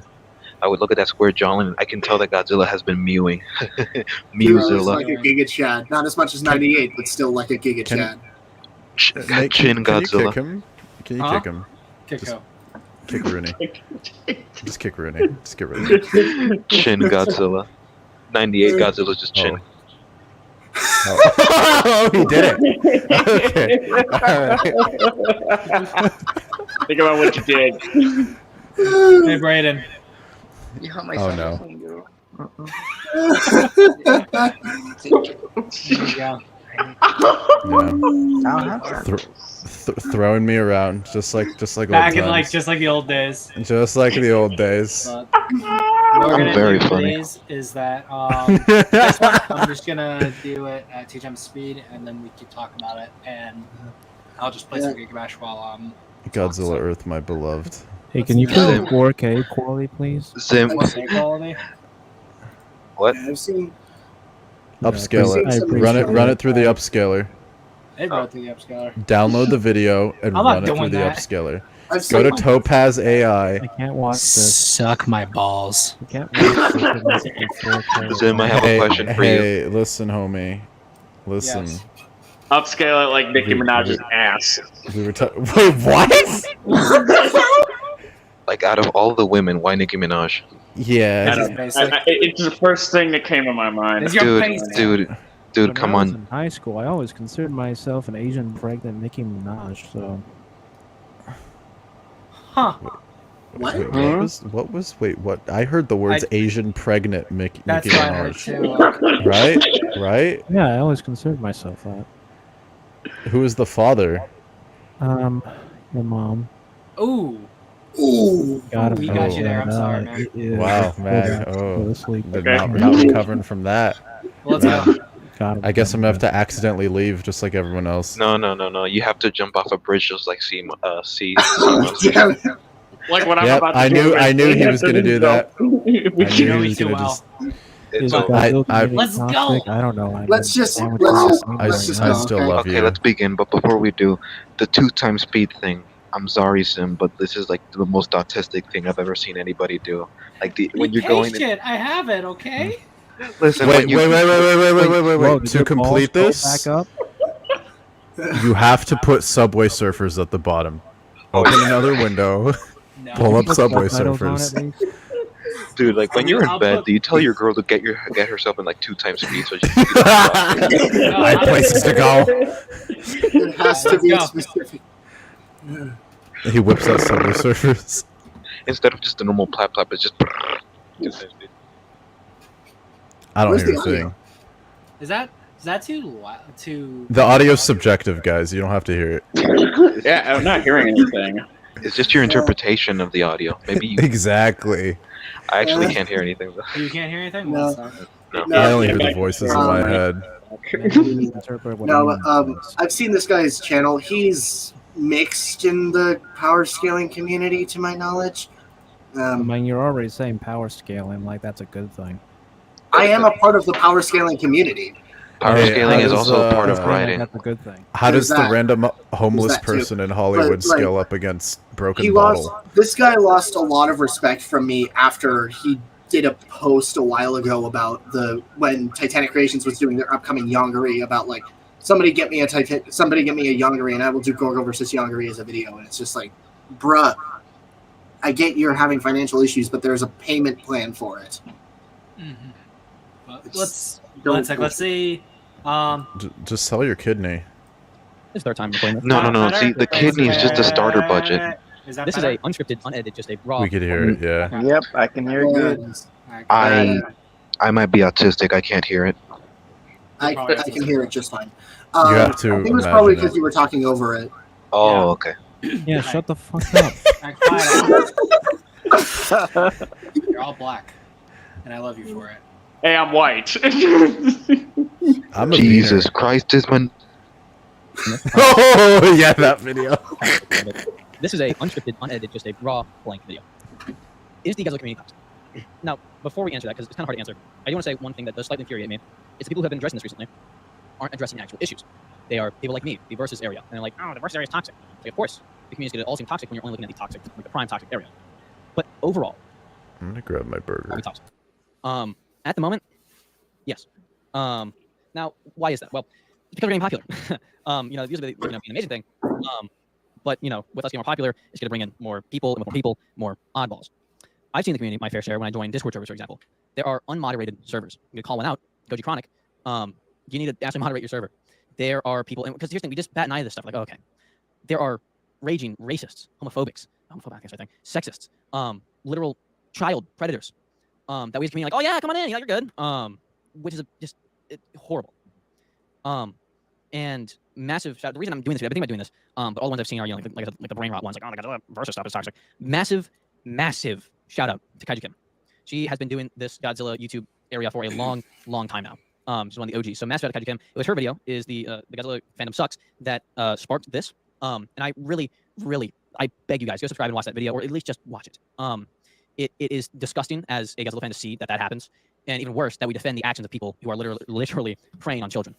And that's what we've done for a long time. And some people don't even see their issue. A while back on TikTok, I saw this guy make a thirst trap edit of the girl who plays Gia. Believe I'm gonna look up her actual name. Kaylee Hoddle. From my guess, from what I've seen, I think she's like 15 at the most. And when I called this guy out, he was like, "And so what?" And his biggest reason is like, "Oh, I'm also a minor." It's like, it's still weird. You're making thirst traps of a kid. And it was the same with people defending him. We are literally defending people who are A-okay with saying slurs of any of the three, racist, homophobic, or sexist. And we're even defending people who are literally preying on children. We as a community need to step back and take a long, hard look and be like, is this what we want to be? I ask those who are watching this, because the issue is the people who've actually discussed this issue, like Kaiju Kim, they have a large audience, but not large enough to make a big effect. So as someone who I think I hope I do, regardless if I'm going to make this, I beg you guys, if you're in a server, if you're on, whether it's TikTok, Reddit, YouTube, Twitter, Discord, Facebook, if you see someone bullying someone, being racist, being sexist, homophobic, or any of the things I've already said, and no one's calling them out for it, I beg you, I ask you and beg you, call them out. Whether that's talking to them one-on-one or telling, like a whole group of people to avoid this guy. If you see a new fan, I ask you, welcome them with open arms. Show them the good part of the community, because trust me, there are amazing parts of this community. While I do versus stuff, my original content was figures. There are some amazing content creators. Luminous, Jobby the Hog, and Monster Buddies. Those are my 3 inspirations to do YouTube in general. They are amazing people. And there's more than just the figure area. There's actual really good people who like versus stuff. There's so many channels of good people. And I ask Can you, someone pause, please? Person yourself. Show them the good part of this community. What? What's up? So this question comes from complete ignorance, since I usually don't like I don't put myself like within the circles of most of this in really any fandom, just because just various reasons. But like what's something I've always wondered, like from an outsider perspective, is like what is the point of these videos? Like I understand like addressing specific things of like, this happened to me, this is my personal experience, etc., etc. Yes, that is important to get that stuff out there, but I mean more specifically this right here, where it's like, be a good person, guys, speak up, say something. Like I would hope it comes across that as finger wagging. yeah, but I also just, should we not expect people to just act that way? And what I mean by that is, if someone is not acting that way, it's not like a video like this, they're going to be like, oh man, they're right, I've been bad, I'm going to change my way. Like that unfortunately just doesn't happen. Right. I feel a lot of this is just preaching to the choir, where it's like, be good, guys. Well, yeah, the people who are going to be good are going to be good. The people who are going to be bad, unfortunately, are going to usually stay bad. And I just don't ever really see like something like this making someone suddenly turn a new leaf or try to be better. Like I've never understood the point of these. But once again, that's just coming from like my lack of on that delving point into this. I always kind of thought of it as like a soft kind of gatekeeping, in a sense, where like if you post this video, it tells everyone like you agree with like whatever the kind of certain like idea or premise that is being pushed is, and it signals to everyone else there sort of where you stand on things. And essentially, like it's good optics for your audience. And I just realized Yeah, it comes off as like an optics thing, primarily. Yeah, definitely. You want to show people that you're a good person, and yeah, whenever you tell a rampant child that is doing all these mischievous things, finger wagging at the child is only gonna make him go like, okay, you're just an obstacle. I'm just gonna wait until you finish. Maybe it's also like maybe it's like a bait thing too, where they're like, oh, we do this, and someone's gonna say like, oh, F you, and like do things even worse. It's sort of like, oh, well, we made them show their ass. So yeah, I'm just gonna wait till you I'm gonna wait till you finish correcting what it is you're telling me I should stop doing, so I can continue doing it. Because right now you're interrupting my mischievous deeds. You know, this is why gatekeeping works. Like we should be gatekeeping works. If you look at fandoms like Warhammer, for example, like the reason why it survived for as long as it does, well, part of the reason anyway.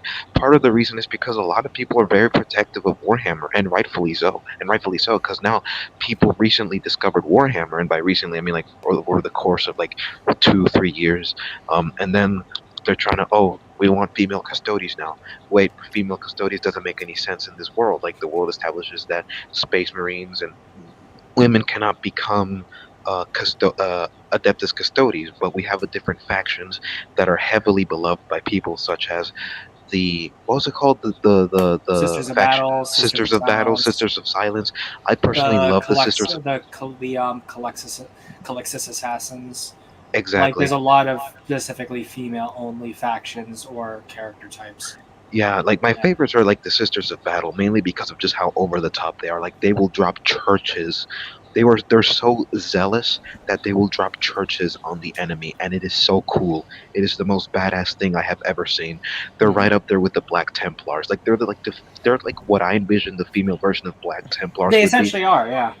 Yeah, and I love the Black Templars, so just because I love the Black Templars, I already love the Sisters of Battles just by extension. But now they want to make female custodies a thing because reasons. But the thing is that these people never really cared about the thing to begin with, and that all happened because people are now opening up about Warhammer. I think Henry Cavill also played a part because he helped popularize it because everybody loves Henry Cavill, and rightfully so. He's a good actor and an even better person, amazing. at least. Yeah, exactly. And so I wouldn't be surprised that if he introduced people to like Warhammer, because I know about Warhammer because of him. Because if it weren't for him telling people, "Oh yeah, I love Warhammer," I probably wouldn't have been as invested in the whole lore of Warhammer as much as it is that I do now. And I think that kind of backfired for him. I think that word against him. But like overall, like I don't think that's necessarily a failure of gatekeeping, but definitely gatekeeping definitely did play a part in maintaining the overall integrity and consistency of the storyline of Warhammer, even if there were small retcons here and there, but they were never anything major like female Adeptus Custodes, which is a completely different overhaul of the lore. Mm-hmm. But I think like another thing too is that like people think gatekeeping is like a dirty word, but like filtering out bad elements of your community is by definition of the term gatekeeping. So like that's another thing. And I think that like the problem I see is that like although these videos are good, a lot of these channels, some do, some don't really try to like engage on like a one-to-one or a live formats people who are just screaming at them. Like when a lot of people are saying things like, "Oh, it's bad to say that the fandom is always toxic. Get used to it," and they usually add on like, "Oh, get used to it" type of thing. When in reality, when someone says, "Oh, the fandom is toxic," and someone replies, "Well, all fandoms are toxic," it's not diminishing the fact that there are toxic elements in a fandom. It's because of the response and the nature of it. Like, I don't think a lot of these videos would have gotten as much traction if they did, if they were like if their titles were something like "There are toxic elements within the Godzilla community," saying "Is so and so community toxic" is so generalized that it's going to appeal to everyone who's going to want to know what that person's saying because of how vague it is. And I think that's like a fault of YouTube and how YouTube prioritizes certain things in the algorithm, unfortunately. Yeah, and on the subject of bullying, this is gonna sound like very harsh because this is a very hot take. This is gonna be a hot take. Yep. Yeah. Strap our seats. I'm gonna lie down. People need thicker skin.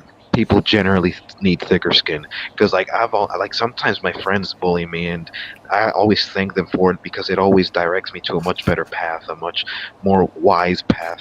And it usually works out for the better in the end. I mean, so far, it's done nothing but wonders for me. I thank being bullied precisely because I was being bullied for the right reasons. There are some things that I needed to change. Like there are some things that I needed to fix about my mentality, about things that I should have known that I didn't, and things that I did know but didn't take into account, things that I believed that were completely mistaken. Like those things, like they were essentially like a social discipline in a way. I think it was not J.K. Rowling. I think it was J.R.R. Tolkien that said that bullying is just preparing people for like the hardships of society. I don't remember what the exact quote was, but I think bullying in some way, like from a psychosocial perspective, it definitely has its usage. Now then again, there are people that completely misuse the I think, I mean, bullying at some to some capacity, it can be considered an art depending on how you use it. However, some people have been completely misusing it and bullying people for the dumbest reasons possible, and I would imagine that those reasons would be the ones that are making people think, oh, this fandom is toxic. Um, and I To would play be devil's inclined to. advocate, Oh, go ahead. sorry, the example that you brought up seemed to come from a place of little, like at the worst, little amounts of maliciousness, in the sense of like there seems to be some care behind it. I'd say a majority of bullying is not that. I think a majority of it is maliciousness. I do agree with the take of like people definitely need thicker skin. I mean, like it seems like I don't want to go on a generation rant. So, but you know what I mean in terms Yes, of like Zoomers. Yeah, I get it. I Yeah. definitely get it.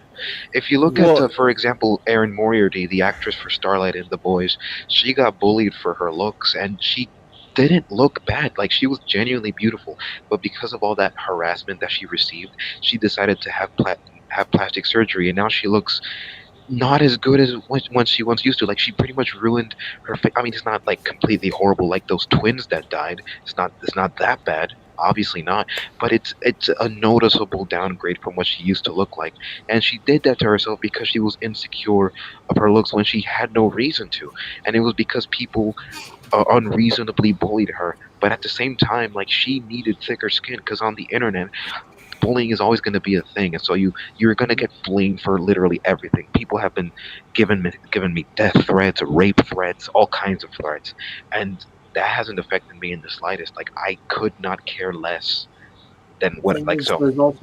there's also a point where you need to put your foot down, where I myself have been subject to ableism before. I myself have been subject to ableism, not from the Godzilla fandom, but from really stupid blokes in the Versus community. It's not everyone, but it was two specific people.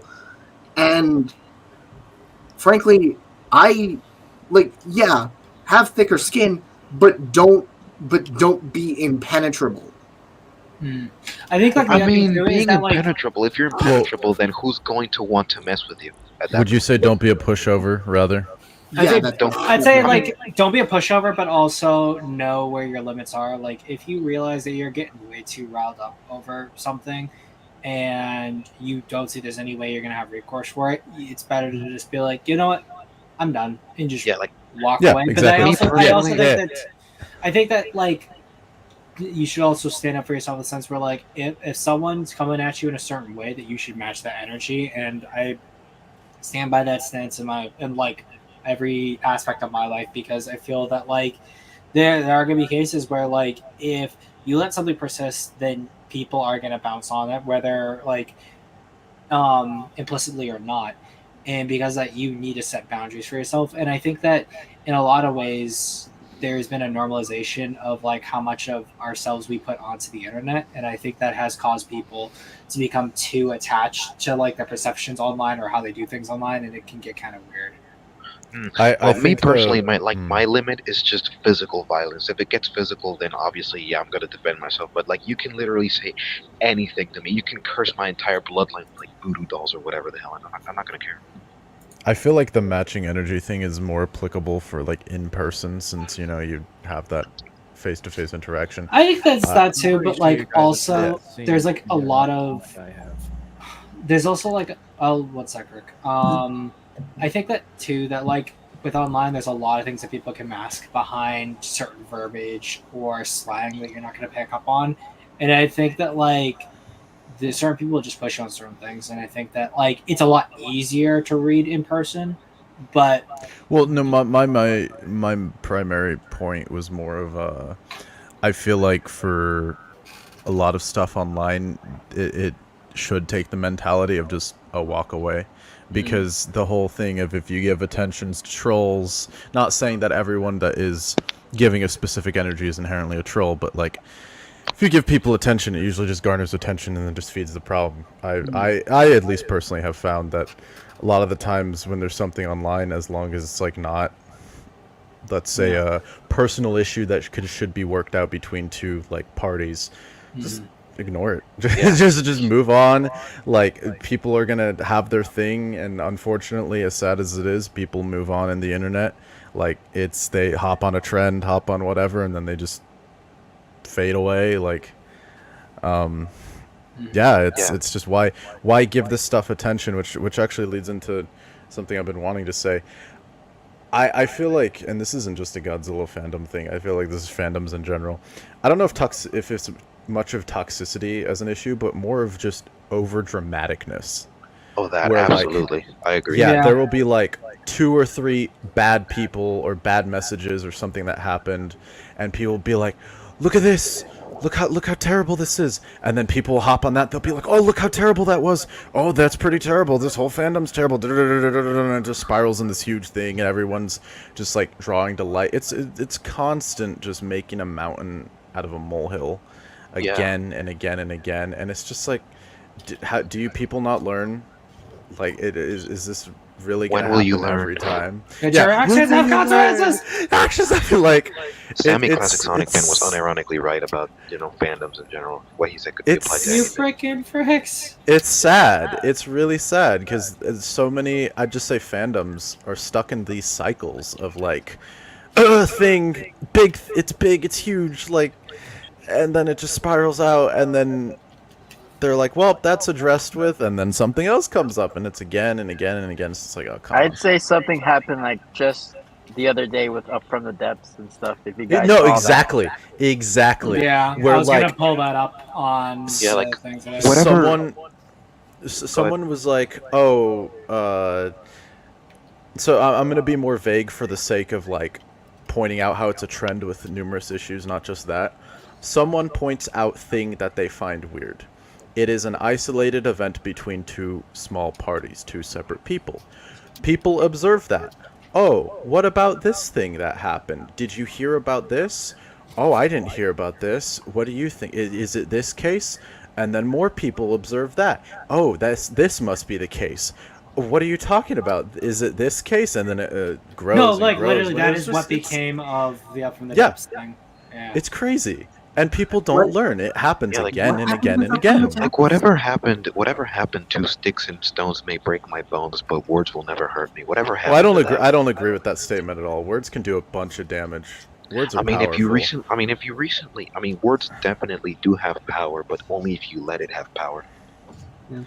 That's true to an extent. I think it's true to an extent. Yeah, I think that like there are words that could definitely bother you, but I also think that generally too that like there's certain people you're like they're trying to get a rise out of you. Just do not. Yeah, just walk away.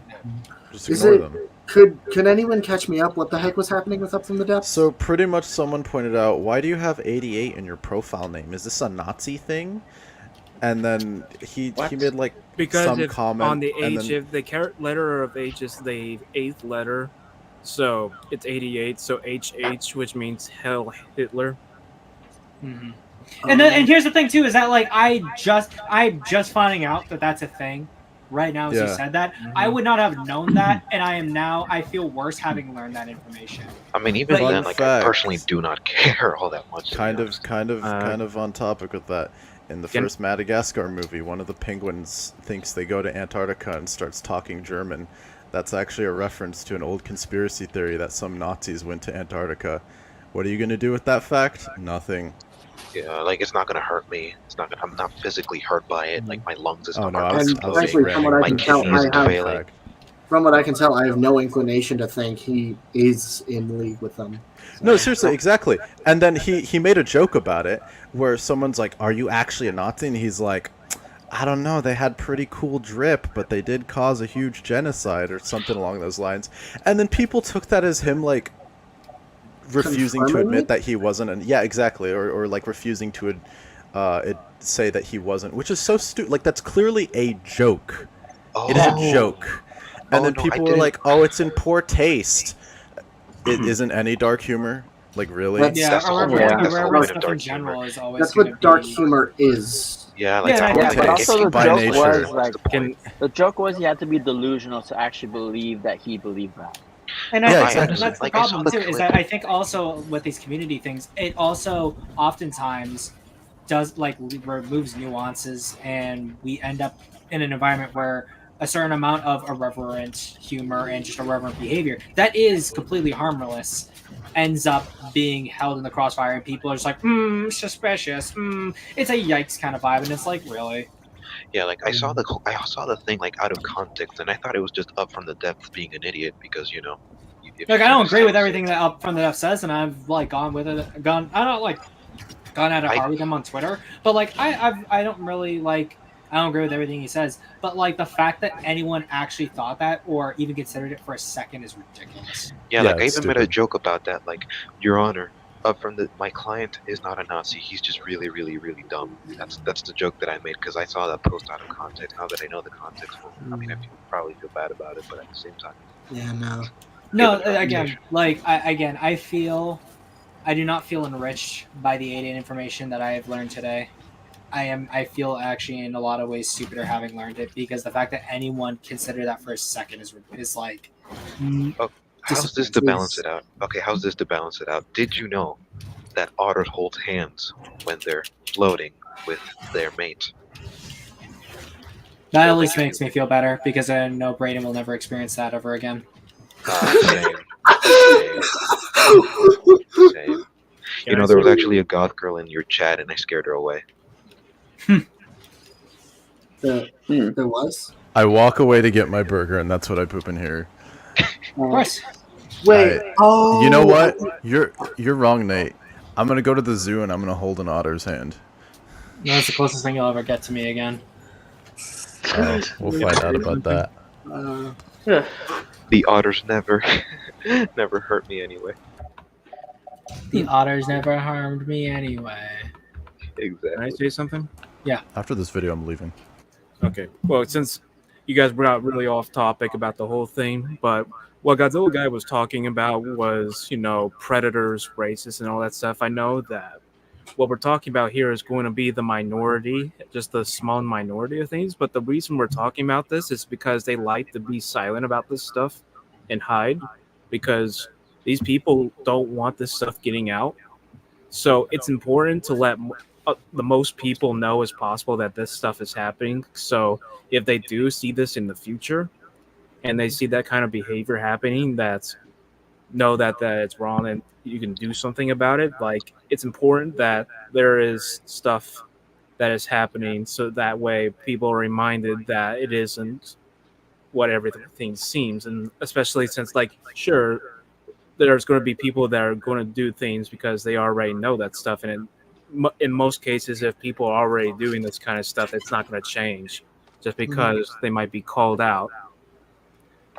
But it's also like a reminder that not everything is like hunky-dory and stuff. And so I don't see it the way, like, one of you said that it was like gatekeeping, but I don't think gatekeeping is fine if it's coming from pedophiles and racists and all that stuff.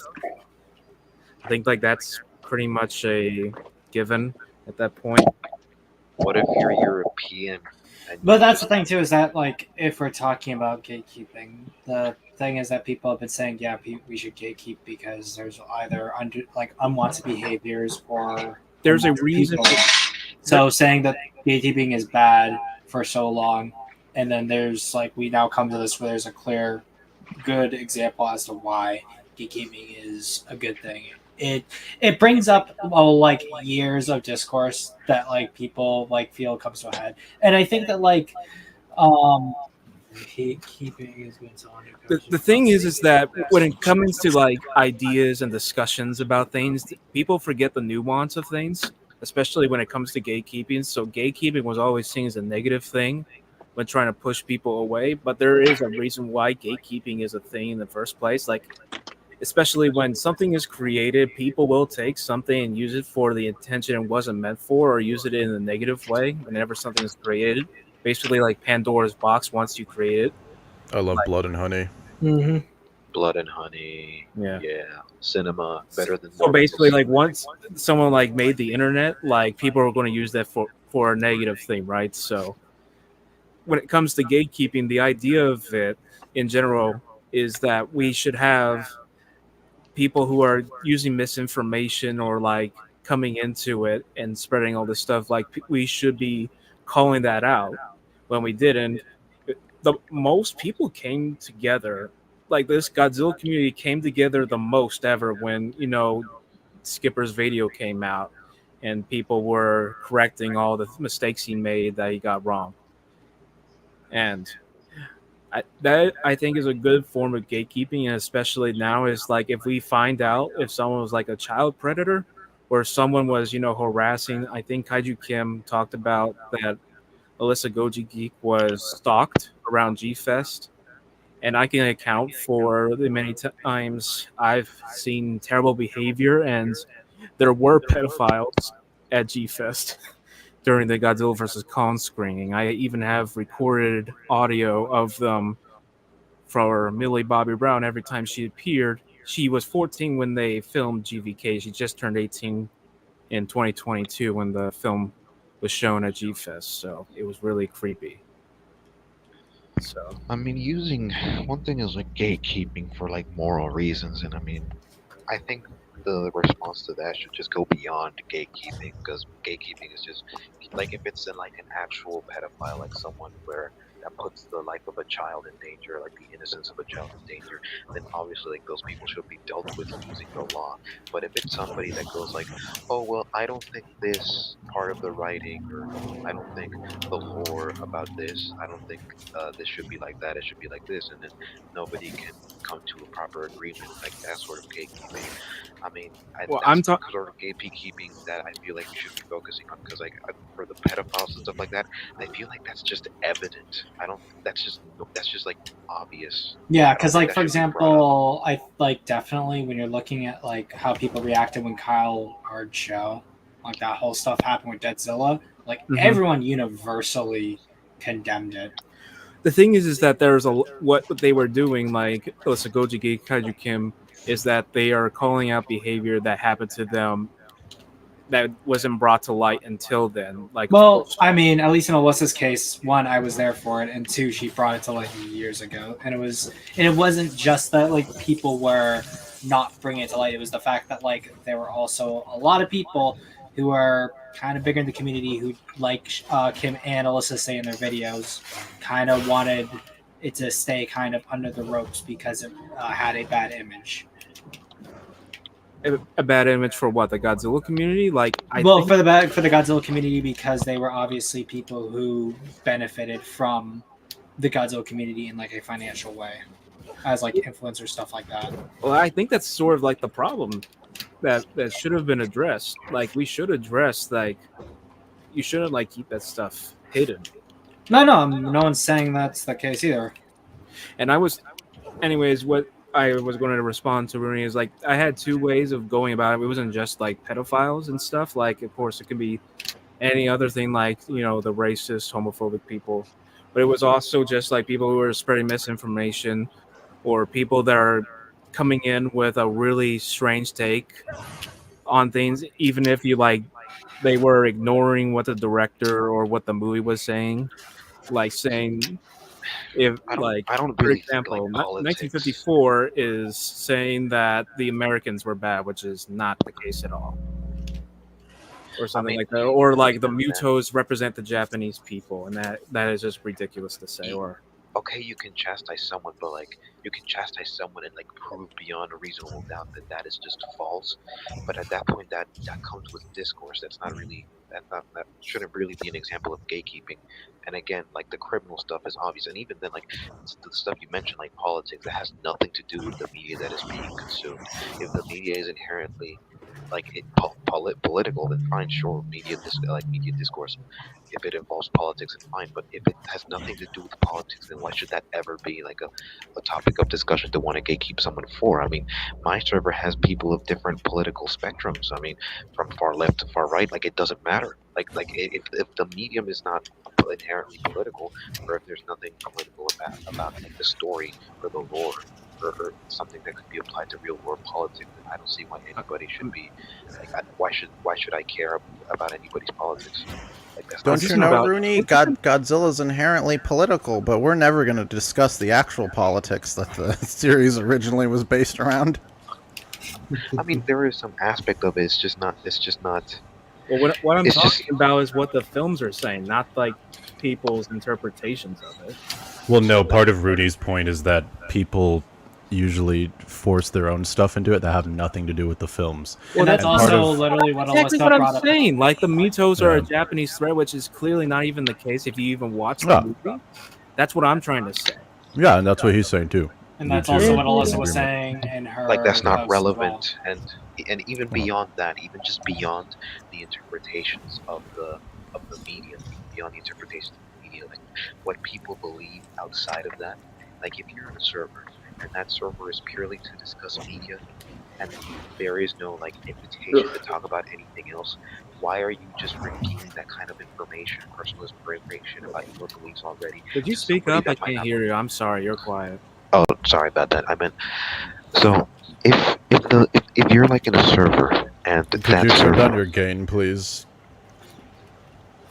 You were getting breathy. give me a second. Hold on. That's better. I'm pretty much gonna have to like go in a bit. Same. Okay, man. Yeah, just a little tired. I'll be dreaming of you, Nate. I know I won't be. Well, anyways, yeah, I guess a quick plug here. You guys know where to find me, pretty much. No, I don't. YouTube, Sea Monster Essays on YouTube. Twitter, KCI, parentheses, Sea Monster. Got some stuff on the way, including a EFAP Cottom supercut from the stream from last You get to see yesterday. me. pretty much. You get to see the abridged version of my torture. Yeah, pretty much. Anyways, thanks for having me on, Zim. Of course, man. You have a good Bye. one. Yep, take care. Have a good night. Good Right, night. you Bye, gotta help homie. out some as well, If you Good have night. to deal with a podcast that just has terrible takes all around, you might as well just not do it. So, okay. So what I was saying earlier, am I better? Can I do I sound better right now, or? You sound better. Yeah. Okay. Sound louder. So if you're in a server and that server focuses on a specific piece of media and there has been no indication or invitation to talk about anything outside that piece of media, why are you sharing such sensitive information, like for example your politics, your political beliefs? Because some people believe one thing and other people believe something different, and of course there can be a dialogue about it, but that dialogue should have nothing to do with the actual media being consumed and should not represent the fan base. And like the majority, even like whenever like there's a minority of people that have a position that not that many people will agree with, or vice versa, or on people that have the exact same beliefs, and some outsider comes in that doesn't have those beliefs, like why should that matter if the server you're in talks about a specific piece, like the subject matter is a specific piece of media, and at that point that's just an issue of people oversharing, just of people oversharing stuff that is not even relevant to the media itself. And of course, you can't really police how people talk about media. That's never going to happen. You can't just police language. That will always backfire if you police language. If you tell people, oh hey, you can't say this, oh you can't say that, that will always backfire. So Okay, so but at I that- never talked about someone's personal political thing when I was talking about this. Well, I mean, you did mention, like, I was trying to be subtle about it, but you did mention like racism and homophobia, and I have absolutely zero opinions on that subject. However, some people have certain beliefs that some people might consider racist. For example, the idea of somebody might hold the opinion that, oh well, I have seen Africans that absolutely despise African Americans, and this and this and that, and somebody might think, oh well, that's racist. Well, why are you talking about that in a server that is dedicated to, say, for example, Ultraman? That has nothing to do with the media.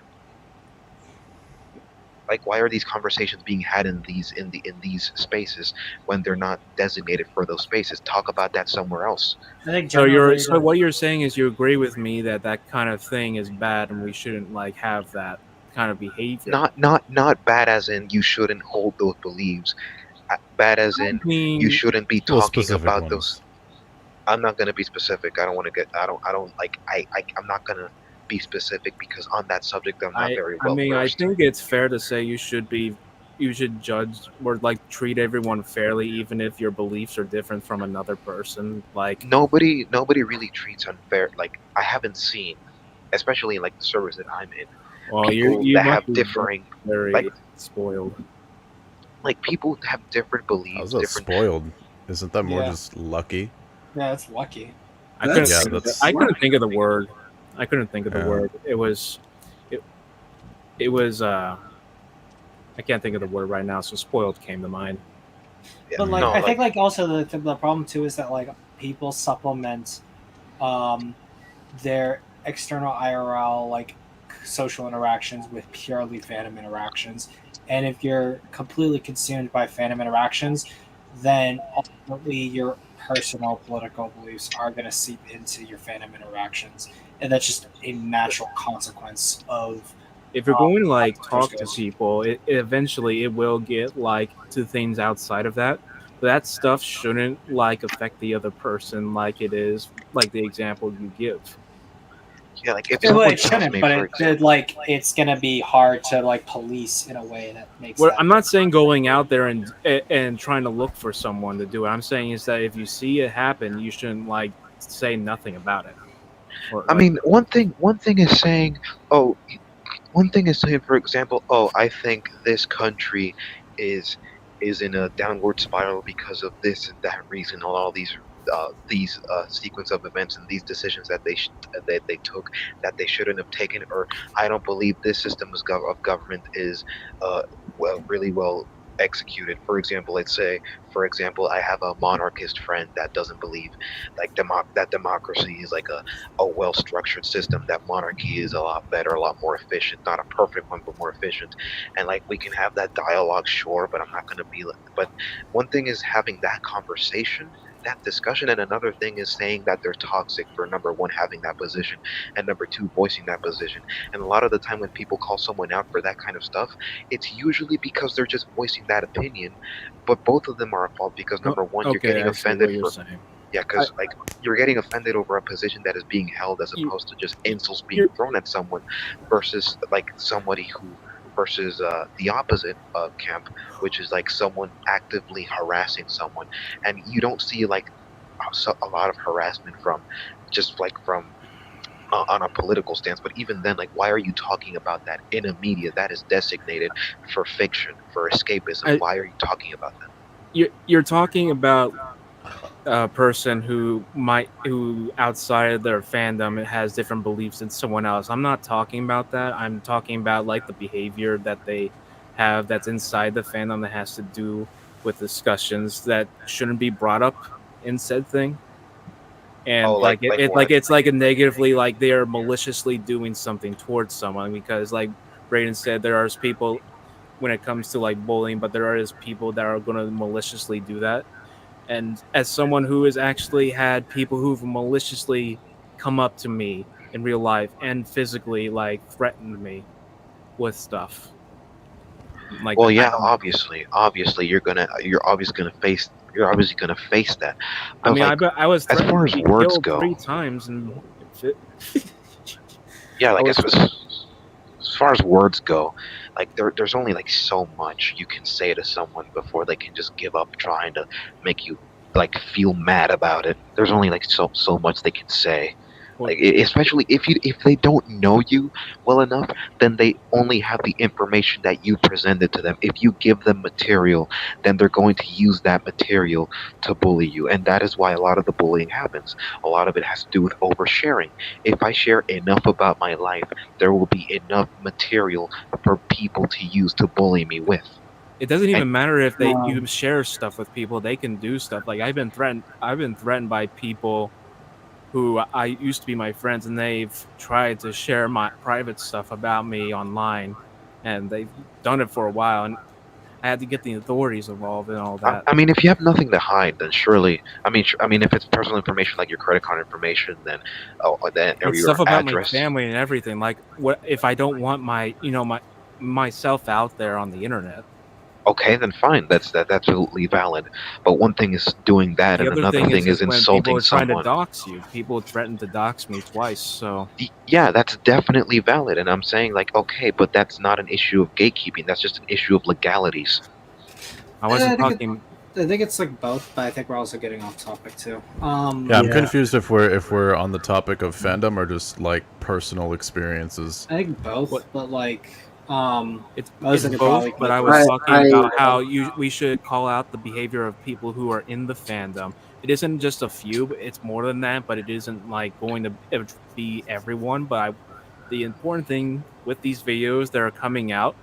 And I would say something like Goji Center is just doing it just so that they can have that clap on the back from people. Because they don't actually address that. They don't address anything. They just say that the fandom, we got like be better or something. That's it. They don't You've got to do better, Senator. You've got to stop. Oh my god. Do not be sorry. Be better. There's people that are just doing it for the credit. I agree with that. But something like this, where they're sharing the people who are victims and their experiences and what's been happening in the fandom is something that I see no problem in doing unless they have something of malicious intent. I didn't see anything from Godzilla Guy's video that like honestly, a lot of it's just the same kind of like what the thing is that sure, it's like not saying anything new, but the thing is that it is getting to more people because when I saw Kaiju Kim's video the next day, I saw people say they were here from Godzilla Guy's video. Mm-hmm. And I think that's important is that if more people share that, the more they know that this stuff is happening and they can keep an eye out. If they already knew this stuff, good, that's fine. They're just reminded of that. That's what I'm trying to say. That's the one thing I wonder is that like it's nice that people are doing that. I made a video about it. I shared my own experiences that they never talked about because they were my own, and I wanted to just share that to anyone. I think that's what a lot of people are doing is that they're specifically sharing their own experiences, and I think that like some of them are valid, and I think some of them aren't. Like I was gonna go over probably one, and it may, given the fact that I'm gonna probably have to head over to I have to catch my bus soon, so I'm probably gonna go over to the next video that I want to show. I just wanted to say is that I don't think it's sort of like trying to take away, like cancel people. There's people like you said with Up from the Deaths. Of course, there's going to be people that are trying to cancel people for like the outrageous reasons that are just there because of random BS. Well, no, I think it's also a fact that like I just saying that I don't want to downplay anything that's happening in the fandom. I don't think anyone's doing that, but I also think that like with the Up for the Deaths, that is an example of people thinking that they're doing good. They think they see something that is problematic, and then they decide to take matters in their own hands, and it makes them look stupid because like you have to make these gigantic stretches, but in their mind, because they think that they are good in what they're doing, that there is nothing wrong with their actions, because there's still people on Twitter that are acting like Up from the Depths is probably a Nazi, which is absolutely ridiculous. And he's worse than a Nazi. He's a socialist. Ooh. What were you saying, Brandon? Up from that just has bad takes. Yeah, he has bad takes, but like the people just want an excuse to like look righteous when they went after him. But what were you gonna say, Brandon? The biggest portion of at least my personal point was rather it's very over dramatized, and I'm saying this is just fandoms in general, to where like, yes, expose the thing, this happened, share personal experience if you want, and then all right guys, like there's the information, instead of being like, we gotta do better, like don't do this, speak up. It's like, well, yeah, like if it's illegal. No duh. Like, and some then people don't feel like they feel afraid to do that. They feel afraid to speak up about that kind of stuff. So do you think by someone telling them do it, they'll suddenly find the courage to? That not all the time, but it will be able to help. If it helps, like having one or two more people talk about their experiences, then yeah. I'm not talking about that. I am talking about the kind of, as Rooney described it, finger wagging or saying you should do this in this situation. My general thing is that's pretty much preaching to the choir, since it's just, I would hope, common sense to just do the right thing, do what's proper, and to anyone that isn't. Sometimes people don't use common sense. Sometimes people. Oh, you're absolutely right on that regard. People absolutely do not use common sense. I think they've proven that beyond a reasonable doubt. You have no idea how true that is. I think another thing too is that like, when it comes to certain actions, like I know, like Discords are like a big one. People are like, oh, there's a lot of toxicity in Discords. You need to moderate your Discord. It's like you may not have your mods on at all times. I'm happy right now with the people I have in my server, and there's a lot of stuff that I'm not always going to be watching every exact thing that goes on, reading every single thing that's said, because I expect that there's a certain level of self moderation that goes on, and in a lot of cases there is. And I think that sometimes when there is a certain level of self moderation is up to certain people's standards, people kind of get upset about that. In Can some you ways, make a channel where I could write poems to you? no, Okay. I'll just send on your DMs. I know, I can't get enough. Like Right, literally, I tried it messaging is- you a couple of times. You never messaged back. What the frick, man? That's autistic. You know what? That is pretty. No, legit. That is pretty tismic. Brayden, I've you're been autism. off. I can for a say that long because time. I'm autistic. We all I are, don't by virtue care. of being Godzilla Yeah, fans. we literally all are. But also, like, on that note, I don't care if someone's not autistic or not. Like, No, I'm just they saying can that say just whatever in poop case, they want. because sometimes you just gotta be careful. Yeah, well, I mean, I'll say this: like for everyone who knows me, there's a certain level of irreverence that goes on in this space here, and if you don't like it, I'm sorry, but that's kind of how we roll around here. Yeah. Yeah, Like, while we were talking about like being respectful to people, I was texting a friend and I called him a Mexican slur. I thought that was pretty topical. Yeah, Okay, like, my friends share that kind of language between each other all the time. I get called different slurs, and it's funny. It's always funny to It me. is Like, really I don't funny. care. There's Yeah. a certain level of I love it. there's a certain level of irreverence, and there's a certain level of like bad humor or just bad things that people can do to each other when they're friends. And I think that like that's unlike in certain places. Like I think that there can be something lost with a sanitization of everything. Like I said at the start of the stream, you're not going to call a stranger my boy. Yeah, or like what's it called? No, I was not gonna say it. I don't care. Like, if people call me my N-word, like, I don't. I can. They can call me that. They can call me my N-word. I don't care. Like, I'll even if say you're I white, I don't wouldn't- care. But the I thing wouldn't is call a that not random everyone is person- going to be the same as you. So Well, I exactly. Like I wouldn't call a random person beaner, but I'd call my friend or like myself that. Like I said, I know I'm preaching to you guys, but there's just a time and a place for that kind of stuff. What time and what place? What is the time and what is the place? I think Black Bernie does right make a here, very good right point, now, because I think you that like stinky. I think a certain thing is that there are certain people who feel there isn't a time or place ever for that, and will go into servers where they're like it is there, and then when someone doesn't like acquiesce to that, they get upset. People will push the envelope further, and that's when you can get in certain fandom discussions like that. This is partially on topic, but this is like one of my favorite internet interactions. Have you guys seen Earth's Mightiest Heroes? Yes, I love that show. Okay. I grew up with it. You know how like Tony Stark's kind of brown? Yeah. Yes. Yeah. So someone like tweeted a picture of him being like, "Oh, I love you, my Hispanic Tony Stark," and of course there's someone who's like, this is kind of racist. And I just replied to them, I'm like, don't worry, I gave them a beaner pass. But then the person replied with, oh, okay, cool, let's chill. I saw that. It's one of my favorite interactions on the internet. When that took a turn, I was not expecting it. I know, I didn't expect them to respond. This was on Twitter, right? Yeah, this was Twitter. That's on that makes Twitter? it even funnier. I think my favorite interaction was, I guess, I don't know. I think it was freaking Jordan Vogue Roberts quote tweeting me during the watch along. I asked if the shot of Tom like walking through the water was a reference to Shadow of the Colossus, and he said that a lot of Fuji-san's work was influence for the movie. So I was like, hey, that's pretty cool. My favorite video game. Mm-hmm. Nice. I have no idea what my favorite interaction on the internet is yet so far. So My old I Twitter think- account got a lot of like likes and retweets from like famous people, so that was pretty cool. I think probably my favorite internet interactions, everything that has to do with me and Brayden. In our, My in our favorite, internet my favorite internet interaction is when a Facebook user said, "So far, racism has gone down," and someone responded, "No, it isn't. N-word, hard R." Oh no!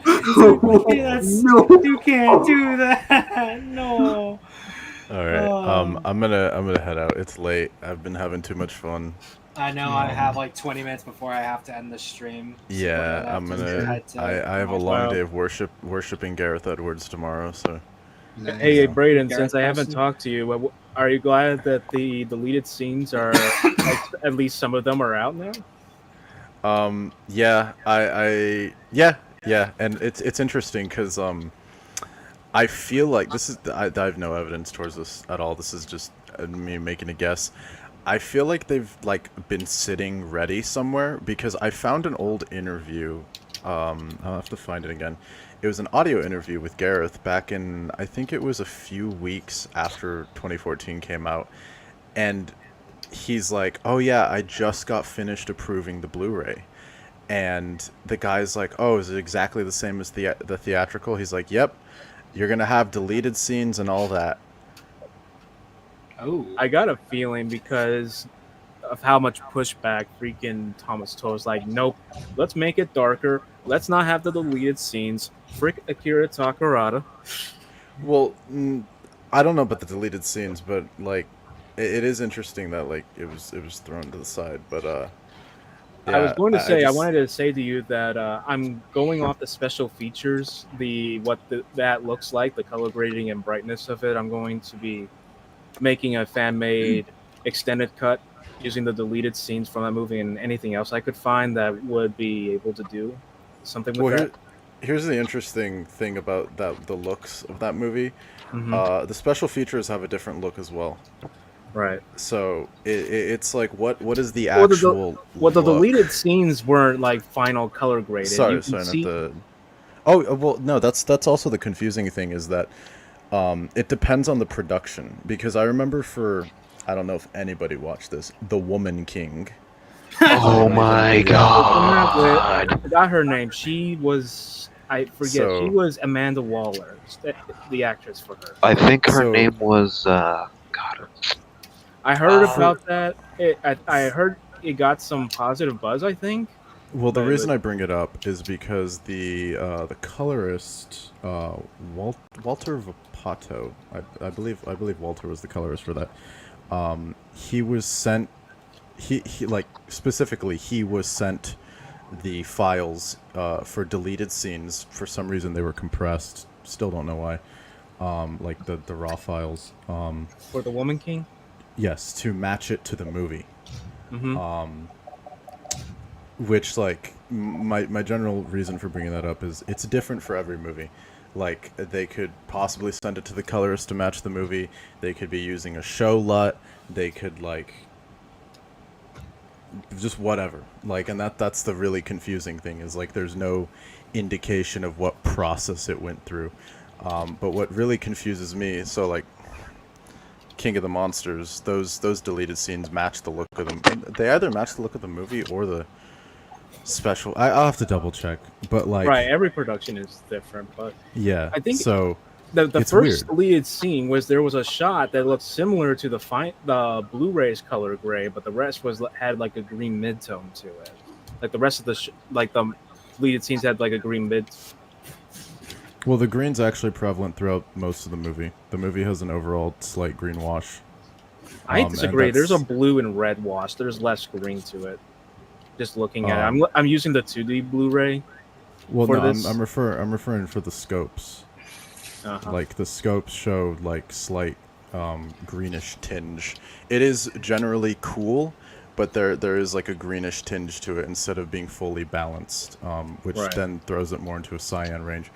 But it's even shown for like the what was it?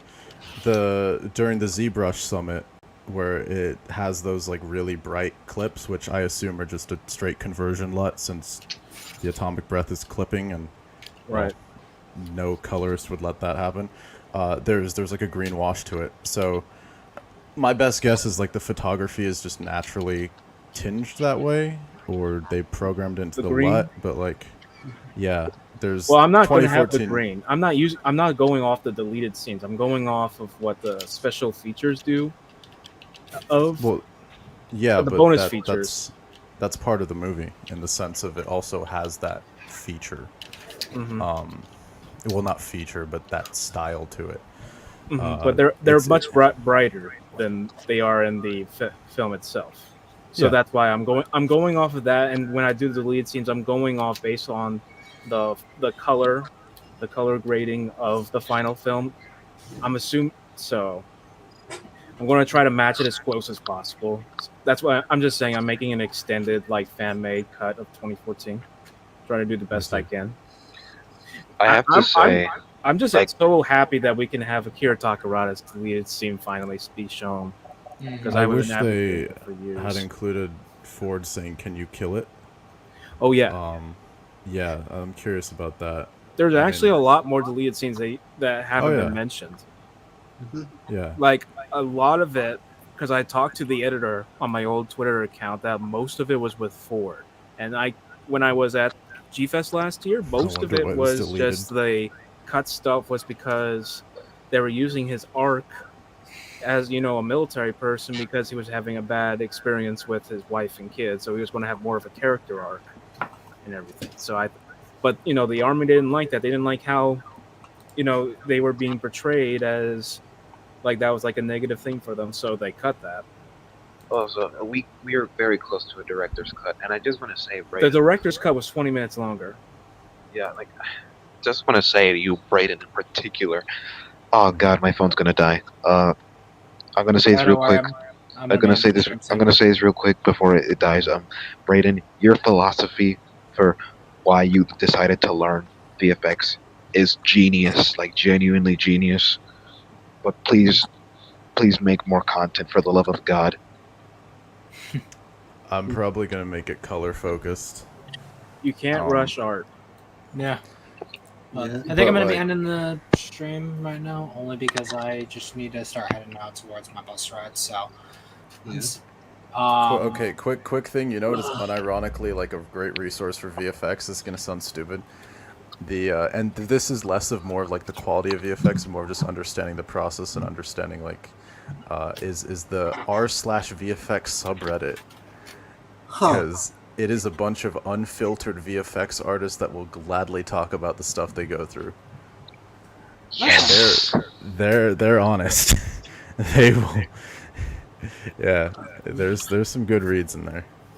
All right. By the way, question: What was the name of the editing software that you used? Because I know that my film teacher recommended it for me, but like I'm DaVinci gonna Resolve. need DaVinci Resolve. That's the one, right? Oh, 'cause I've I'm heard gonna- of that. I It's have to used get it by- back on my main PC now. It's used by actual like post houses. Like Company 3 uses it. I use 3 editing softwares.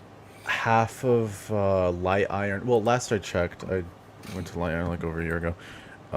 They were like half Baselight, half Resolve. I don't know if they've switched over.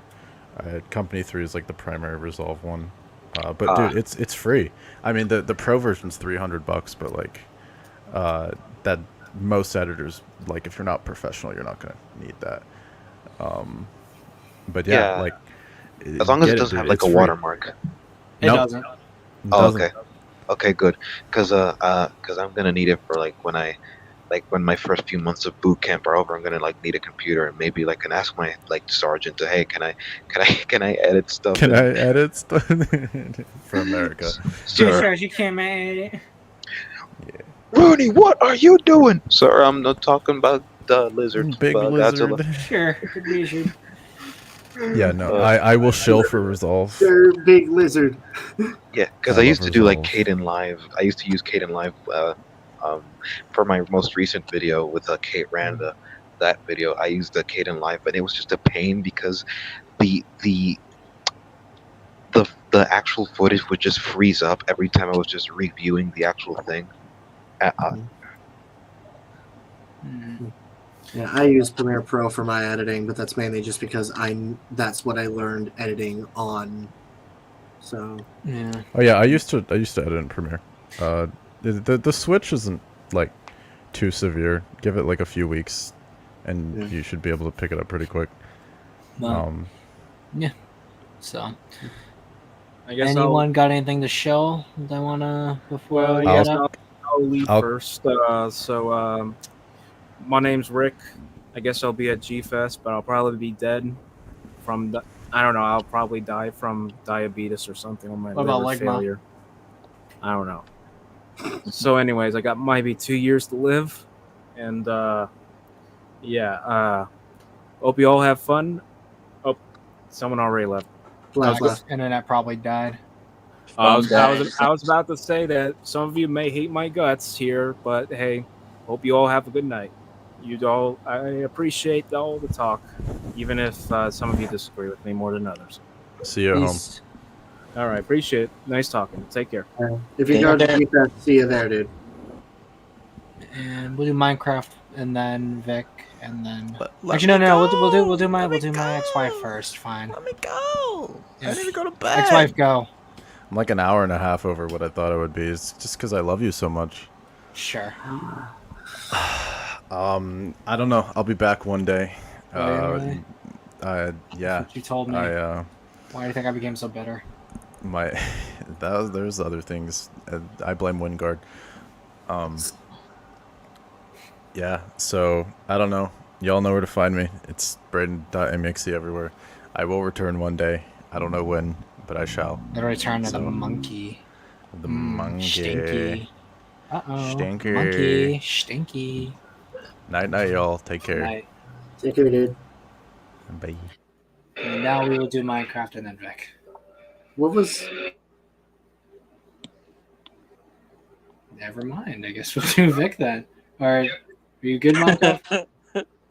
Okay. You can find me on YouTube as Kaiju. I'm hopefully going to be getting out some writing projects and videos with that. And you can find me Vic Monstrous on Twitter, where I have my commissions open. I do kaiju art and pinup art, so you can check that out there. That's all I got for now. Yeah. All right. Take care, dude. That was my video of Gamma versus Jiger playing in the background. I had the tab open, and yeah. Gotcha. Yeah. So you could find me on YouTube at Minecraft World 1954. That's my @ or just Minecraft World. Though I'd recommend searching up Kaiju versus Wajira, or looking in the comments of the streams because I usually comment there. On YouTube, I post Kaiju content and occasionally other content. So yeah, I'm currently working on a video essay about Project Nemesis, so look out for that. And check out my pitch for Godzilla The Arrival, my concept for a DXK sequel, as well as my Titanicus Gojira versus Titanicus versus blog. My personal favorite video that I've ever done. I made it back in October, and I haven't really showed it before, so yeah. Go read Project Nemesis, go watch the Gamma movies, go watch Ultraman Rising. Tiamat deserved better. Take care. Peace. Awesome. And y'all know where to find me and all that. So I'll see y'all at G-Fest. Just look at the Zimzilla 99 picture right here. If you see that on a hoodie, it's me. Come say hi. Take a picture if you want. And yeah, I'm excited to see all you guys there. And as always, remember. Semper Fi!